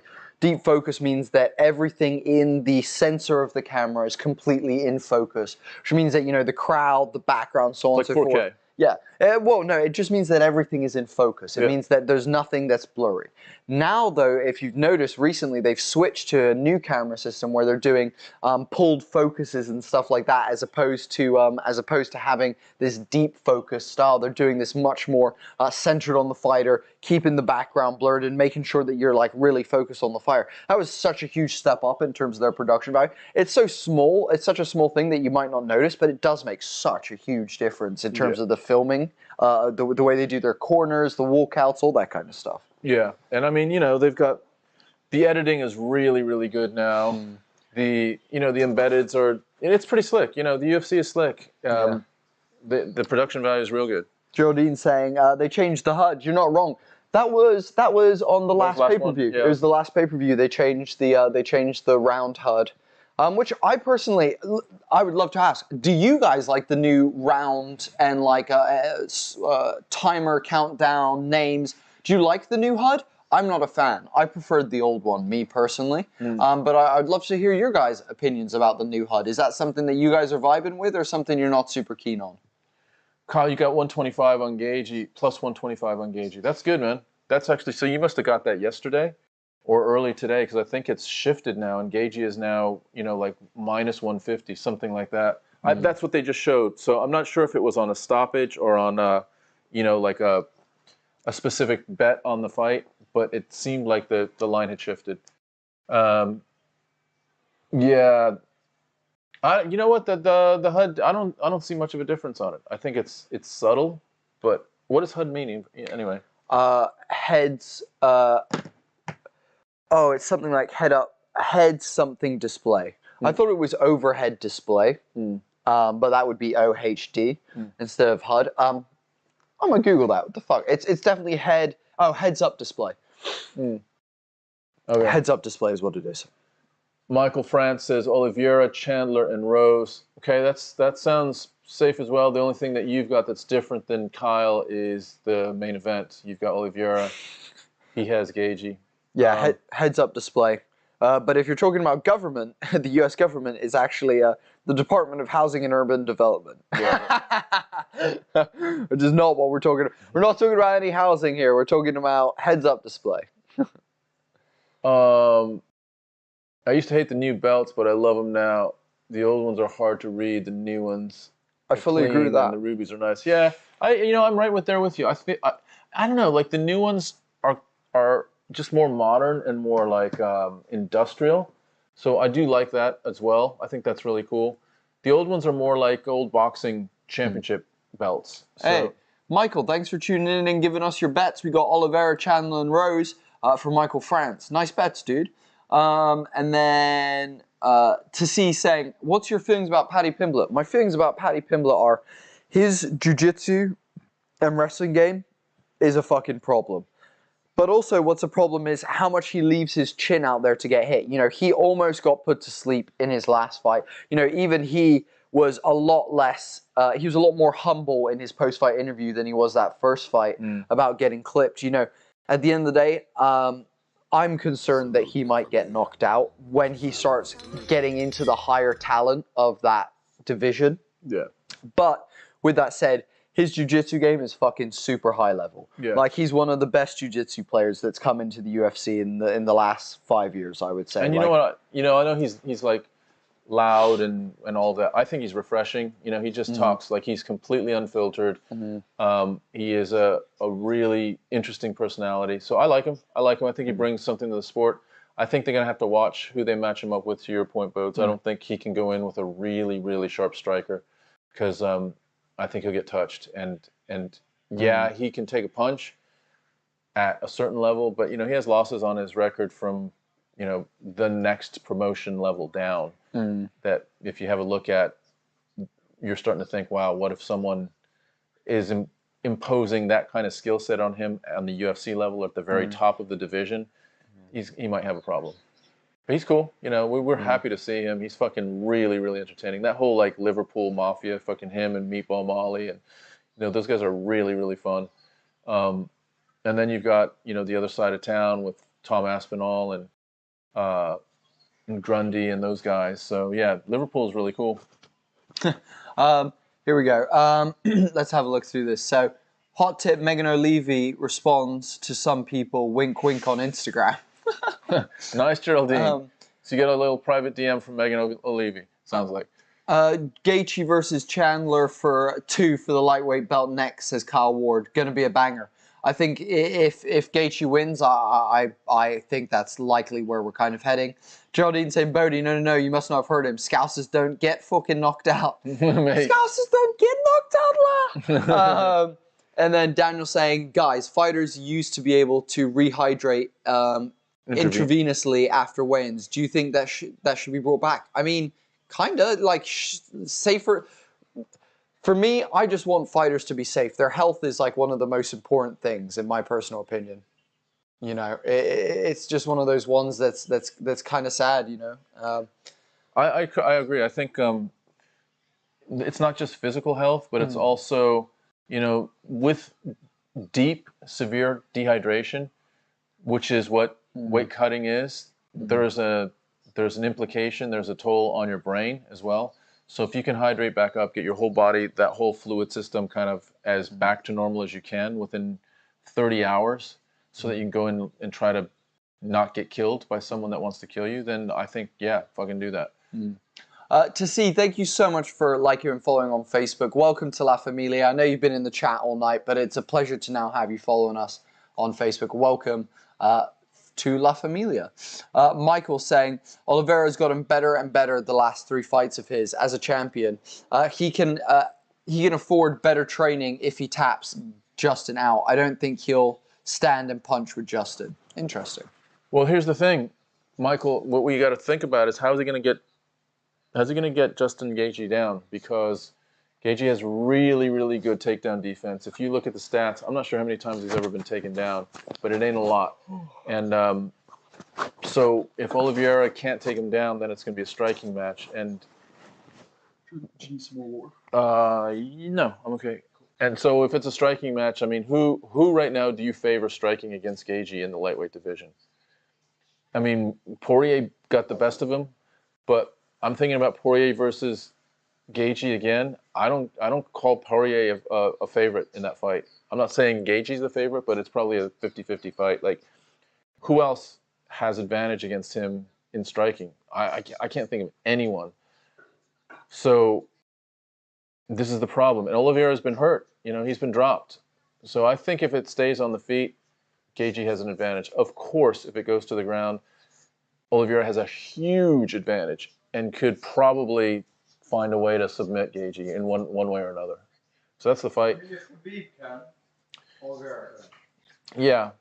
So we also have to just see how Oliveira's doing. You know, I'm not going to minimize what went down, 24 hours ago. That was huge. That was just huge. You cannot just easily put that aside. He lost money. He lost potential percentage points on any of the pay-per-view sales, so more money. He lost his fucking belt. He lost his whole legacy. Yeah, the whole story of his, his story arc is taking a huge hit as well. After missing weight, he had to go back to his room And, you know, where was his headspace? Just the money thing was hundreds of thousands of dollars, for sure. $500,000 worth of pay-per-view talk. Yeah, so lots and lots of implications. So let's see where his headspace is. He comes out too angry, or he comes out, you know, a little, just less than his best game.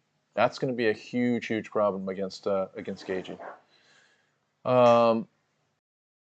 Let's see. I say Oliveira's gotten better and better the last 3 fights of his. Yep. Michael Friends, don't bet. Oh, you mean don't bet? Yeah, Michael. Oops, sorry. Does not need the ground. Gets his back standing. Ah, dude, that's interesting. Gets his back standing or a standing guillotine. That could happen. That actually could happen. Just in some sort of scramble up against the cage. I could see that as well. So Gaethje's walking him down. They get sort of up against the cage. Oliveira clinches, gets in a sort of a backpack position, and squeezes him out. That's a good shout. That's actually a really good shout. Oliveira looks mad now. I agree. Like and you do not want to go in.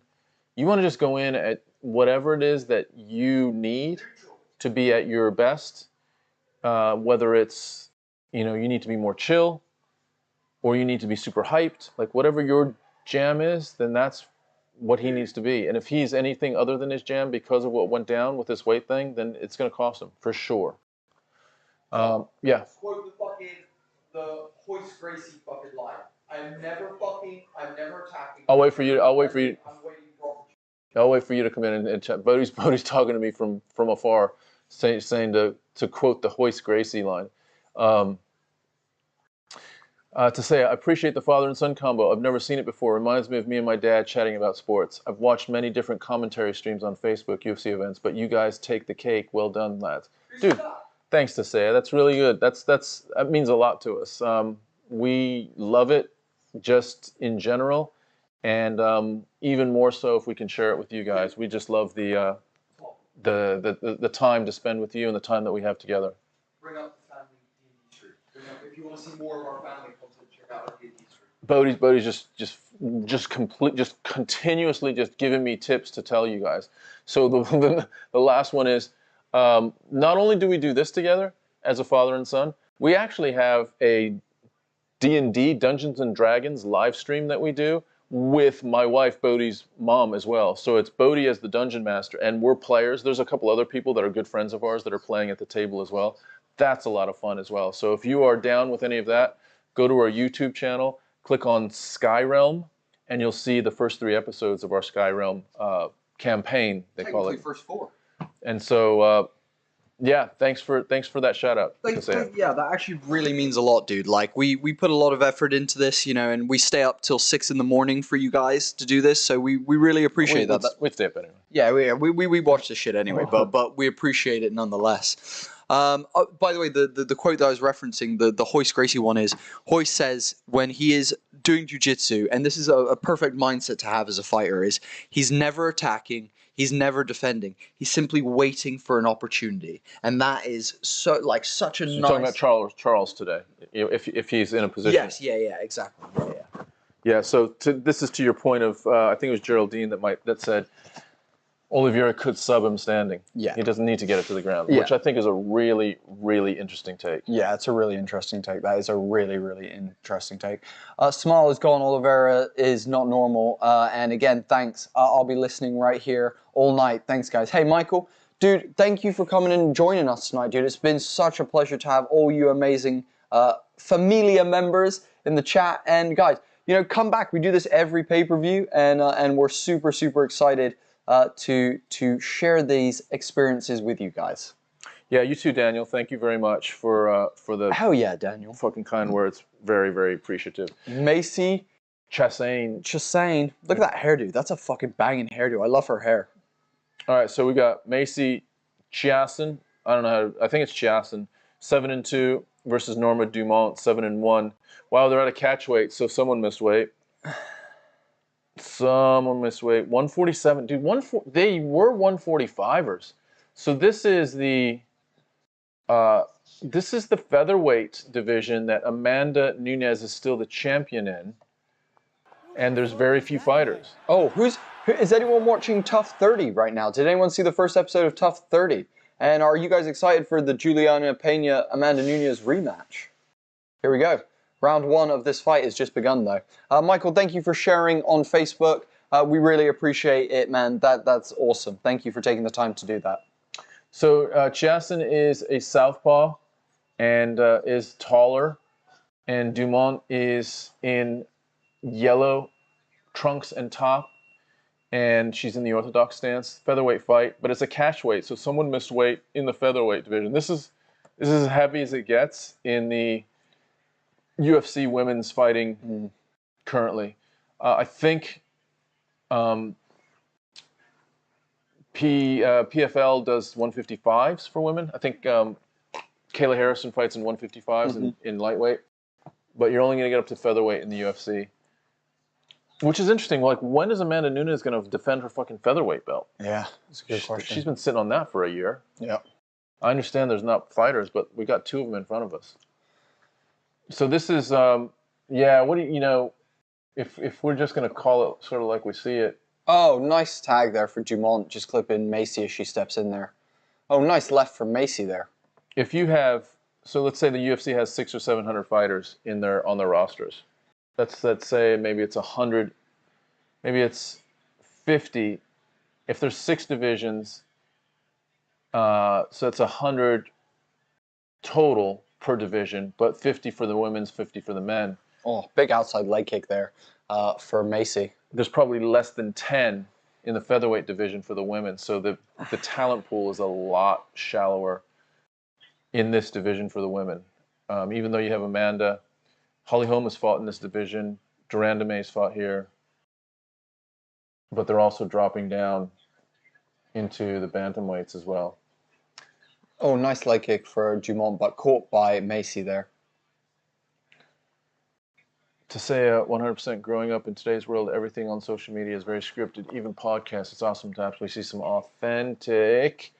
I'll definitely keep up to date with the streams. Nice one, Tasea. That's cool. Yeah, we'll try to... Yeah, Daniel, the Ultimate Fighter series has already started. Episode 1 is on Fight Pass right now. Is that why you asked for that Fight Pass password? Yeah, because I watched episode 1, yeah. How was it?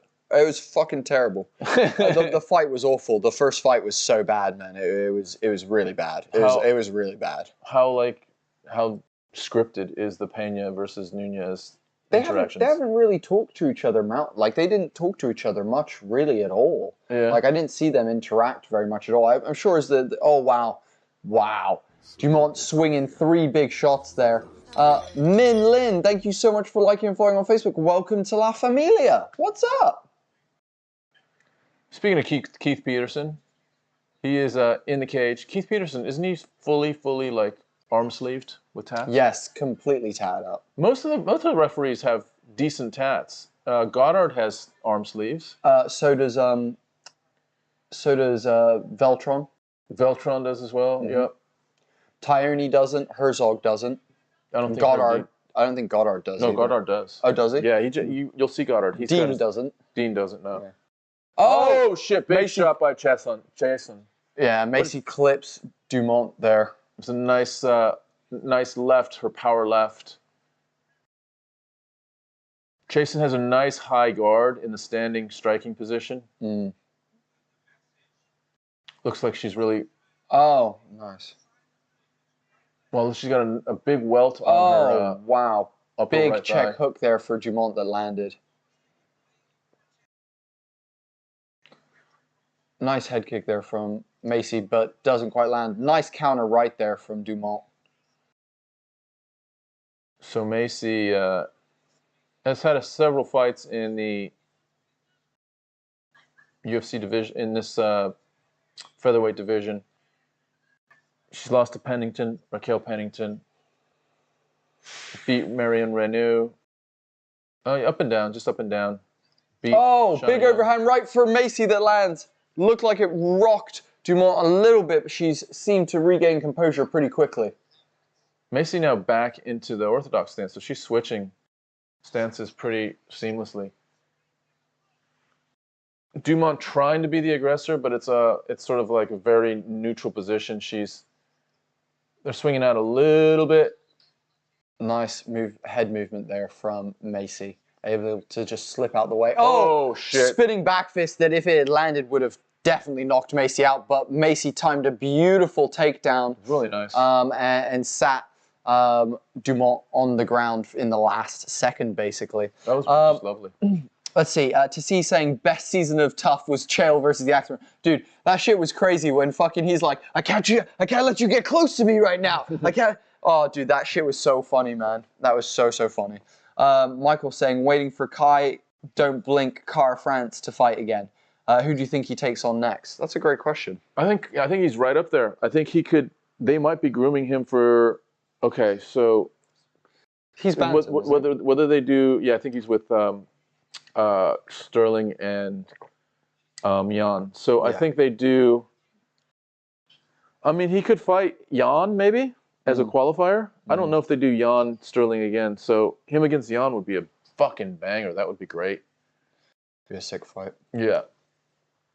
He might just jump into it. Like, who else is Sterling going to fight at this point? There we go.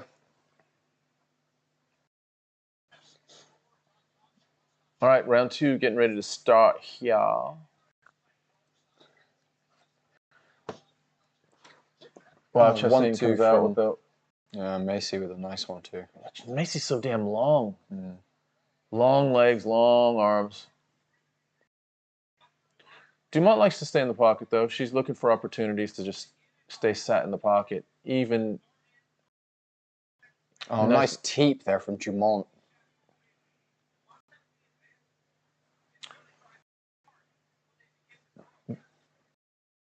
Macy just circling. Not a lot of action going on right now. Daniel, guys, what's your favorite all-time knockout? That's a great question. I know what mine is. I have 2. Mine is Nunez versus Cyborg. It's a good one. I was going to say Usman versus Masvidal is a great one. I was going to say Lyoto Machida versus Vitor Belfort, front kick to the fucking mouth. Yeah. Anderson Silva versus Vitor, front kick to the fucking mouth. You know? Fucking Cheeto Vera versus Frankie Edgar, front kick to the fucking mouth. yeah. I mean, also for me as well, the Poirier knocking McGregor out was such a big moment in UFC history. Poirier putting him down in the second fight was What about McGregor huge. putting Aldo down? That was huge as well. That was McGregor on a fucking rocket ship, man. Yeah. And it just didn't come down for about 2 years. Yeah, those are some sort of, I mean, you know, there's so many. I mean, also fucking Francis Ngannou. Like, I love Stipe Miocic. I really love Stipe, but fucking Ngannou folded him up like a fucking deck chair. Yeah. Mine is Sugar knocking out Liddell. Oh, nice. Also, Khamzat versus Gerald Meerschaert is another great one. Oh, Jesus. Yeah. Currently clenching against the cage is Macy and Dumont. Macy trying to pull Dumont to the ground or do some sort of a trip, and she does manage to get Dumont to the ground. Beautiful takedown from Macy, and she's got the back now of Dumont. She's looking to get one hook in. Dumont manages to get back to her feet. Macy gets one hook in. Oh, she slips off, and Dumont manages to reverse the position and end up in almost mount, basically. Wow, Macy does a great job reversing the position again, and they end up standing and clenching up against the cage. That was a really nice scrambling from both women right there. That was. To say it, when the Brazilian contest started punching when he was on the ground. My favorite one was Uriah Hall in his first Tough fight, and he did the spinning heel kick. Yeah, to see saying, I thought that guy was dead. Legit, dude, legit. Was worried about Chuck after that fight. Yeah, no shit. Masvidal knee versus fucking Ben Askren. That's one of the best ever. That was a great one, yeah. Is the Sugar Shane knockout against Liddell, is that the sort of like walkout knockout? Where he sort of like, has a little bit of a... He doesn't continue on with it. He knows that he's knocked him out in that minute and just sort of starts celebrating. I mean, also, Holly Holmes knocking out fucking Ronda Rousey was one of the greatest fucking knockouts Nunez of all knocking time. out Rousey as well. Oh my God, it's just one of the greatest. Like, that moment was crazy. Everyone thought, Rousey was just undefeatable. Like, she couldn't be beaten. Yeah. And fucking Holmes just humbled that shit so hard. We were fucking, I mean, just completely, and the roof went off in our house. Not because we love Holly Holm that much, just because it was so, it just changed the landscape of women's fighting forever, really. Nice tie clench for Macy right now, throwing nice knees. And she dips down for a double leg. But you see Dumont with a nice whizzer, pulling her back up and maintaining this clench position up against the cage here. Obviously, there was no competition. No competition by timing. That kick was perfection. Yeah, no, you're totally right to see. You're totally right. 40 seconds left. This featherweight women's fight is, you know, it's okay. I mean, it's competitive. I think both women have, you know, good skills. There's neither of them have one dynamic fight-ending skill set up to what we're seeing right now. Macy delivering some good knees to the inside of Dumont's left leg as Dumont's pinned against the cage. Those are good knees. She's she's not even putting her foot down. She's just fucking rocking it back and forth. Oh, God. I'm not sure if any of you have ever had someone knee you in the thigh. Your leg goes fucking numb. Your whole leg goes fucking dead. And she just took 4 of those to the thigh. Yeah, like repeated ones. And there were some to both thighs. So, yeah, Dumont's legs are... But speaking of legs, let's talk about Justin Gaethje's low leg kick. Because oh, my God. That could be a factor tonight. You know? He almost broke Khabib with that fucking leg kick. You know what, though? Ironically, there was a... Chandler was talking about in their fight... After the fight, they both went to the hospital, and they're literally, like, in different bays. Next to each other, yeah. Yeah, and Gaethje was telling the doctor, Chandler could overhear it. Yeah. My fucking legs. Yeah. Like, Chandler came very... And if you remember, Chandler stopped throwing leg kicks. In the second. Yeah. Basically towards the end of the second, and then barely threw any in the third. Barely threw any in the third, and so that potentially was a real opportunity missed. He didn't hit the gas on his leg kicks. But yeah, so tonight, you know, leg kicks by Gaethje are going to be a big thing. Although Oliveira has that really high stance, he lifts that front leg up a lot. Yeah. You know, when he... Oliveira's stance automatically just checks leg kicks, I swear, says to see. Exactly to say. It's exactly what I was thinking. He's very, very upright. It's almost like a karate stance, isn't it? He's very, very long and tall. Let's not forget GSP's head kick of Matt Hughes and Jones of DC. Oh, fuck. That Jones to DC knockout. It was brutal. Oh, big overhand right for Dumont. Macy with a gorgeous takedown, and she charges her, looking to get the hooks in from the back, and she's got back control standing right now. She's looking to pull Dumont to the ground. Dumont spinning round and grabbing Macy. Macy shooting down for a double leg. Has both arms locked. Yeah, and pulls Dumont down to the ground. Macy's doing a really good job. Another hook. Very, very active. Macy's just stuck on her, glued to Dumont right now. Here we go back to the knees, to both legs, just delivering fucking Charlie horses, repeated fucking knees to the inside of the thighs. Oh, that one was fucking wound up. Just cranking knees in, man. Those gotta hurt. I mean, I know your muscles get used to being blasted, but they still gotta hurt a little bit, don't they? That's the thing about low leg kicks. It's not necessarily getting your muscles hardened for the damage. It's the nerve that comes into play. That's when you get that zombie leg. Jimmy Crute fucking floppy foot. Yeah, true. I'll say anyone that McGregor would kick the shit out of his leg, no matter what way, Usman would ragdoll him on the ground. Huge blunder going up that way. I think 7-10 rank now, not even top 10. Scar tissue, says DJ. Well, here's the thing. For people that don't know, the reason the outside leg kick is so brutal is because basically right on the side of the knee, there's basically no muscle there. However, there's a giant nerve that sits right on the outside of your knee. If you can clip that, it almost deads someone's leg out entirely. Yeah, but you're right, DJ, as far as like, you know, building, you know, there's the videos, the Instagrams of Tony Ferguson kicking literally like drain pipes and shit like that, or logs or trees or shit. So yeah, you can definitely almost desensitize Your body. those strike points on your body. Muay Thai fighters have some of the harshest shins in the world. Yeah. You know, some of the toughest, most brutal shins in the world. Oh, it's like a funny bone. Yeah, exactly. Dead on, DJ. That's exactly what it's like. If you get clipped on the outside of the knee, it just numbs everything out. Tibia, top of the knee snap. You going to the loo? Yeah. Oh, I'm going to go after you get back. Fucking just chugging through this war. Basically, guys, I was feeling real ill today, so I'm just draining water to try and deal with this headache and shit that I'm currently dealing with today. So if Tom and I are getting up to go pee a lot, that's at least the reason on my end. Someone needs to bring back the Stockton slap. Hey, you know Diaz will bring it back. He slapped the shit out of Leon Edwards with that Stockton slap.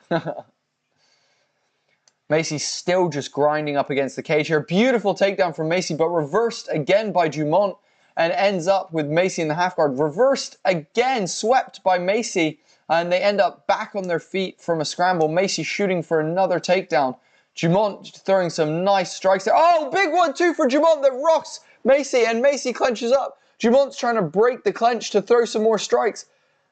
You can tell Dumont has just got the power right now, and Macy doing a great job to maintain that Muay Thai clench, that Thai clench, and she shoots for another takedown. Dumont literally cannot deal with the grappling right now of Macy, even though she's clipping her and rocked her twice this round.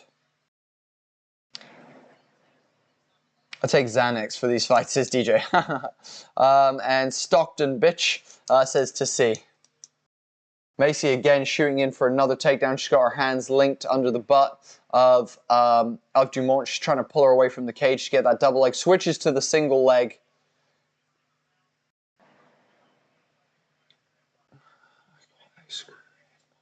To hold it together. Got a screw in mind to hold it together. Oh shit, dude. That's brutal. Dumont really landing some heavy strikes in this. You know, Dumont really wants to be trying to break out. She's digging for a guillotine right now, though. She's looking to get that guillotine, and we have 16 seconds left. However, Macy doing a really good job of defending it. And she's just not able to get her hands together under the chin. She's doing a good job of stuffing the head right now of Macy in attempt to try and break away. Wow. Brutal. Is Cowboy headliner on the undercard? DJ, the Cowboy fight has been cancelled. Donald Cerrone came down with some sort of illness in the last 24 hours, and he is no longer fighting on this card. I'm not sure if you knew that, DJ. I'm really sorry to tell you, but Cowboy's not fighting anymore. Chasson wrestling is going well. Yeah, Macy just out-grappled that round. Just completely out-grappled for the whole fight, basically. Yeah, DJ, what the fuck? I know, right? He looked perfectly fine at the ceremonial weigh-ins, and yet, boom, here we are, no Cerrone fight. Cerrone gone. They need to change the style of top of the ladies. Those, in the second time, someone's titty has almost fallen out. You know what? I saw that as well, Geraldine, in the, I think it was the, what's her name? Brian Ortega's girlfriend's fight. There was a little bit of a shift at the top there as well. But what do you put on? Like, I don't understand. Is it just a longer top? Rash guard? Maybe like a rash guard. Yeah, maybe a rash guard. Yeah. But, I mean, after round 3, Chassain is holding her arm up, pretty confident that she has won that fight. Let's see what the judges say. Dumont looks like she's all right. Joe Rogan's in the cage as well. Bruce Buffer comes in. He's got. Oh shit! He is talking to Keith Peterson. To me, this smells of some shit right now. I have a feeling it's gonna be a split decision. Maybe not. Maybe Bruce always talks to the referee right before just to make sure the referee knows and they're not surprised. It's gonna be a split decision. It's gonna be a split decision.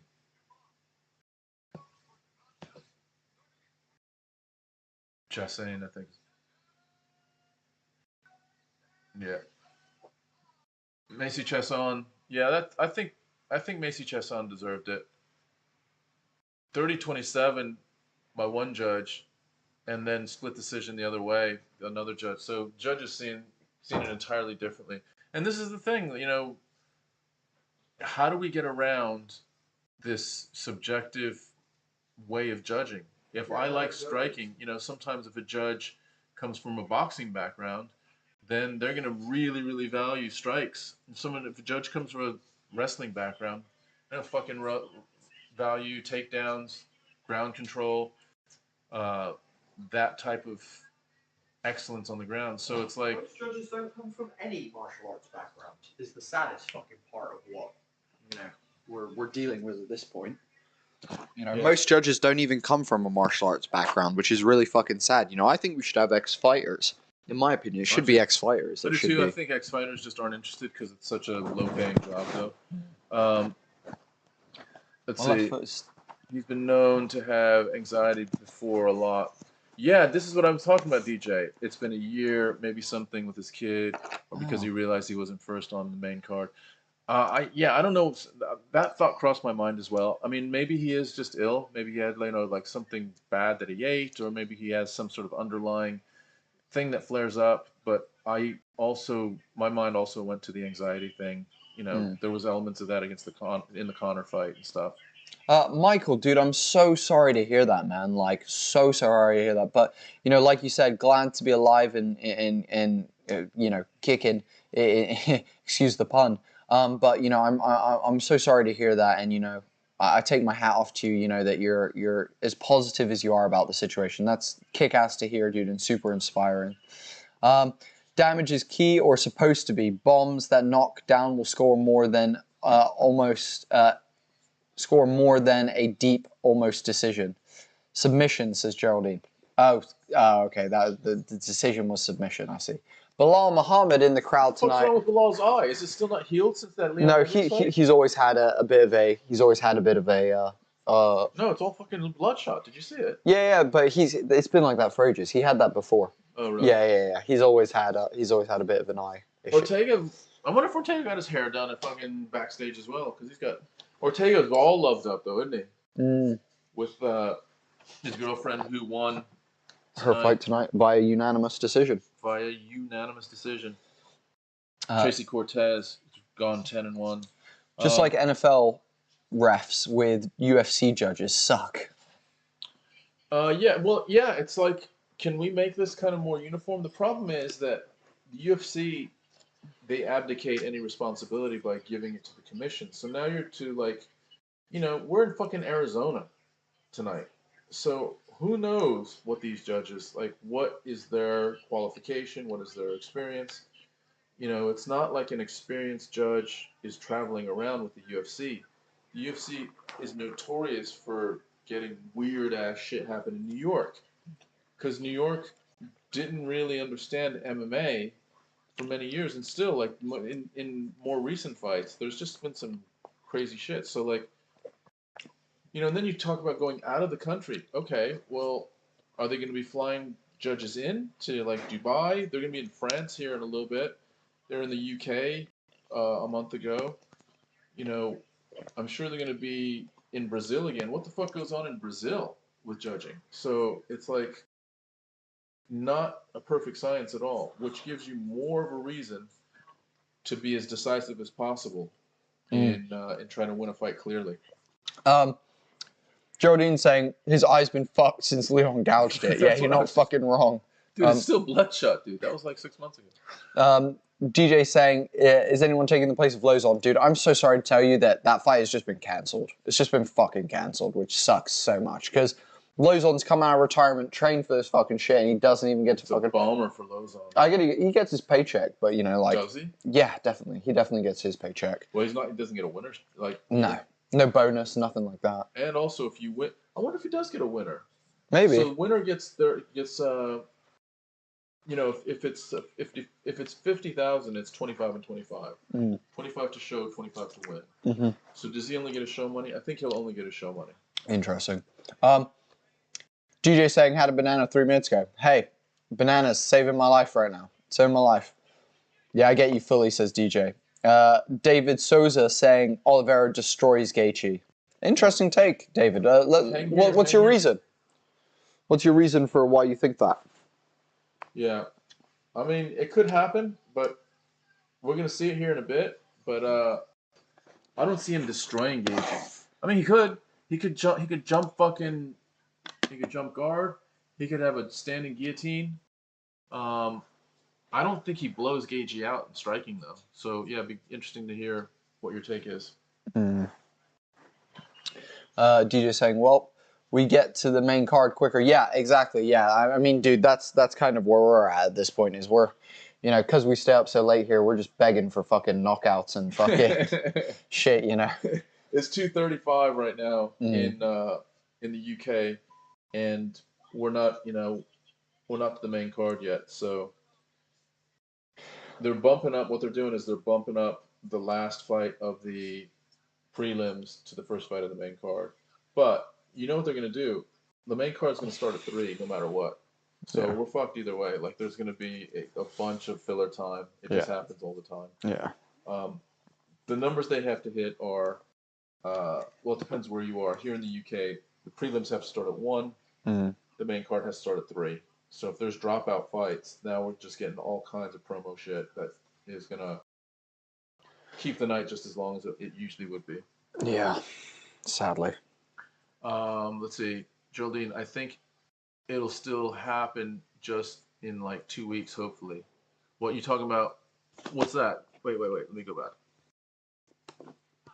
Cowboy was supposed to fight last fight. This happened, shaking my head. Yeah, dude, this is what I mean. Like, it's weird, isn't it? Oh, yeah, Oliveira's getting his back. Yeah, dude, I'm down. DJ, if that's your prediction, I see that could happen for sure. Personal question to you guys. Did you guys take the mRNA jab? I was living in Bali for 10 years, left January 14th, 20. Still can't travel there or Argentina, where my daughter is. So I'm guessing all the UFC, are in order to do the sport work. How many people did not want, but had to make a deal with the devil for school drug? Wow, that's a crazy question, dude. Who is it that asked that? Michael. Yeah, I don't want to get into too much of this, Michael, but I'm not afraid to say, yeah, I'm vaccinated, dude, and I'm actually gonna be getting on a plane. We're triple vaxxed, son. And I'm going from Heathrow to Las Vegas. And I'm wearing a fucking mask. You know why? Because I don't want to get sick. I don't like catching the flu. I don't like having a cold. And I sure as fuck don't want to have COVID. So hopefully I respect anyone that doesn't want to wear a mask. I'm not going to say anything to them. And hopefully everyone is cool with where we all are right now, which is thankfully coming out of COVID. It doesn't seem to be as strong as it used to be. And but I just don't like to be sick. And I've got too much shit to do that I can't afford the 10-day, like, feeling crappy thing. So that's where we are. Someone's saying, do you like Mason Jones versus Jamie Mullarkey, lads? Whoa. Yeah, dude, Mason Jones just loves violence. Mason Jones sat there and did a podcast with us. So yeah, we have 2 podcasts with Mason Jones, and also he's in our Discord server. If you want to ask him any questions, you can join our Discord server. Yeah. Mason's our homie. Mason's a great guy. Mason's an absolute legend. Love Mason Jones. I hope he fucking wins. I hope he just continues to win because he's such a lovely person, you know. Is that fight made, or are you just thinking about that are you just matchmaking Connor? Because Jamie Mullarkey is a fucking badass. He's from Australia, isn't he? I think Mullarkey is out of City Kickboxing or out of I think he's City Kickboxing. He's sort of affiliated with Volk and those guys. That would be a banging fight because both of those guys are straight up warriors. Yeah, Geraldine, main card on yours, wherever you are, is going to be on the hour for sure. They're not gonna move that up. Connor saying love that fight. So Connor, is that legit? Let us know.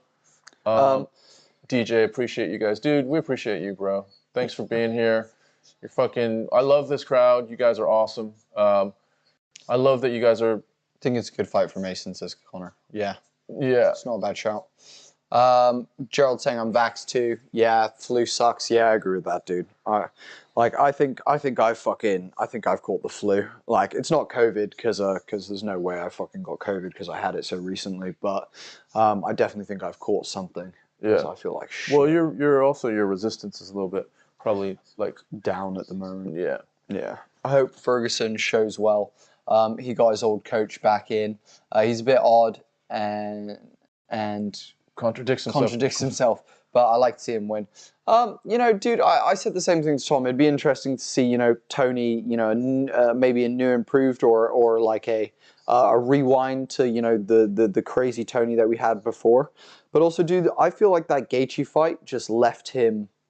It changed him, dude. Just like the Poirier and Hooker fight changed Hooker, it felt like. Yeah. Like, it just felt like that Gaethje fight just changed Tony. Like, it just took something from him that, you know, he didn't even have to give almost, you know? Yeah, I totally agree. I'm right with you, DJ. I just want him to compete well tonight, you know, and the fact that we're talking about this means that we're thinking that he might not. And I just want him to be, you know, we know how important this is to Ferguson. Like, we know how obsessed he is with that whole fucking situation. He got fucked over hard, man. He won 12 fights in a row and didn't get a championship. And yes, there was some bad luck and all that, but at the end of the day, you win 12 fights. Like, there's no one will ever fight again, win 12 fights in a row and not get a championship. That's just fucking absurd. So I want Ferguson to feel good about his career and not have that bitterness of like being fucked because shit didn't go his way. And the last 3 fights, you know, don't sit well with any of us that are Tony fans. So I just want him to go out and just be like, yeah, I laid it on the line. I put on a good show. I was really competitive. If he can do that, I think he'll be fine. But there's a big question. Like, I have a big question whether he can handle fucking Chandler's power. Whether he can handle Chandler taking him down a fucking power double leg and smash into the ground. DJ saying, yep, he took Tony's soul. Justin put the boogeyman under the bed, not gonna lie. Yeah, it was brutal, dude. Justin and many are getting used to his odd style of fighting. He just needs to hit the basics. Yeah, I actually agree with that, DJ. I fully agree with that. What happened, though, what we discovered with, you know, there was this, like, almost a mystery about Tony Ferguson's 10th Planet BJJ submission game and how fighting off of his back with his elbows, all that could compete with Khabib. And we all were like, shit, he could actually fucking pull something off. Even if Khabib takes him to the ground, like, it's going to be competitive. I think we maybe gave him too much in that space. Yeah, because then against Oliveira, he had nothing, and against Dariush. Yeah, he didn't have good answers against either one of those dudes. And you know, he said he minimized or de-emphasized his BJJ and his wrestling, and he's doing a little bit more with that. But he didn't do well against Oliveira striking either. And I'm not saying he was dominant against Dariush striking. So if he's spending all his time striking and not winning that game either, then lots of questions. I hope he does well tonight. Can you imagine fucking Ferguson? Simon, we do not show any fights here. That's super illegal. Yeah. Let me just ask you this. What if Ferguson fucking darsed Chandler tonight? Put him to sleep. That'd be crazy. That would be crazy. A man can only take so much of a beating throughout his career. We can all admit Tony has had his fair share of beatings throughout his career. He definitely is fighting a mental disorder. Yeah. Fully agree with both of those statements. I mean, look, if you watch the Kevin Lee fight with Tony Ferguson, he was getting fucking pieced up before he got that submission. He was getting fucking pieced up. Yeah. I mean, even against Pettis, like his last maybe 6 or 7 fights, including the 3 that he lost, the damage that he was taking in those fights, you know, he was leading with, like, one of his defensive weapons was his fucking English fighter, Danny Roberts. Oh shit, Danny Roberts, yeah. Who's favored against Francisco Trinaldo. But, you know, Ferguson depended on his awesome chin, and I mean, that's a lasting vision in my mind. That was it the 5th round where shakes his head. Yeah, he shakes his head and fucking does that very, very concerning walk away. He's got basically, looks like he's been knocked out, but he's standing. Wasn't great. All right, so I'm struggling. a man can only take. Yeah, DJ was definitely. Yeah, I'd love it. Yeah, I'd love that fucking Darce as well, DJ. That would be cool. All right, Danny Stewart. Let's look at this. Some details here. Oh, sorry, Danny Roberts, welterweight, 18-5 versus Francisco Trinaldo, 27-8. It's crazy, some of these middle of the road fighters in the middle of the roster, but you've got Roberts, who's, first of all, his nickname is Hot Chocolate, so that's something. So let's just remember that. He, in his last 4 fights, he lost to Claudio Silva, lost to Michel Pereira, beat Zalim Imadaev, and beat Ramazan Amiv. So 2-2 in his last 4 fights. Is what it is. Trinaldo, 27-8. Once you get to 7 or 8 losses, that doesn't look good on any record. No. Here we go. But Trinaldo is on a nicer streak. He's won 4 of the last 5, including wins over Jai Herbert. Bobby Green he beat. Remember Bobby Green? Remember the smoke behind Bobby Green until he got fucking Bobby Green. Oh wow. Trinaldo clips Roberts there as Roberts throws a head kick and slips. So right now they're in a clinch. Roberts is in the white trunks and white dyed hair. Looks glorious. And Trinaldo is in the Brazilian yellow. And Trinaldo putting a lot of pressure on Roberts. Trinaldo looking like he wants to fucking hurt Roberts real quick right now. Looking to tie clinch and maybe throw up a knee. Oh, there it was. He was trying to fucking tie clinch, bring his head down and throw an elbow, and he did. It whistled right over Roberts' head. Trinaldo, oh my God, Trinaldo is thick. He freaking murdered Jai Herbert. Yeah. Literally. Jai Herbert's taken some bad knockouts. Yeah. Trinaldo's he's a shorter, real thick welterweight. Putting a lot of pressure on Roberts right now. Roberts needs to somehow get Trinaldo's respect. He can't just keep getting walked down. Nice leg kick. Nice leg kick by Roberts. Roberts switching stances. Southpaw currently trying to just stick his jab out. Nice little 1-2. Trinaldo managing distance quite nicely. Sort of staying out of the pocket.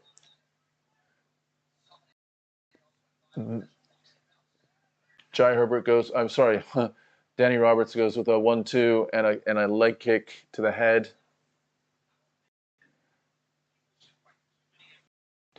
As opposed to an arm kick? Yeah. Nice head movement from fucking... oh, Jesus, that was bad by Roberts. Wang Trinaldo with a phenomenal head movement right now. Roberts is... Who the fuck is that referee? It's Ryan Buckerman or something. Did you hear them talking about him? Yeah, Ryan Buckerman, they literally dragged him in, gave him a shirt, and were like, yo, do you got black sneakers, dude? And there he is. He's in. He's definitely not one of the usuals. Which is interesting. Like, you do have the Mark Goddards and the Jason Herzogs in different... Oh, wow. There was a nice exchange right there. Oh, 2 big overhand rights for Trinaldo. I don't like landed. I don't like Danny Roberts laughing or smiling after he just got caught twice. That's usually a sign that... That hurt. That hurt a little bit. Yeah. Roberts got nice low leg kicks. Nice check there for Francisco, though. Yeah, it was a nice... Turn that shin outwards. Oh, big 1-2 for Danny. Nice little 1-2-3 by Danny. Trinaldo coming forward. Trinaldo now in the southpaw position as well. So both southpaw to southpaw. Trinaldo's struggling to get closer to Danny, though. Neither one of them are are finding good ways to get into the pocket. Trinaldo's got shorter arms. Oh, there's a nice counter counter left power punch by Trinaldo. Just grazed Danny, but it was nice timing. Trinaldo's 43 years old. Jesus, really? Damn. That's just He's rough. looking sharp as fuck right now as well for a 43-year-old. For 43, he's looking exceptional. What you have to just question is, what's he doing? Like, he's not making a move. He's got 8 losses. I guess. Oh, there's a nice body shot. Nice body shot from Trinaldo, ripping that liver. Yeah. I tell you what, Danny Roberts is trying to impose himself, but just not doing quite enough to get Trinaldo off him. Trinaldo's still pushing forward. Roberts is just on his bike, though. Just continually. Oh, Roberts goes for a 1-2, misses slightly. Wow, Roberts has a nice chin. He's taking a lot of punches. Trinaldo's got a nice counter. His counter timing's real good. Yeah. Roberts is pissed off at Trinaldo for taking one last cheeky swing after the bell. Roberts choosing not to sit on the stool right now, although it's right next to him. Yeah, Trinaldo's 43 years old. That's crazy. Yeah, it is. I mean, there's a lot of guys in their late 30s. I don't know, 43 just sounds older. Yeah, I feel you. Especially, what are they? They're welterweights. If you're 43 and you're a heavyweight, like the previous heavyweights, you can kind of get away with it. Just be like a fucking Andre the Giant, just fucking thudding forward. Because the guy you're fighting isn't going to be, if the matchmaking's right, isn't going to be piecing you up too much. But in welterweights, man, 43 is not a great age. To say, I reckon if Roberts keeps throwing leg kicks, it could be beneficial to keep distance. Yeah, I think so too. The problem is, I don't think his leg kicks are strong enough to do like incredible damage. He doesn't have like Gaethje leg kicks, but he also doesn't got striking right now. So I'm not sure exactly. Trinaldo now delivers a leg kick. The fuck is that? Oh, okay. Michael, well, no friends in Vegas. Hey, dude, I'm going to be in Vegas. No mask in Vegas. Sorry, no mask in Vegas. I'm going to be in Vegas tomorrow night. So that's where I was born. I'm flying to Vegas literally a few hours after this show's over. Just looking at this exchange right now, and I'll read the rest of that here in a second. But they're mixing it up a little bit more. I don't know what Roberts is doing right now. He's doing some kind of like half attempt at clenching. His eye is cut. Roberts needs to step in and sit down on his punches and get Trinaldo to respect him. Because right now, Roberts just isn't doing enough. Yo, Michael, we're not even going to address that, dude. We have a very differing opinion about vaccines and masks. We're not even going to address that today, dude. There's no point. Oh, big shot by Trinaldo. That hurt Danny Roberts. Danny Roberts is definitely on bad legs right now. That left hurt Danny Roberts. Oh, big body shot. Folds by Danny Roberts. Oh, Roberts big uppercut. Roberts is in big trouble right now. Trinaldo's making a bad decision. Guillotine. I think it's a bad decision. Guillotine. Oh, maybe not. Maybe he's just got him. I think Roberts is just in trouble generally. He lost it. Now he's got big elbow. Side control. But he was doing just fine standing. This actually, believe it or not, could be the few minutes that Roberts needs just to recover. But that's not the answer right now. He needs to do something more than recover. He needs to get in this fight somehow. And right now, I'm not sure how he does that. I think his best path in is just to sit on his punches a little bit more. And he's just currently trying to get himself up off the mat. Trinaldo's got side control. It's just laying real heavy on him right now. Trinaldo trying to measure an elbow, you know, where you put your hand on their face and then you fucking drop your elbow. Trying to do a little bit of that. If I'm Trinaldo, I'm getting back up so I can bang him out right now. Oh, exactly.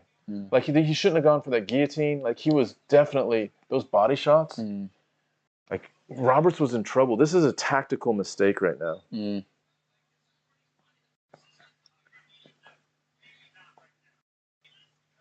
Trinaldo still has top control position. Roberts is... This is just not good for Roberts. There's nothing here that's good. He's not being offensive in his half guard position.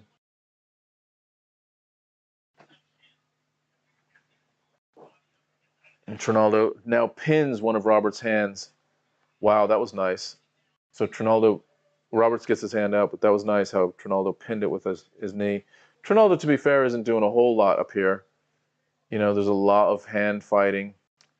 Remember, Trinaldo's 43 years old, so this is probably wearing on him as well. But he's in incredible shape. Like, his cardio is crazy to be doing this. I was going to say, Roberts is happy to stay here and just burn some time, regain that consciousness a little bit. Yeah, I guess so. But at some point, like, he's been on the ground now for a couple minutes. Like, at some point, he's got to be doing more than this. He's got to be doing more than this. It looks like Trinaldo is... Man, he should just let him get up. I don't know what... You know, he's going to win this round. I guess that's one thing. Moves to his back effortlessly. Danny Roberts is doing a really poor job right now of competing on the ground. He finally gets himself to the standing where Trinaldo was dominating him.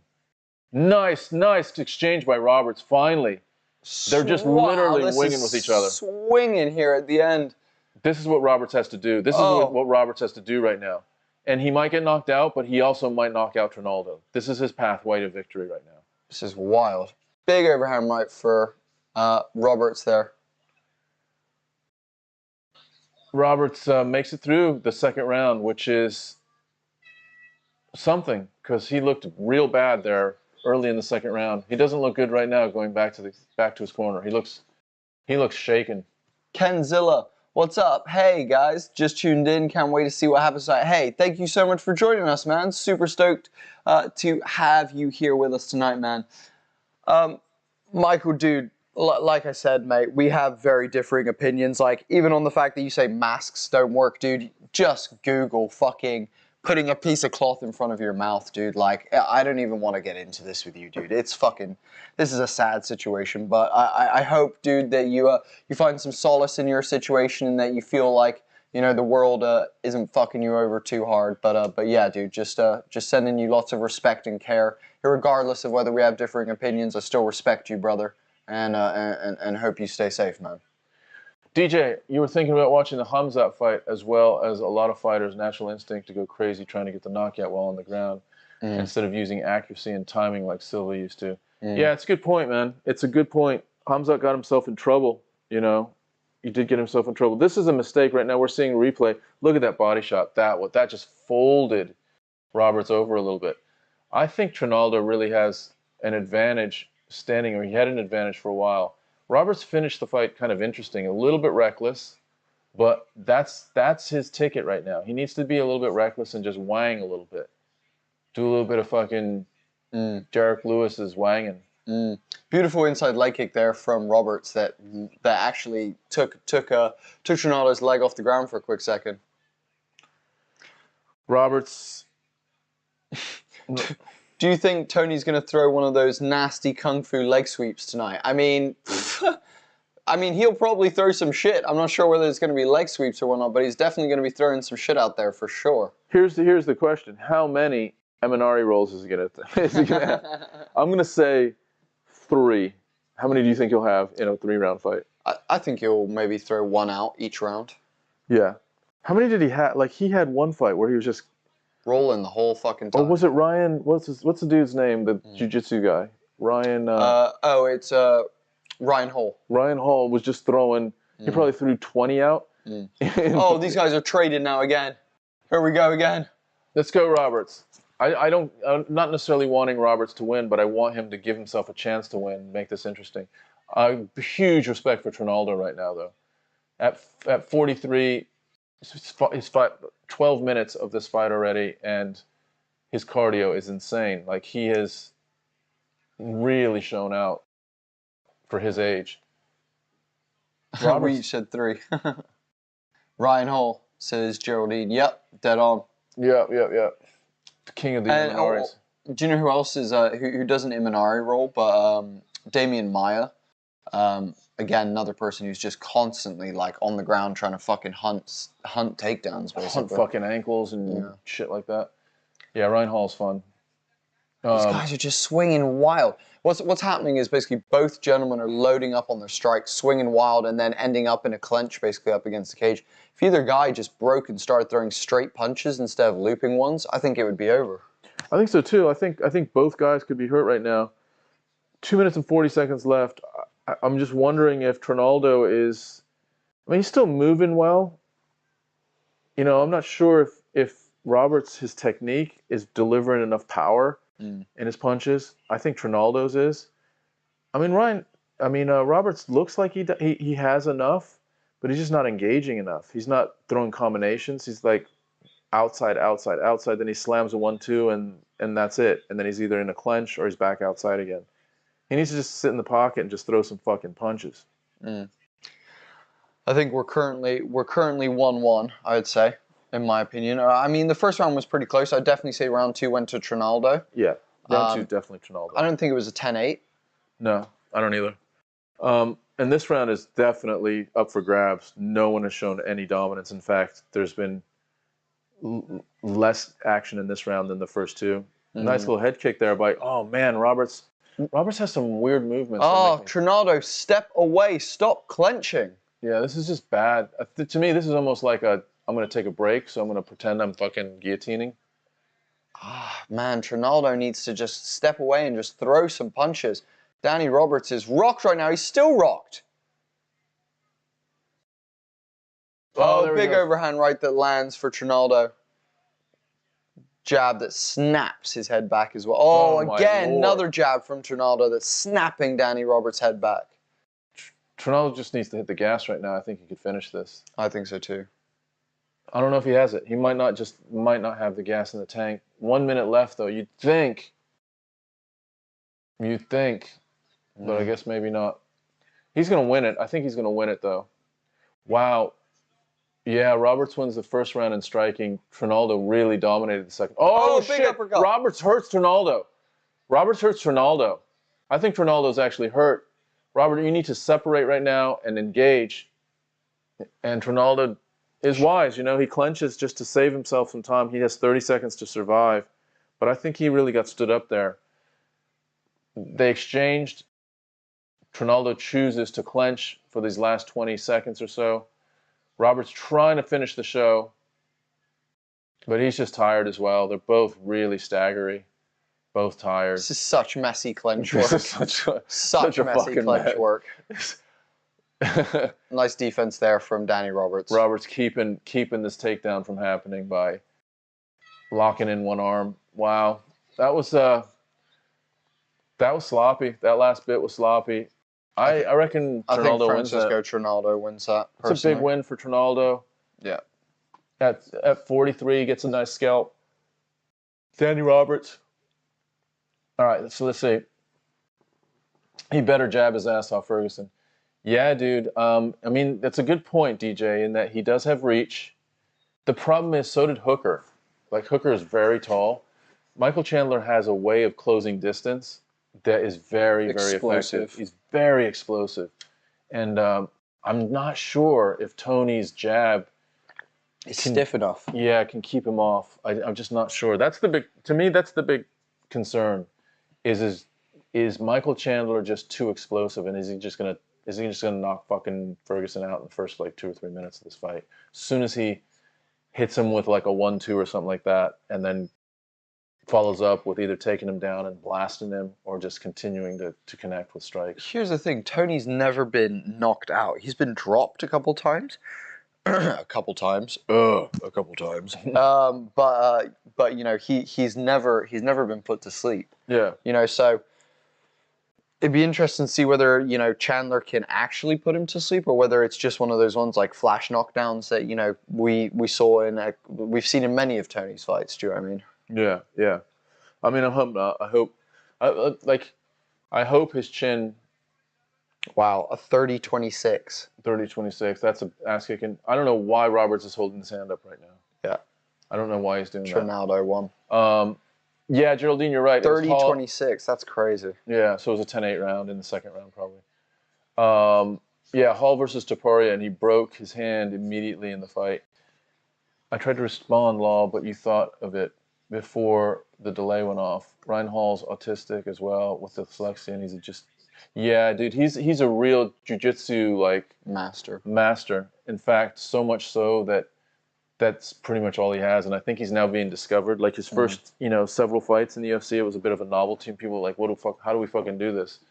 And now it's a little bit, you know, now that people see the way, it's kind of like with Ferguson, you know, people see how Justin beat him, and then Charles beat him. The whole, like, mystery of Ferguson is... Do you know what? I'll throw something out there, just something that I experienced a little bit. Like, for some reason, like, Tom can attest to this. When we did jiu-jitsu together, for some reason, I just had a natural knack for jiu-jitsu. And I'm not speaking like I'm the best jiu-jitsu. I'm not the best jiu-jitsu in any way, shape, or form. I'll get fucking submitted by anyone. But there was something about jiu-jitsu that my body just understood, my mind understood. I could see it and visualize it and understand it. I wonder, because I'm dyslexic like Ryan Hall, I wonder if, you know, that's that like, because dyslexics see things in a 3D space a lot better than they do in like a 2D space and stuff. I wonder if that contributes to jiu-jitsu prowess. Yeah. You know? Well, I mean, here's another thing. There are several people that swear by smoking weed enhances your jiu-jitsu, because once you get into the higher levels of jiu-jitsu and you start doing chain movements and you start seeing openings that aren't very apparent normally, that having that additional spatial ability can sometimes Hey, help. Cody, what's up? Cody Spear, what's up? Thanks for coming. Nathaniel Simmons, what's up? Hello, I mean the dude. Nathaniel Simmons, Cody Spear, what's poppin', guys? Daniel saying, what do you think of the Teixeira-Prohaska fight? I think, dude, if Teixeira comes out like he did against fucking Blachowicz, dude, who knows? But Prohaska's, again, unorthodox and dangerous. I got Prohaska on that. I got Prohaska just landing some shit, kicks and strikes. Dude, what Prohaska did to Dominic Reyes, those fucking elbows. Remember Reyes' fucking... Here's the thing, dude. They were trading that fight. I watched that fight back, and Yuri gets clipped with a couple things. He's so, like, hands down, push forward that, you know, there's times where, you know, I definitely feel like, I don't know. I feel like Yuri is a beatable person. I feel like he's beatable. I don't think he's this, you know, this... I don't know. Here's the other thing about Yuri. I don't think Yuri. he's this fucking phenom that everyone's making him out to be. Is he the Cyril Gahn of fucking the light heavyweights? It's a great question. If you take Yuri down, which Glover can do, is Yuri going to be fishing around down there, just like sort of like flopping and shit? It's a good question. I don't know what his ground game is. Me neither. I know he's a fucking really, really decorated striker. So it's a really good question, man. DJ, you're coming up with some good shit tonight. Nathaniel's too. I don't even know what stars are, Nathaniel. Thank you for doing that. I really appreciate it. I don't even know what the fuck that is. Nathaniel Simmons has just used 200 stars. What are those? Oh, dude, are those stars or like some sort of like boost? I think that might be like money. Nathaniel, what is that you just gave us, dude? What's up, homie? The fuck are stars, bro? It's not something that's contagious, bro, is it? Because fucking... What is that, homie? Whatever it is, we really appreciate it, dude. Thank you so much for being here. Dude, you're in our Discord as well, aren't you, Nathaniel? I think you are in our Discord. Pop in there, dude. There's some MMA fighters in there now. There's actually a UFC fighter in there as well. Anyone else that wants to come in our Discord and hang out, that would be cool. We just got £2. Nice one, dude. Nathaniel. Thank you, Nathaniel, for donating some cash to us tonight. Guys, if you want to donate, you can send some stars, or there is a link in the description if you do want to donate tonight for some obscure reason. But this is also free, and we're totally happy with you guys chilling out with us for free. But if you want to make a donation, we really appreciate it. You know, we do this off our own backs. So, yeah, I would really, really appreciate it. Nathaniel, thanks, dude. Really appreciate it. Thank you, Nathaniel. And, dude, Nathaniel, you've been with us since the beginning, dude. We love you, appreciate you, and, dude, hope to one day get a chance to meet you in person and hang out with you a little bit. But, Nathaniel, dude, we appreciate the hell out of that. We hope you enjoy tonight, and thank you for just continuing to come back, dude. We're always excited to see your name in the chat. Always fucking excited to see your name in the chat. I wish I could.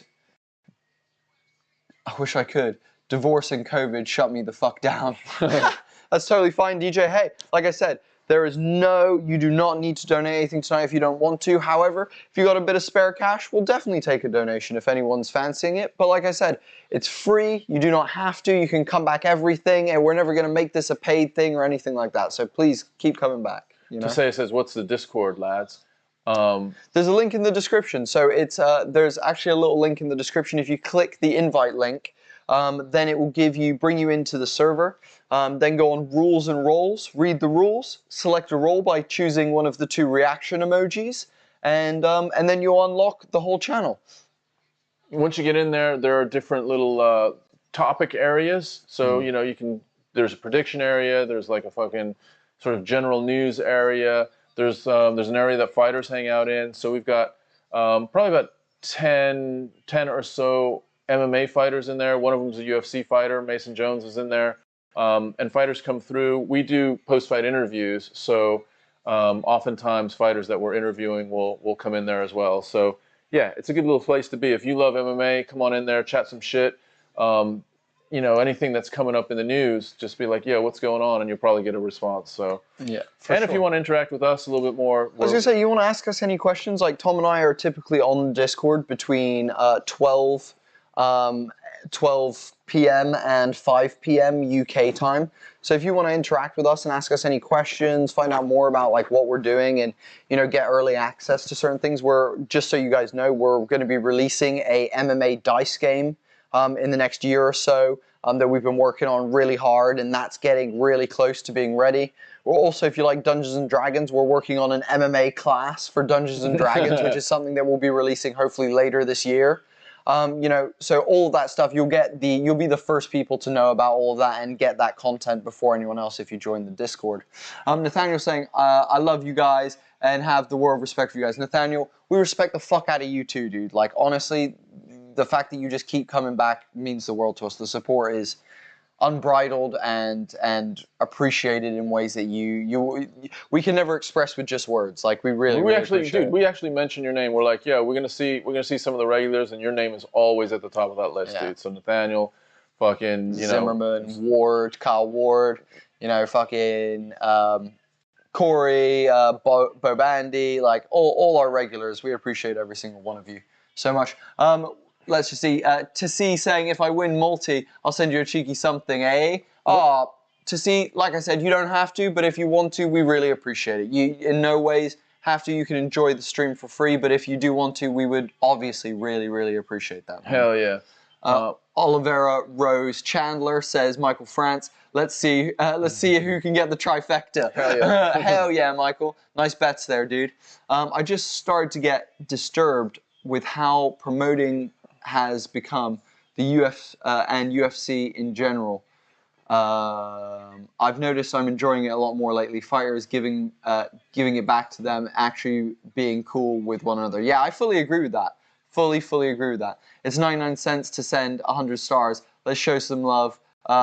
They stay up all night for us. Oh, Nathaniel, dude, we appreciate you, dude. And like we said, it's a free stream. We do this for free. We want you guys to come and enjoy it for free. But again, anyone who does want to donate, we fucking appreciate the hell out of that. Hell yeah.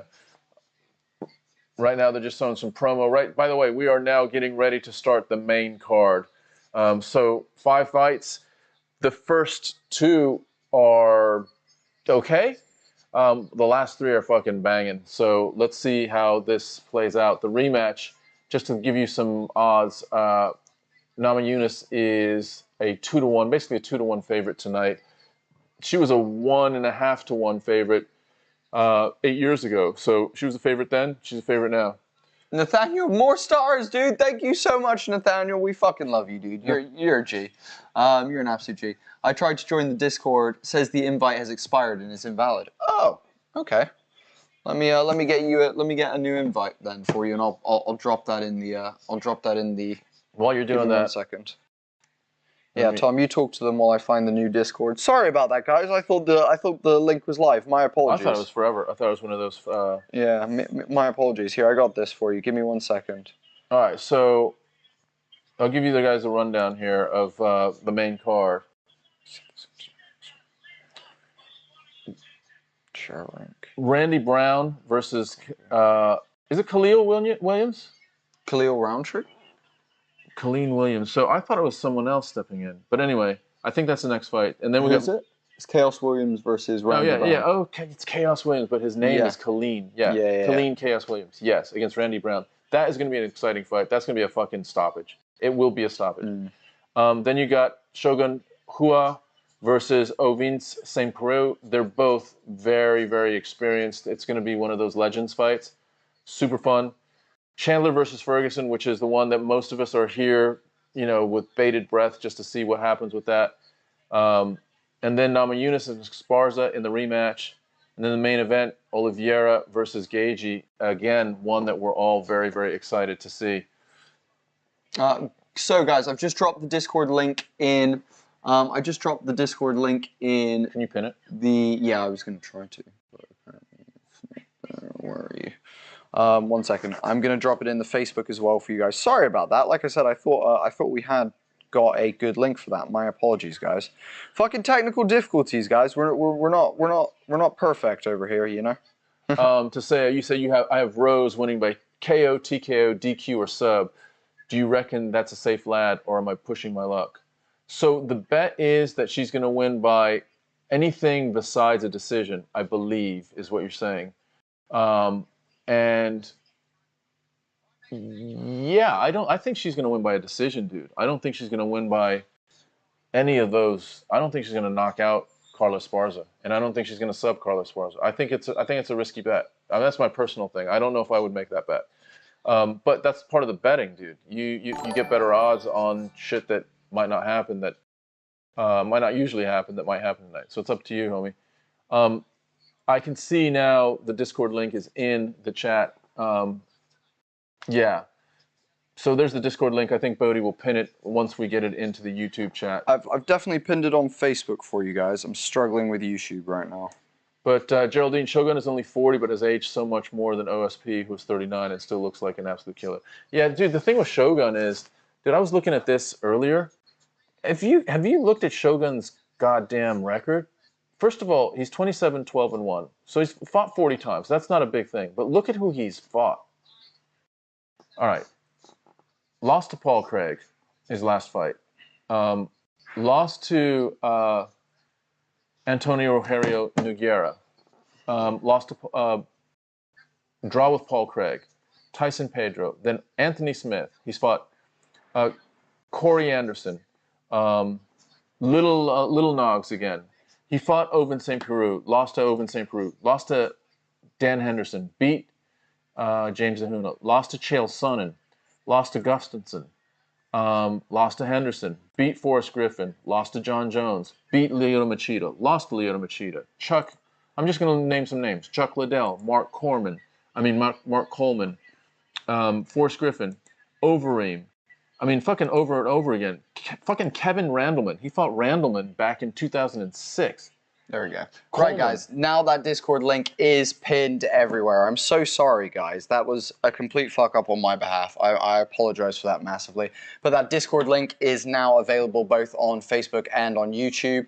Just at the top of the chat. Right? Yeah, I was going to say, hit that, join the Discord, then you just basically go to Rules and Roles, select your role as an MMA person, and you'll unlock all the stuff. Unlock all the channels. Tim Chapman, welcome to La Familia. Thank you so much for subscribing to the YouTube channel. Means an absolute butt ton. Thank you.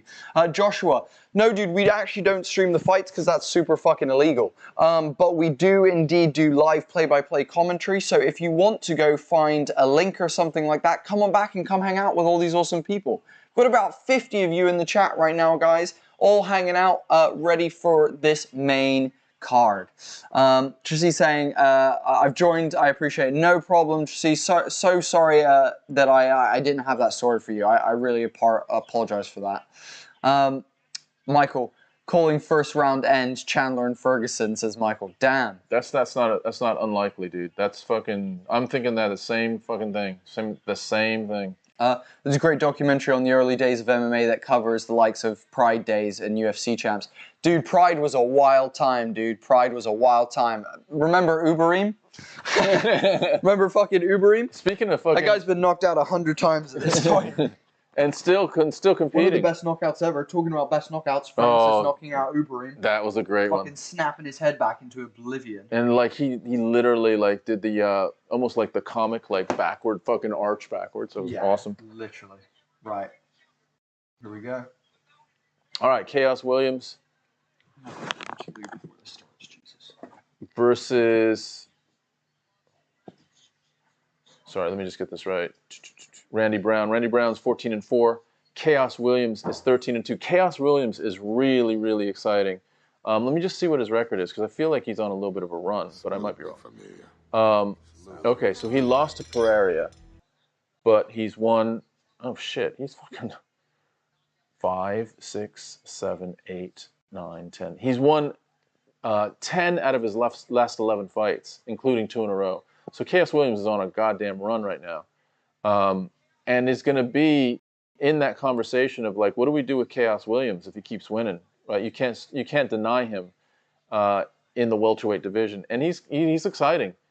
Like, I'd love to see Chaos Williams against fucking Masvidal, against mostly strikers, right? So maybe against Bilal, that would be fun as well. But Chaos Williams is good fun, and he is fighting Randy Brown, who's 14-4. Let's see what's up with Randy. Randy Rude Boy Brown, his name. Beat Alex Oliveira, Cowboy Oliveira. Lost to Vicente Luque. Dude, I forget about Luque. We need to figure out what we're going to do with Luque in the welterweight division. Like, he's just kind of been there. He lost to Muhammad, beat Mickey Gall, lost to Nico Price, beat Barberena, beat Oliveira. So, I mean, he's up and down. So this should be a cranking fight. It should be a really good opening fight of the main card. Oh, hey, what's up? Orlando Heriquez. Orlando Heriquez, thank you so much for liking and following on Facebook. Welcome to La Familia. We're stoked to have you as part of the family, Holmes. Thank you, thank you, thank you. What up, Orlando? No, dude, they don't. Great documentary. I think Ferguson may feel power and not mind the ground game if on bottom. That's a good point. I'll take Brown, says Michael. Nice. Well, that settles that. I'm just going to share this out to our Instagram as well.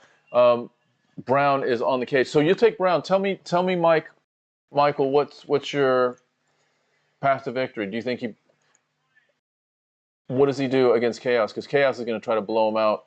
Brown is actually about a 2-1 underdog. Mm. Yeah, Luque just lost to Bilal. Luque just lost to Bilal. That's right. A couple weeks ago. That's right. That's right. And dude, I would have had Luque to win that. Nah, dude. Everyone sleeps on Bilal. I've been saying this, dude. Why? This is the thing, dude. You don't listen to me enough, dude. Luque. You need to listen to me more, dude. When I'm making calls like Cheeto's gonna start fucking people up and I know who fucking Bilal. Dude, I've been saying to you for ages that Bilal's a fucking problem, dude. So long now I've been saying Bilal's a fucking problem. Fucking no one listens to me. Bilal problem. Do you think Cowboy has a chance of fighting again, or is this it for him after pulling out? Dude, I fucking hope it's it for him. Like, I don't want to see him get his ass kicked again, dude. Like, I don't want to see that. I'm not sure about you guys, but I have no interest in watching people get brain damage. That's not something that I enjoy. Like, don't get me wrong. I love mixed martial arts. I love MMA. I love people getting knocked out. But I also have no interest in seeing, you know, older gentlemen just get fucking folded or just take 100 punches for no fucking reason, you know? I think that shit bums me out. exactly what the point is. Cerrone's lost 6 in a row, and like they haven't been close. So what are we doing? Like, what are we doing with the dude? I know he's a fan favorite, but you know the writing's on the wall. We just got to see what we see. You know, it's kind of, let's hope we're not going to get there tonight with Ferguson, but let's keep our eyes open and just, you know, call this for what it is. And right now, Cerrone is in that space where, you know, at 36, 37, however old he is, 38, your brain just doesn't absorb that fucking concussion as easily as it did when you were like 25. 100%. Michael's saying, hey, at least in Vegas, weed is legal now. Yeah, I mean, dude, that's kind of where we need to head across the world at this point. Decriminalizing drugs is just proven in Portugal and Uruguay to be such a potently powerful thing. And it actually means less people do the drugs all around. So I fully agree. Decriminalize drugs. Mayo for Sam 2022. What? Mayo for Sam 2022. Kenzilla, what the fuck does that mean? All right, here we go. This could be fucking action-pactioned. Brown is in green. Chaos is in chaos gray. Brown has some long, thin legs. Jesus Christ. Yeah, I wonder how he really does, isn't he? Brown really quick with his feet, though. Just in and out. Cerrone's 39. Damn. Yeah, I know, right? Chaos charging in quickly. Nice movement from Brown. Nice footwork. Nice inside leg kick from Chaos. Chaos is the type of fighter that he's just like, yo, man, look, I'm okay if it's just like I'm gonna knock you out or you knock me out. Let's just see what happens. Oh wow, nice body kick. Nice leg stomp. Brown hands low, especially his lead jab hand is quite low. Tries a straight right. Brown, a very relaxed style. Very relaxed. Oh shit, what the hell Gerald's is that? saying also Cerrone didn't lose against Price. Drawed it. Just for info. That's actually good. It's a good point. And actually that was a fairly competitive fight. So yeah, nice one. Chaos trying to get a little bit closer to light up those legs. Nice stiff jab by Chaos. Brown in and out. Brown's hands are low though. Confident in his reflexes because it's the only reason to keep your hands that low. Wow, nice fucking front kick to the face. That was a very nice kick to the face. Man, Brown's legs are quick. He's got good footwork as well. He's got really nice footwork. Look how tall he is, dude. Look at where his fucking waistline is. That's what I mean, dude. He's just, it's almost up to the, like, 2/3 up the cage. Brown's head is above the cage. Nice knee by Brown. Oh, nice triple jab followed by a straight right for Brown. Chaos just getting touched by it as he's slipping away, basically. Jason Herzog having a good look. Well, what happened there? I'm not sure if it was a ploy. I think he clipped him. But Brown looked like he got hurt, and then he's on the ground. So Chaos is now on top of Brown. Nice sprawl from Chaos, not allowing Brown to grab that single leg. Kenzilla saying, love listening to you guys while watching the fight on silent. Fuck COVID. Get well soon. I don't have COVID anymore. I had it a while ago, but I don't anymore. Thank you for your concern, though. I do really appreciate that. And we love you joining us and hanging out with us, Kenzilla. You know, that's why we do this, because we want to hang out with amazing people like all you guys who, you know, want to hang out with us while we watch fights. You know, we love it. Right now, Chaos is on top in a north-south sort of headlock position. They separate. They both get up onto the feet again. And Brown doesn't look any worse for wear. He's still pretty quick, so I'm not sure what happened there. While Brown's swinging for the fences in a very loose technique as well with his lead right. Chaos even more fucking crazy with that like fucking windmill right. Chaos drops Brown. with a kick to the body. Nice outside low leg kick by Chaos Williams. Brown trying another lead right. Nice knee from Brown there in the clinch. Chaos trying to trip. Not able to. Outside trip. Chaos breaks away. Chaos got those thick thighs. He does. Nice jab there from Chaos. Brown with a flying knee. Brown is so... He's a little bit like Pereira in that he's doing some... A nice uppercut from Brown. Two uppercuts landed. Really nice stuff. Nice jab from Brown again there. Salute me, familia. Begayan, thank you so much for liking and following on Facebook. Welcome to La Familia. So stoked to have you joining us tonight, man. Appreciate it. Brown has... Oh, that's a guillotine. It is a guillotine. It's a standing guillotine, but... He goes arm in, guillotine. He's got 30 seconds. Does Brown burn himself out? Shit. Nice knees there. Beautiful knees. High knees by Brown. Brown's hip flexibility is off the charts because he's tall, but he is able to deliver shit to fucking high places.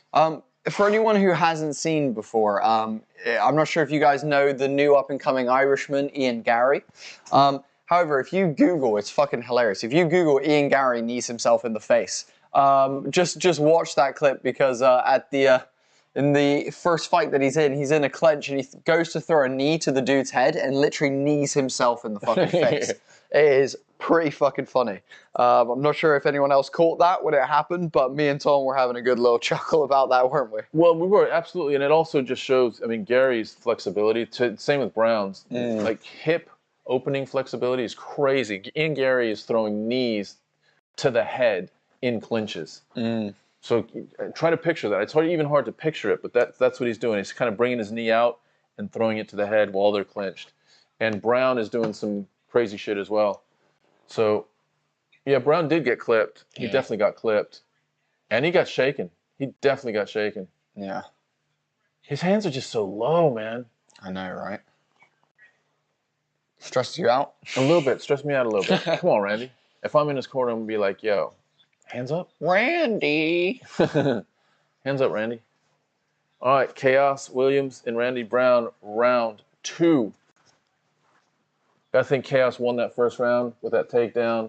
Touch of gloves. And here we go. Chaos got that V back. Oh, wow. Triple jab, right hand that landed again. That looked like it might have staggered Chaos a tiny bit. He's all right now. Might have been big outside leg kick on the thigh for Brown. Brown loosening up. I'm not sure I feel good about that. He's getting more calm. Feel like that first round might have just been loosening up. He needs to keep those hands up though as he gets in there. He looks like he likes to be a rhythm fighter. It looks like he has almost like wants to just get himself into. Wow, his kicks, his front kicks are crazy. Teep to the face. His front kicks are fucking crazy. Beautiful jab from Brown that just stunted the aggression there from Chaos. Chaos with a lazy ass low leg kick. This is the thing, like a big part of it is you need to set your stuff up by throwing feints. Oh, nice stomp there from Brown. Chaos with a nice jab, sort of falling backwards. Oh, beautiful head movement from Brown just there. Just couldn't get hit. It was like Chaos was trying to catch a fly with fucking chopsticks. Could not get it. Nice check from Brown on that leg kick. Brown needs to just do a little bit more. He's doing some like intangibles really nicely, but he needs to fucking actually land some shit now. Do you know what I think would really help Brown? A fucking gorgeous question mark kick. Throw your outside leg kicks and then throw a fucking question mark kick. With the range that you have, I agree. Like, set it up with a couple of low leg kicks, then throw a jab and follow it with a fucking question mark kick. And I reckon he clips Chaos. Just out jabbing Chaos right now, simply because of the reach. He's just constantly oh my god. That was sweet. Oh my Chaos clipped him there though. Chaos did clip him. Because he's getting too cocky, dude. Dude, you did nice. That was really sweet, but don't fucking celebrate it. Just stay in the pocket, stay focused. Jesus. That was sweet though, that exchange. Literally Chaos was swinging at air and Brown was right in front of him. And then Brown started celebrating and got caught. Brown's his head and body movement is real nice. Oh, there's that question mark kick. He didn't set it up though. No, he didn't. And he wasn't far enough away. No, he wasn't. He wasn't. His technique isn't great with it. Oh, that was nice. Wow. Brown just winging a wild elbow that just misses. Chaos just slipping out the way at the last second. Let's go, Brown. Do something crazy right now. Nice head movement from Brown. Almost a little bit like Anderson Silva right now in terms of the head movement. Doing the Philly shell there, using his shoulder. Yep. Very interesting fight. Come on, Randy Brown. Do some crazy shit. I feel like shot by Chaos only needs one big shot to put Brown down. It feels like Brown is needing to put a little bit more together to finish Chaos. Little clash of heads there as they both went in, I think. There was, and I'm not sure why Brown did that. Like, why is Brown wanting to be in a clinch right now? Bad choices. Because his best chance is to do something. That front kick to the face is his best chance right now. I agree. Needs to throw some fakes. Yeah. Throw some feints. Or that question mark kick. A couple low kick setups, and then, or just a straight head kick. Spinning heel kick, something like that. Yeah. This is not doing anything for him. Oh, goes for a tie Here we punch. Go. All right, last minute. Let's see some spinning heel kick or a...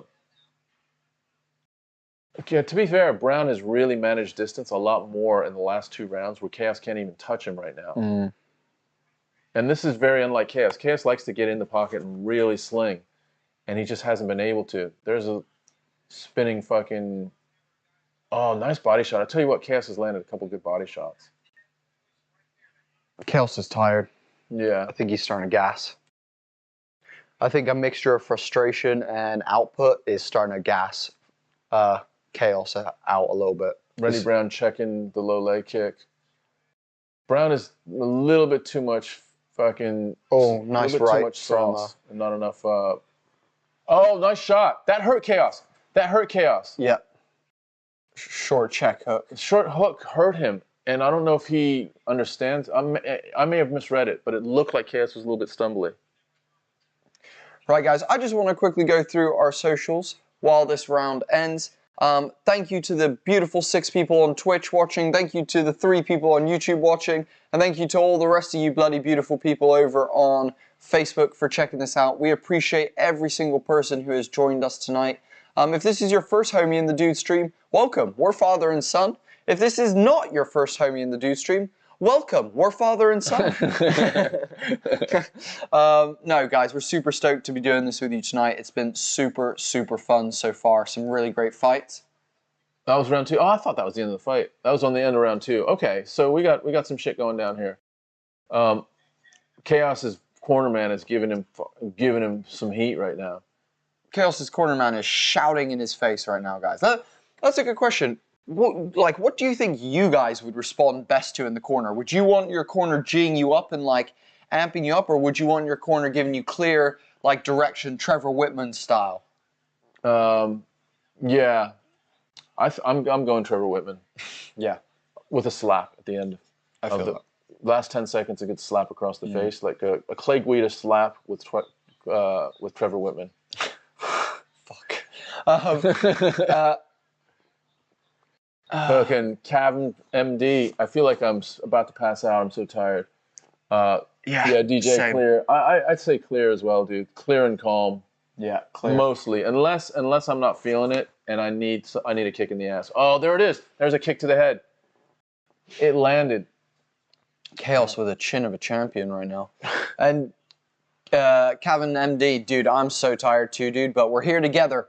Go grab yourself a coffee, pull up them trousers so that they're nice and uncomfortable, and join us back, dude. We got you, homie. The second fight on the early prelims card was crazy. What was the second fight? Was that the girls? I think that was. No. Was it Loopy? Let's have a look. I think it was Loopy. You're right, though. Those first couple fights were good. It was, Loopy Godinez versus Carnelosi. That was a really nice fight. I fully agree with you. That was one of my favorite fights of the night by actually a really long shot. That was literally one of my favorite fights. Yeah, it was really good. Loopy was fucking impressive. Very much so. I've not seen a woman dominate grappling like that for a long time. Also, Nathaniel saying the second point, yeah. Kevin saying, drinking a Monster right now. Ah, that's how you thicken your blood, son. But no, hey, fucking slam that shit, brother.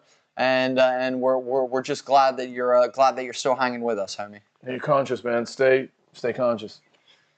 Oh, big uppercut for Chaos that landed. That hurt him.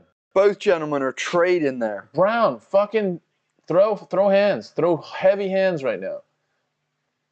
There it is. Oh my God, he just is piecing Chaos up from the distance. Nice check on the leg kick there. Do you think Brown's winning this? I think Brown's winning, yeah. Just because Chaos can't touch him? Yeah. And the way Chaos is missing looks bad. Yeah. Like, Brown is doing some Bruce Lee shit on him. Nice outside leg kick there. Let's see what's happening. Rose gets upset. Rose hasn't fought yet. Someone said Rose gets upset. Damn, Chaos. I haven't seen Chaos this ineffective in his striking in maybe any fight I've ever seen him in. Usually he is just, oh shit, what happened there?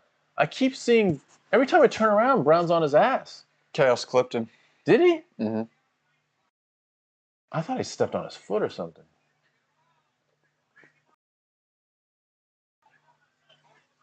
.216 left.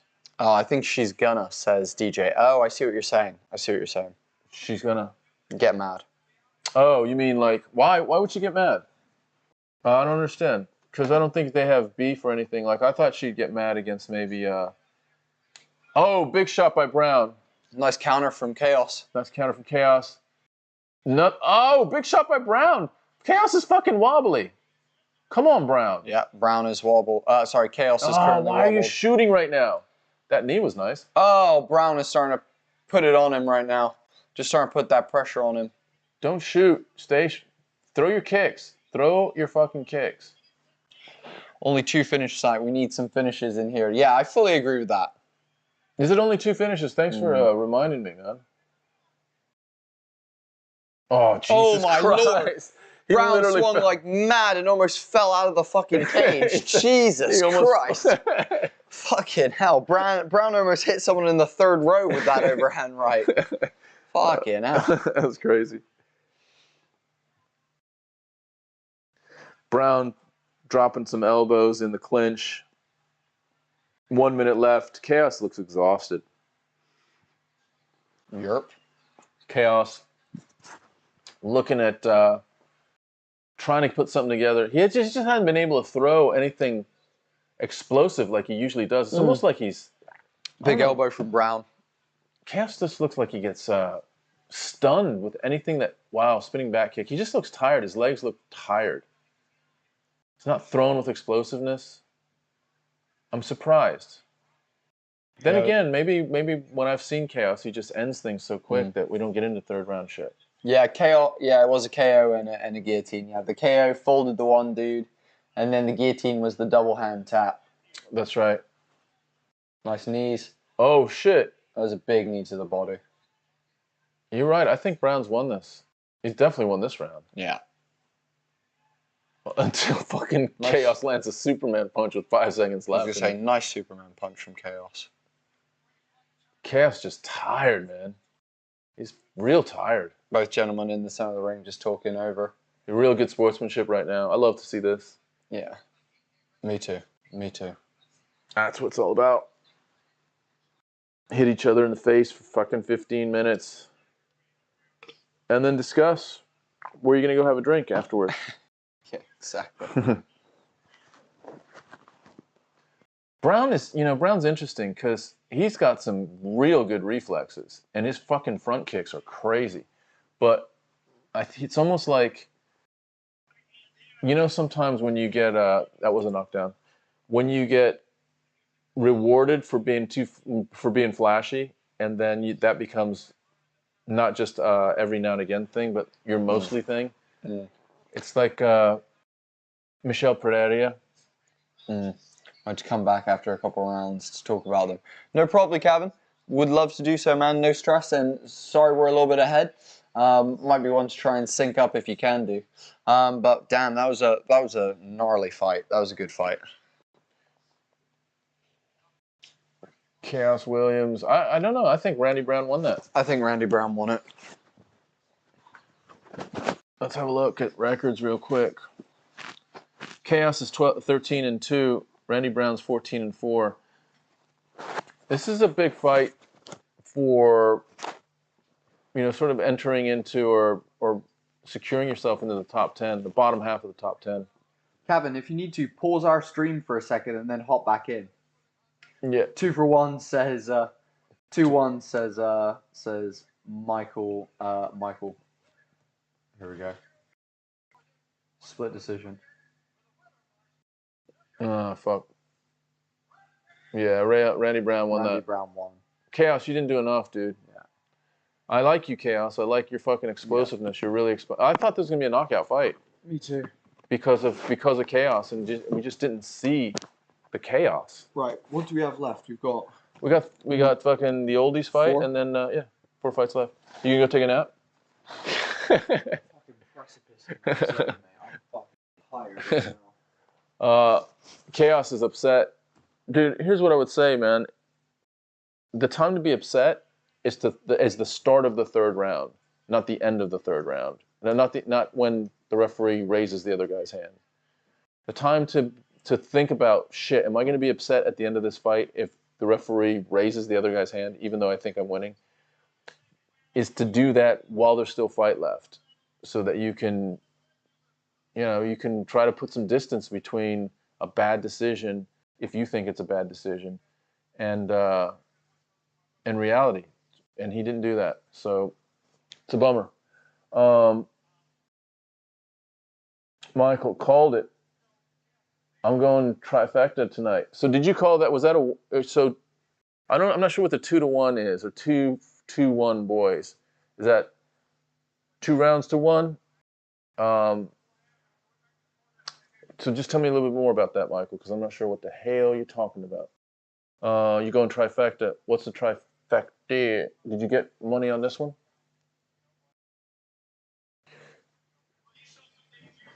Tell you what, man, Randy Brown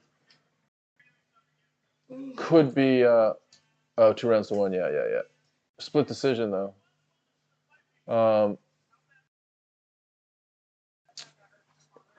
He was dropped a couple times. I mean, it's one of those, could have gone either way. I don't disagree with Chaos. I just don't have a problem with Brown winning. I wouldn't have had a problem with Chaos winning.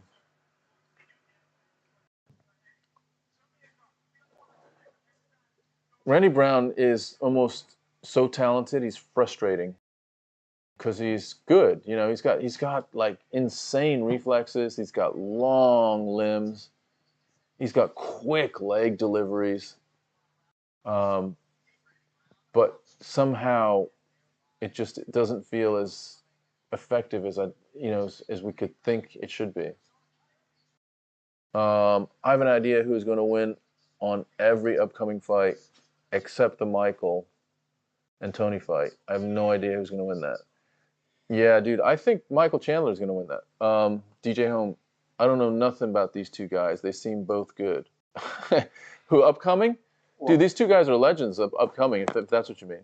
Mauricio is one of the greatest of all time, Shogun. Shogun Rua is literally legend. And will be a Hall of Famer, no doubt. And Owen St. Preux is pretty much the pioneer of the Von Flue choke. Yeah. Might as well call it the Owen St. Preux choke. The Von Preux choke. I don't know nothing about these two guys being both good. Like, I can't even think of a reason why I think one is going to beat the other. Oh, you mean this upcoming fight? Yeah, I think he's talking reason. about Gaethje. I think he's talking about Gaethje.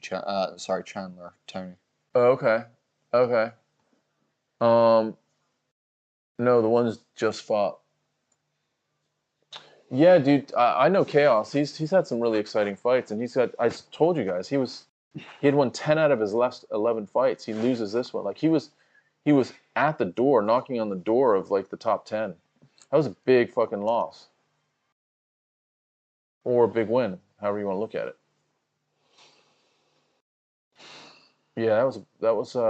Anyone excited for the Meatball Molly documentary coming out? Who's doing that? BT Sport. I mean, I guess if I was, I don't know, would I watch it? Yeah, I don't know. I don't give a fuck. Yeah, I mean, it might be fun. I have to look into them. You say he gassed. Yeah, dude. I'll take the Chaos same. looked tired towards the end. Yeah, he really did. And the question is he just not great with cardio, or is and was that exposed? Fuck, we're gonna have Adesanya fighting here in a couple months. Yeah. I never would have known who Mauricio was if it wasn't for Paul Craig. I'm fairly new to UFC. Yeah. No problem, dude. Well, we can let you know he was around. He's been around since Pride, dude. The time before UFC, the age before UFC in Japan, son. If you look up his wiki, Kevin, I'm not sure how many of those you'll recognize, but there's legends. He's fought Mark Coleman twice, Dan Henderson twice. I mean, he's fought just some of the legends of Lyoto Machida twice. Old school MMA. And he's been in brutal wars, which is why, He got fucked up by John Jones really badly. Yeah, I got fucking destroyed by John Jones. Yeah. So he's he's just one of those that's taken a lot of damage, and I guess, physiologically, people take damage differently, like brains take damage differently. But I would think, like, at some point, if you've taken so much, once you get into your 40s and 50s, man, it can't be great. I'll take Saint, says Michael. We've got, I've been watching Bell's Beach, Margaret's River, and now the CS is at the Snapper Rocks, Surfing Rules. Nice. Jones beat him so bad that I thought he'd retire. Yeah, me too, dude. He fucking tapped to strikes. He actually tapped to strikes Mauricio during that fight. That hardly ever happens. Hardly ever happens, and that was brutal. I watch a lot of older fights to catch up on history because there's a lot to know. There's loads to know, and unless you've been like, Tom and I have been watching UFC for coming up to 15 years now. It's one of those ones where you only gain the experience through watching the shit and learning, and like, I mean, I can't, like, not that I fucking recommend paying the UFC any money, because fuck the UFC and the way they treat their fighters, but if you need to, get Fight Pass. You have infinite, a library of infinite fights there that would that give you that information that you're looking for. Kevin MD. Michael, you asked me why Brown. I don't know. Just a guess. Fair enough. Tap to the knees. Yep, you're dead on. Dead on. Yeah, I remember that exactly.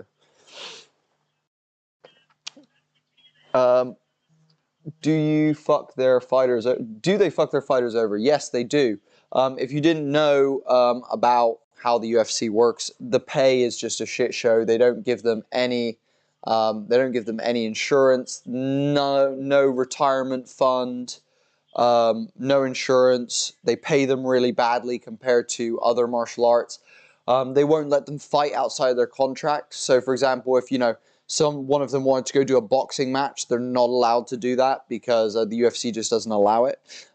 It's why things like PFL and whatnot are becoming so big, because they're a lot more open to that. They're a lot more open to working with their fighters and allowing them to be a little bit more diverse in what they do. Tony Ferguson even said, he wanted to compete in baseball and other sports, but due to his UFC contract, he's not been able to compete in any other sports his entire career as well. Which is kind of crazy.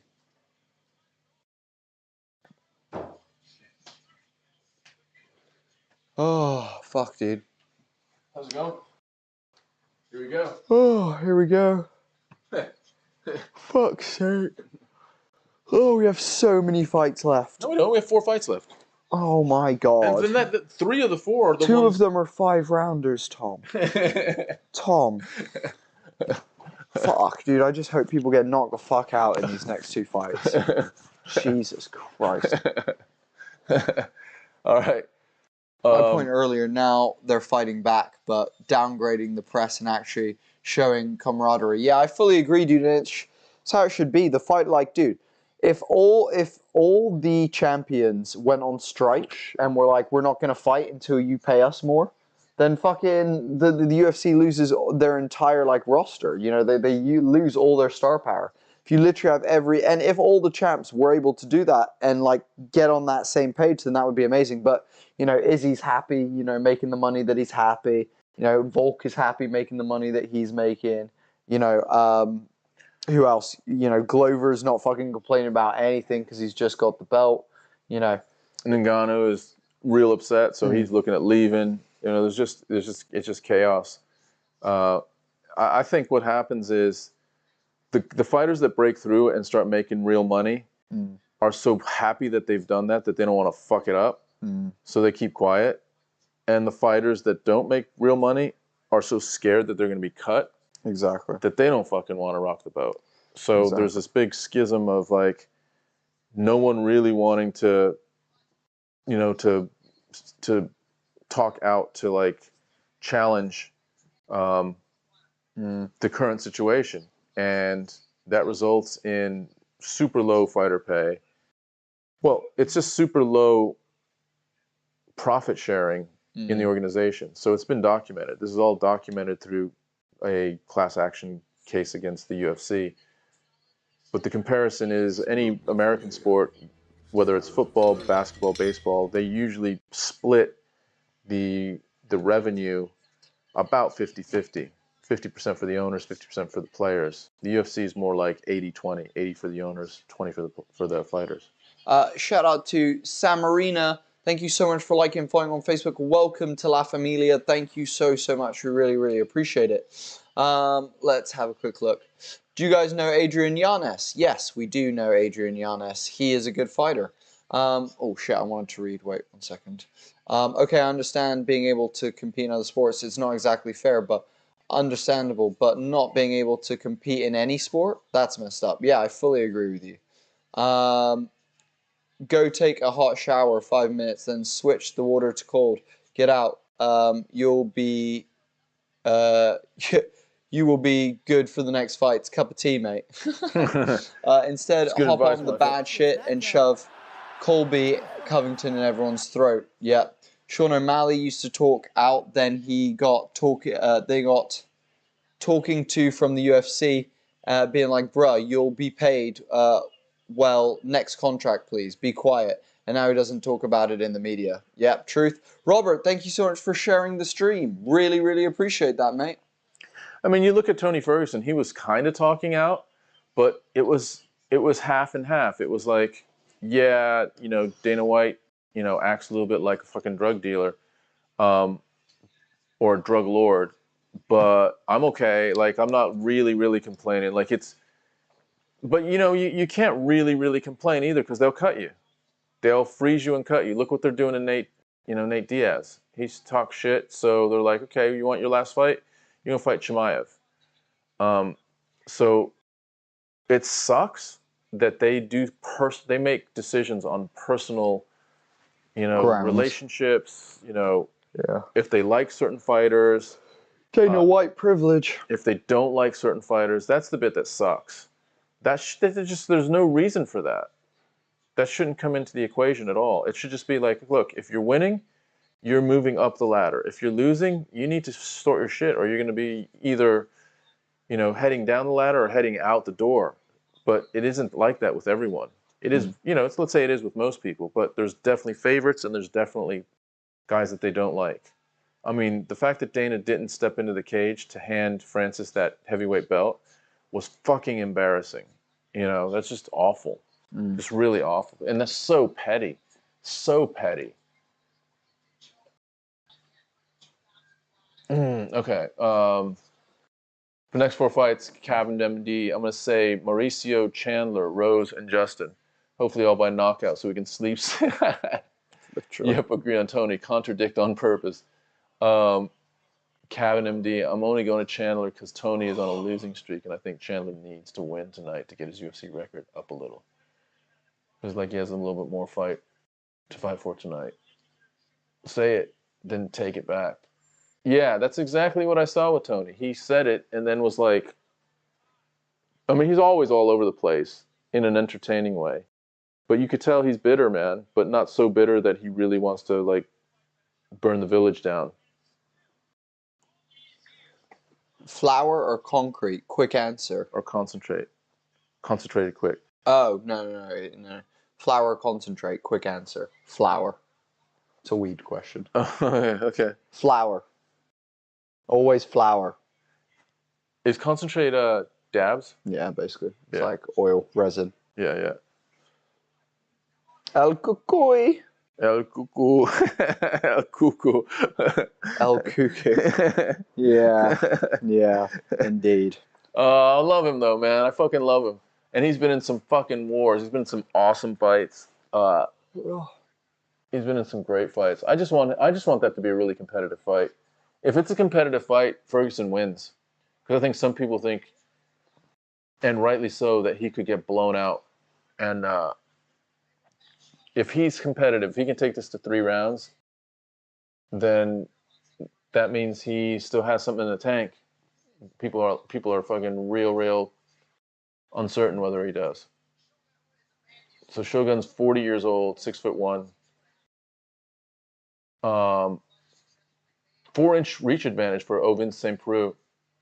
Ovince is a sprightly 39 years old. So, damn, Shogun looked good, man. Way better than last time. I live in a legal state. Gunnerman. Flour tortilla to freshen up your weed when it starts getting dry. All right, so St. Preux has fought 41 times. Jesus Christ. Once you get into the 40s as a professional fighter, just fucking that's like a landmark, dude. You stepped into a cage 40 times to throw hands with someone. That's crazy, isn't it? Isn't it? It's just wild. It's a lot. It's too many. Why is he doing that? I know that his tattoos, he's got 2 tattoos on his arms that are the brands, and that's from a fraternity. Yeah, it's a fraternity brand. Yeah. Opponent's UFC record is 130-60-1 for Shogun. Shogun, this is gonna be his 41st fight In the UFC. in the UFC. Not ever. That's actually true. Yeah. Fuck. Let's wiki his ass. I think No. I think that's ever. That's ever. Yeah, no, it was 100 and something ever. No. That was his opponent's combined records. Oh, okay. Yeah. But is part of that 27 his Pride days? I guess it is. Maybe. I don't know. Mark Goddard. See Mark Goddard's tats? Yeah, you're right. All right, here we go. One thing I've always noticed is that Rose always wins the rematches. She's also, I always believe she will win these kinds of fights. It's true, dude. She's undefeated. She beat Andrade. She beat Joanna. She beat fucking Weili. I'm not sure she's had any other rematches. St. Preux is a lefty. Shogun's got his hands up, and they're sort of clawing at each other with their front hands open as well, in that I'm going to poke you in the eye stance. St. Preux, yeah, dude, that horseshoe tattoo. How do they do that? Because it's almost like scarification. No, it's a brand. It's a brand. Is it? Yeah, they burn it on him for sure. Crazy. How much does that hurt, man? Think about that. It's definitely a brand. Yeah. I wonder if they... It's just so raised and like shiny. It's like fucking scar tissue. Yeah. Just feeling each other out right now. St. Preux looking like he's setting some... Looking like he wanted to kick a little bit more. He's doing that Adesanya hip feint. Nice front kick. Nice inside kick. Wow. Throwing hands. Who stays in the pocket. Ooh, power inside high leg kick to the inside of the thigh. With a nice little looping left. Well, overhand left that just clips over. Nice body kick there from Ovens. Tell you what, kicks, man. Ovens is thick, man. Look how thick he is as well.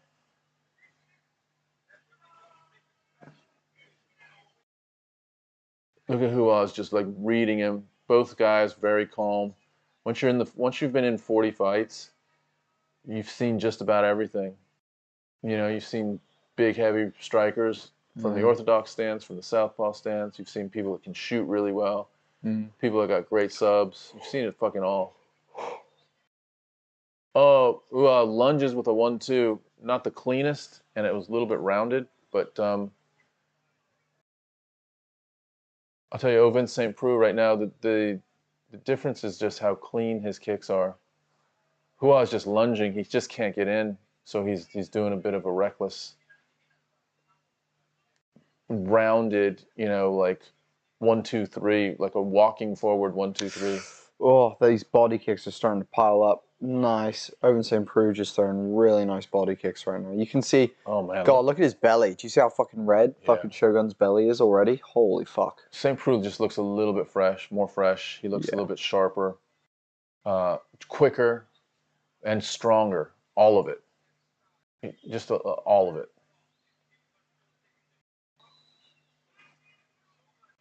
Nice 1-2 from Shogun. Felt like that one landed pretty flush for Shogun.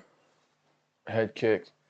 You see, while they're standing, Shogun's trying to close distance. St. Preux is more of a counter puncher in striking when they're standing, but his kicks are what are leading the dance for him. And it's mostly this front kick to the midsection. It's almost like the Giga kick. Yeah. Like toes to the liver. Like a push kick just right to the torso. That was a nice combination.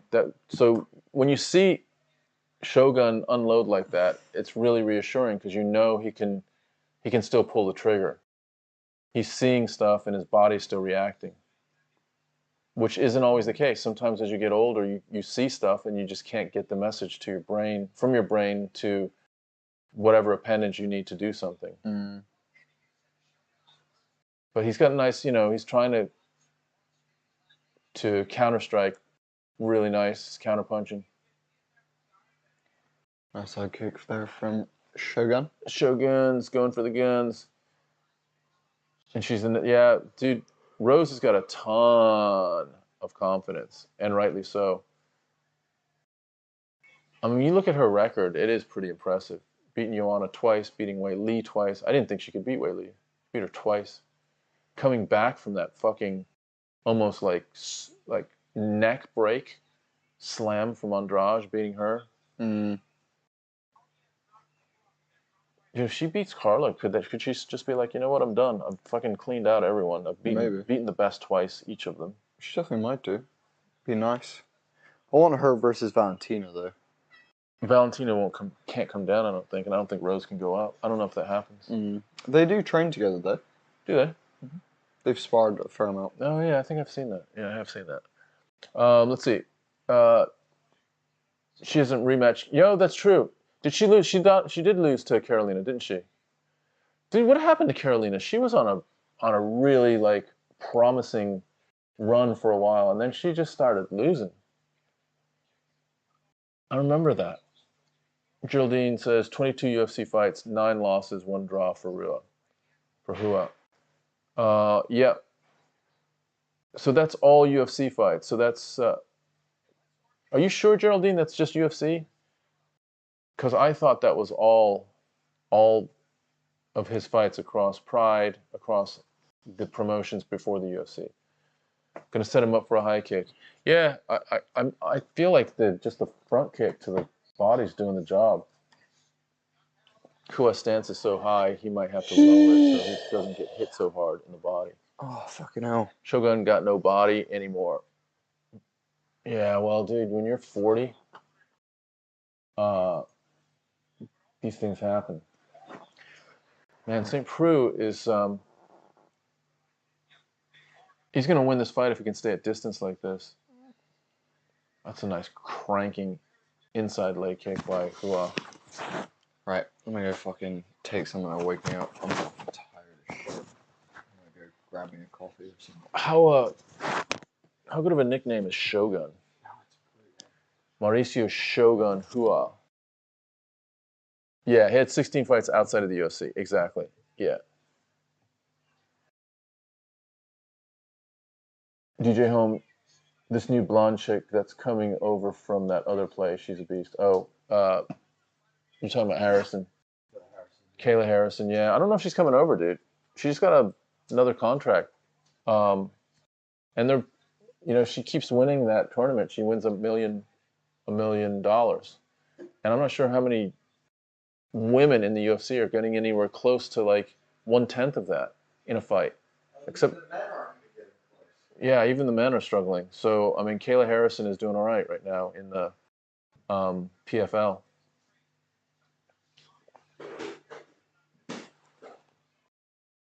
I feel like the Chandler and Ferguson fight could have the potential to be fight of the year, so I'm hoping it reaches my expectations. I hope so, dude. I hope so.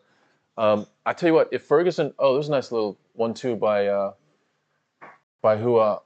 If Ferguson can survive the first round and a half, dude, I kind of like his chances.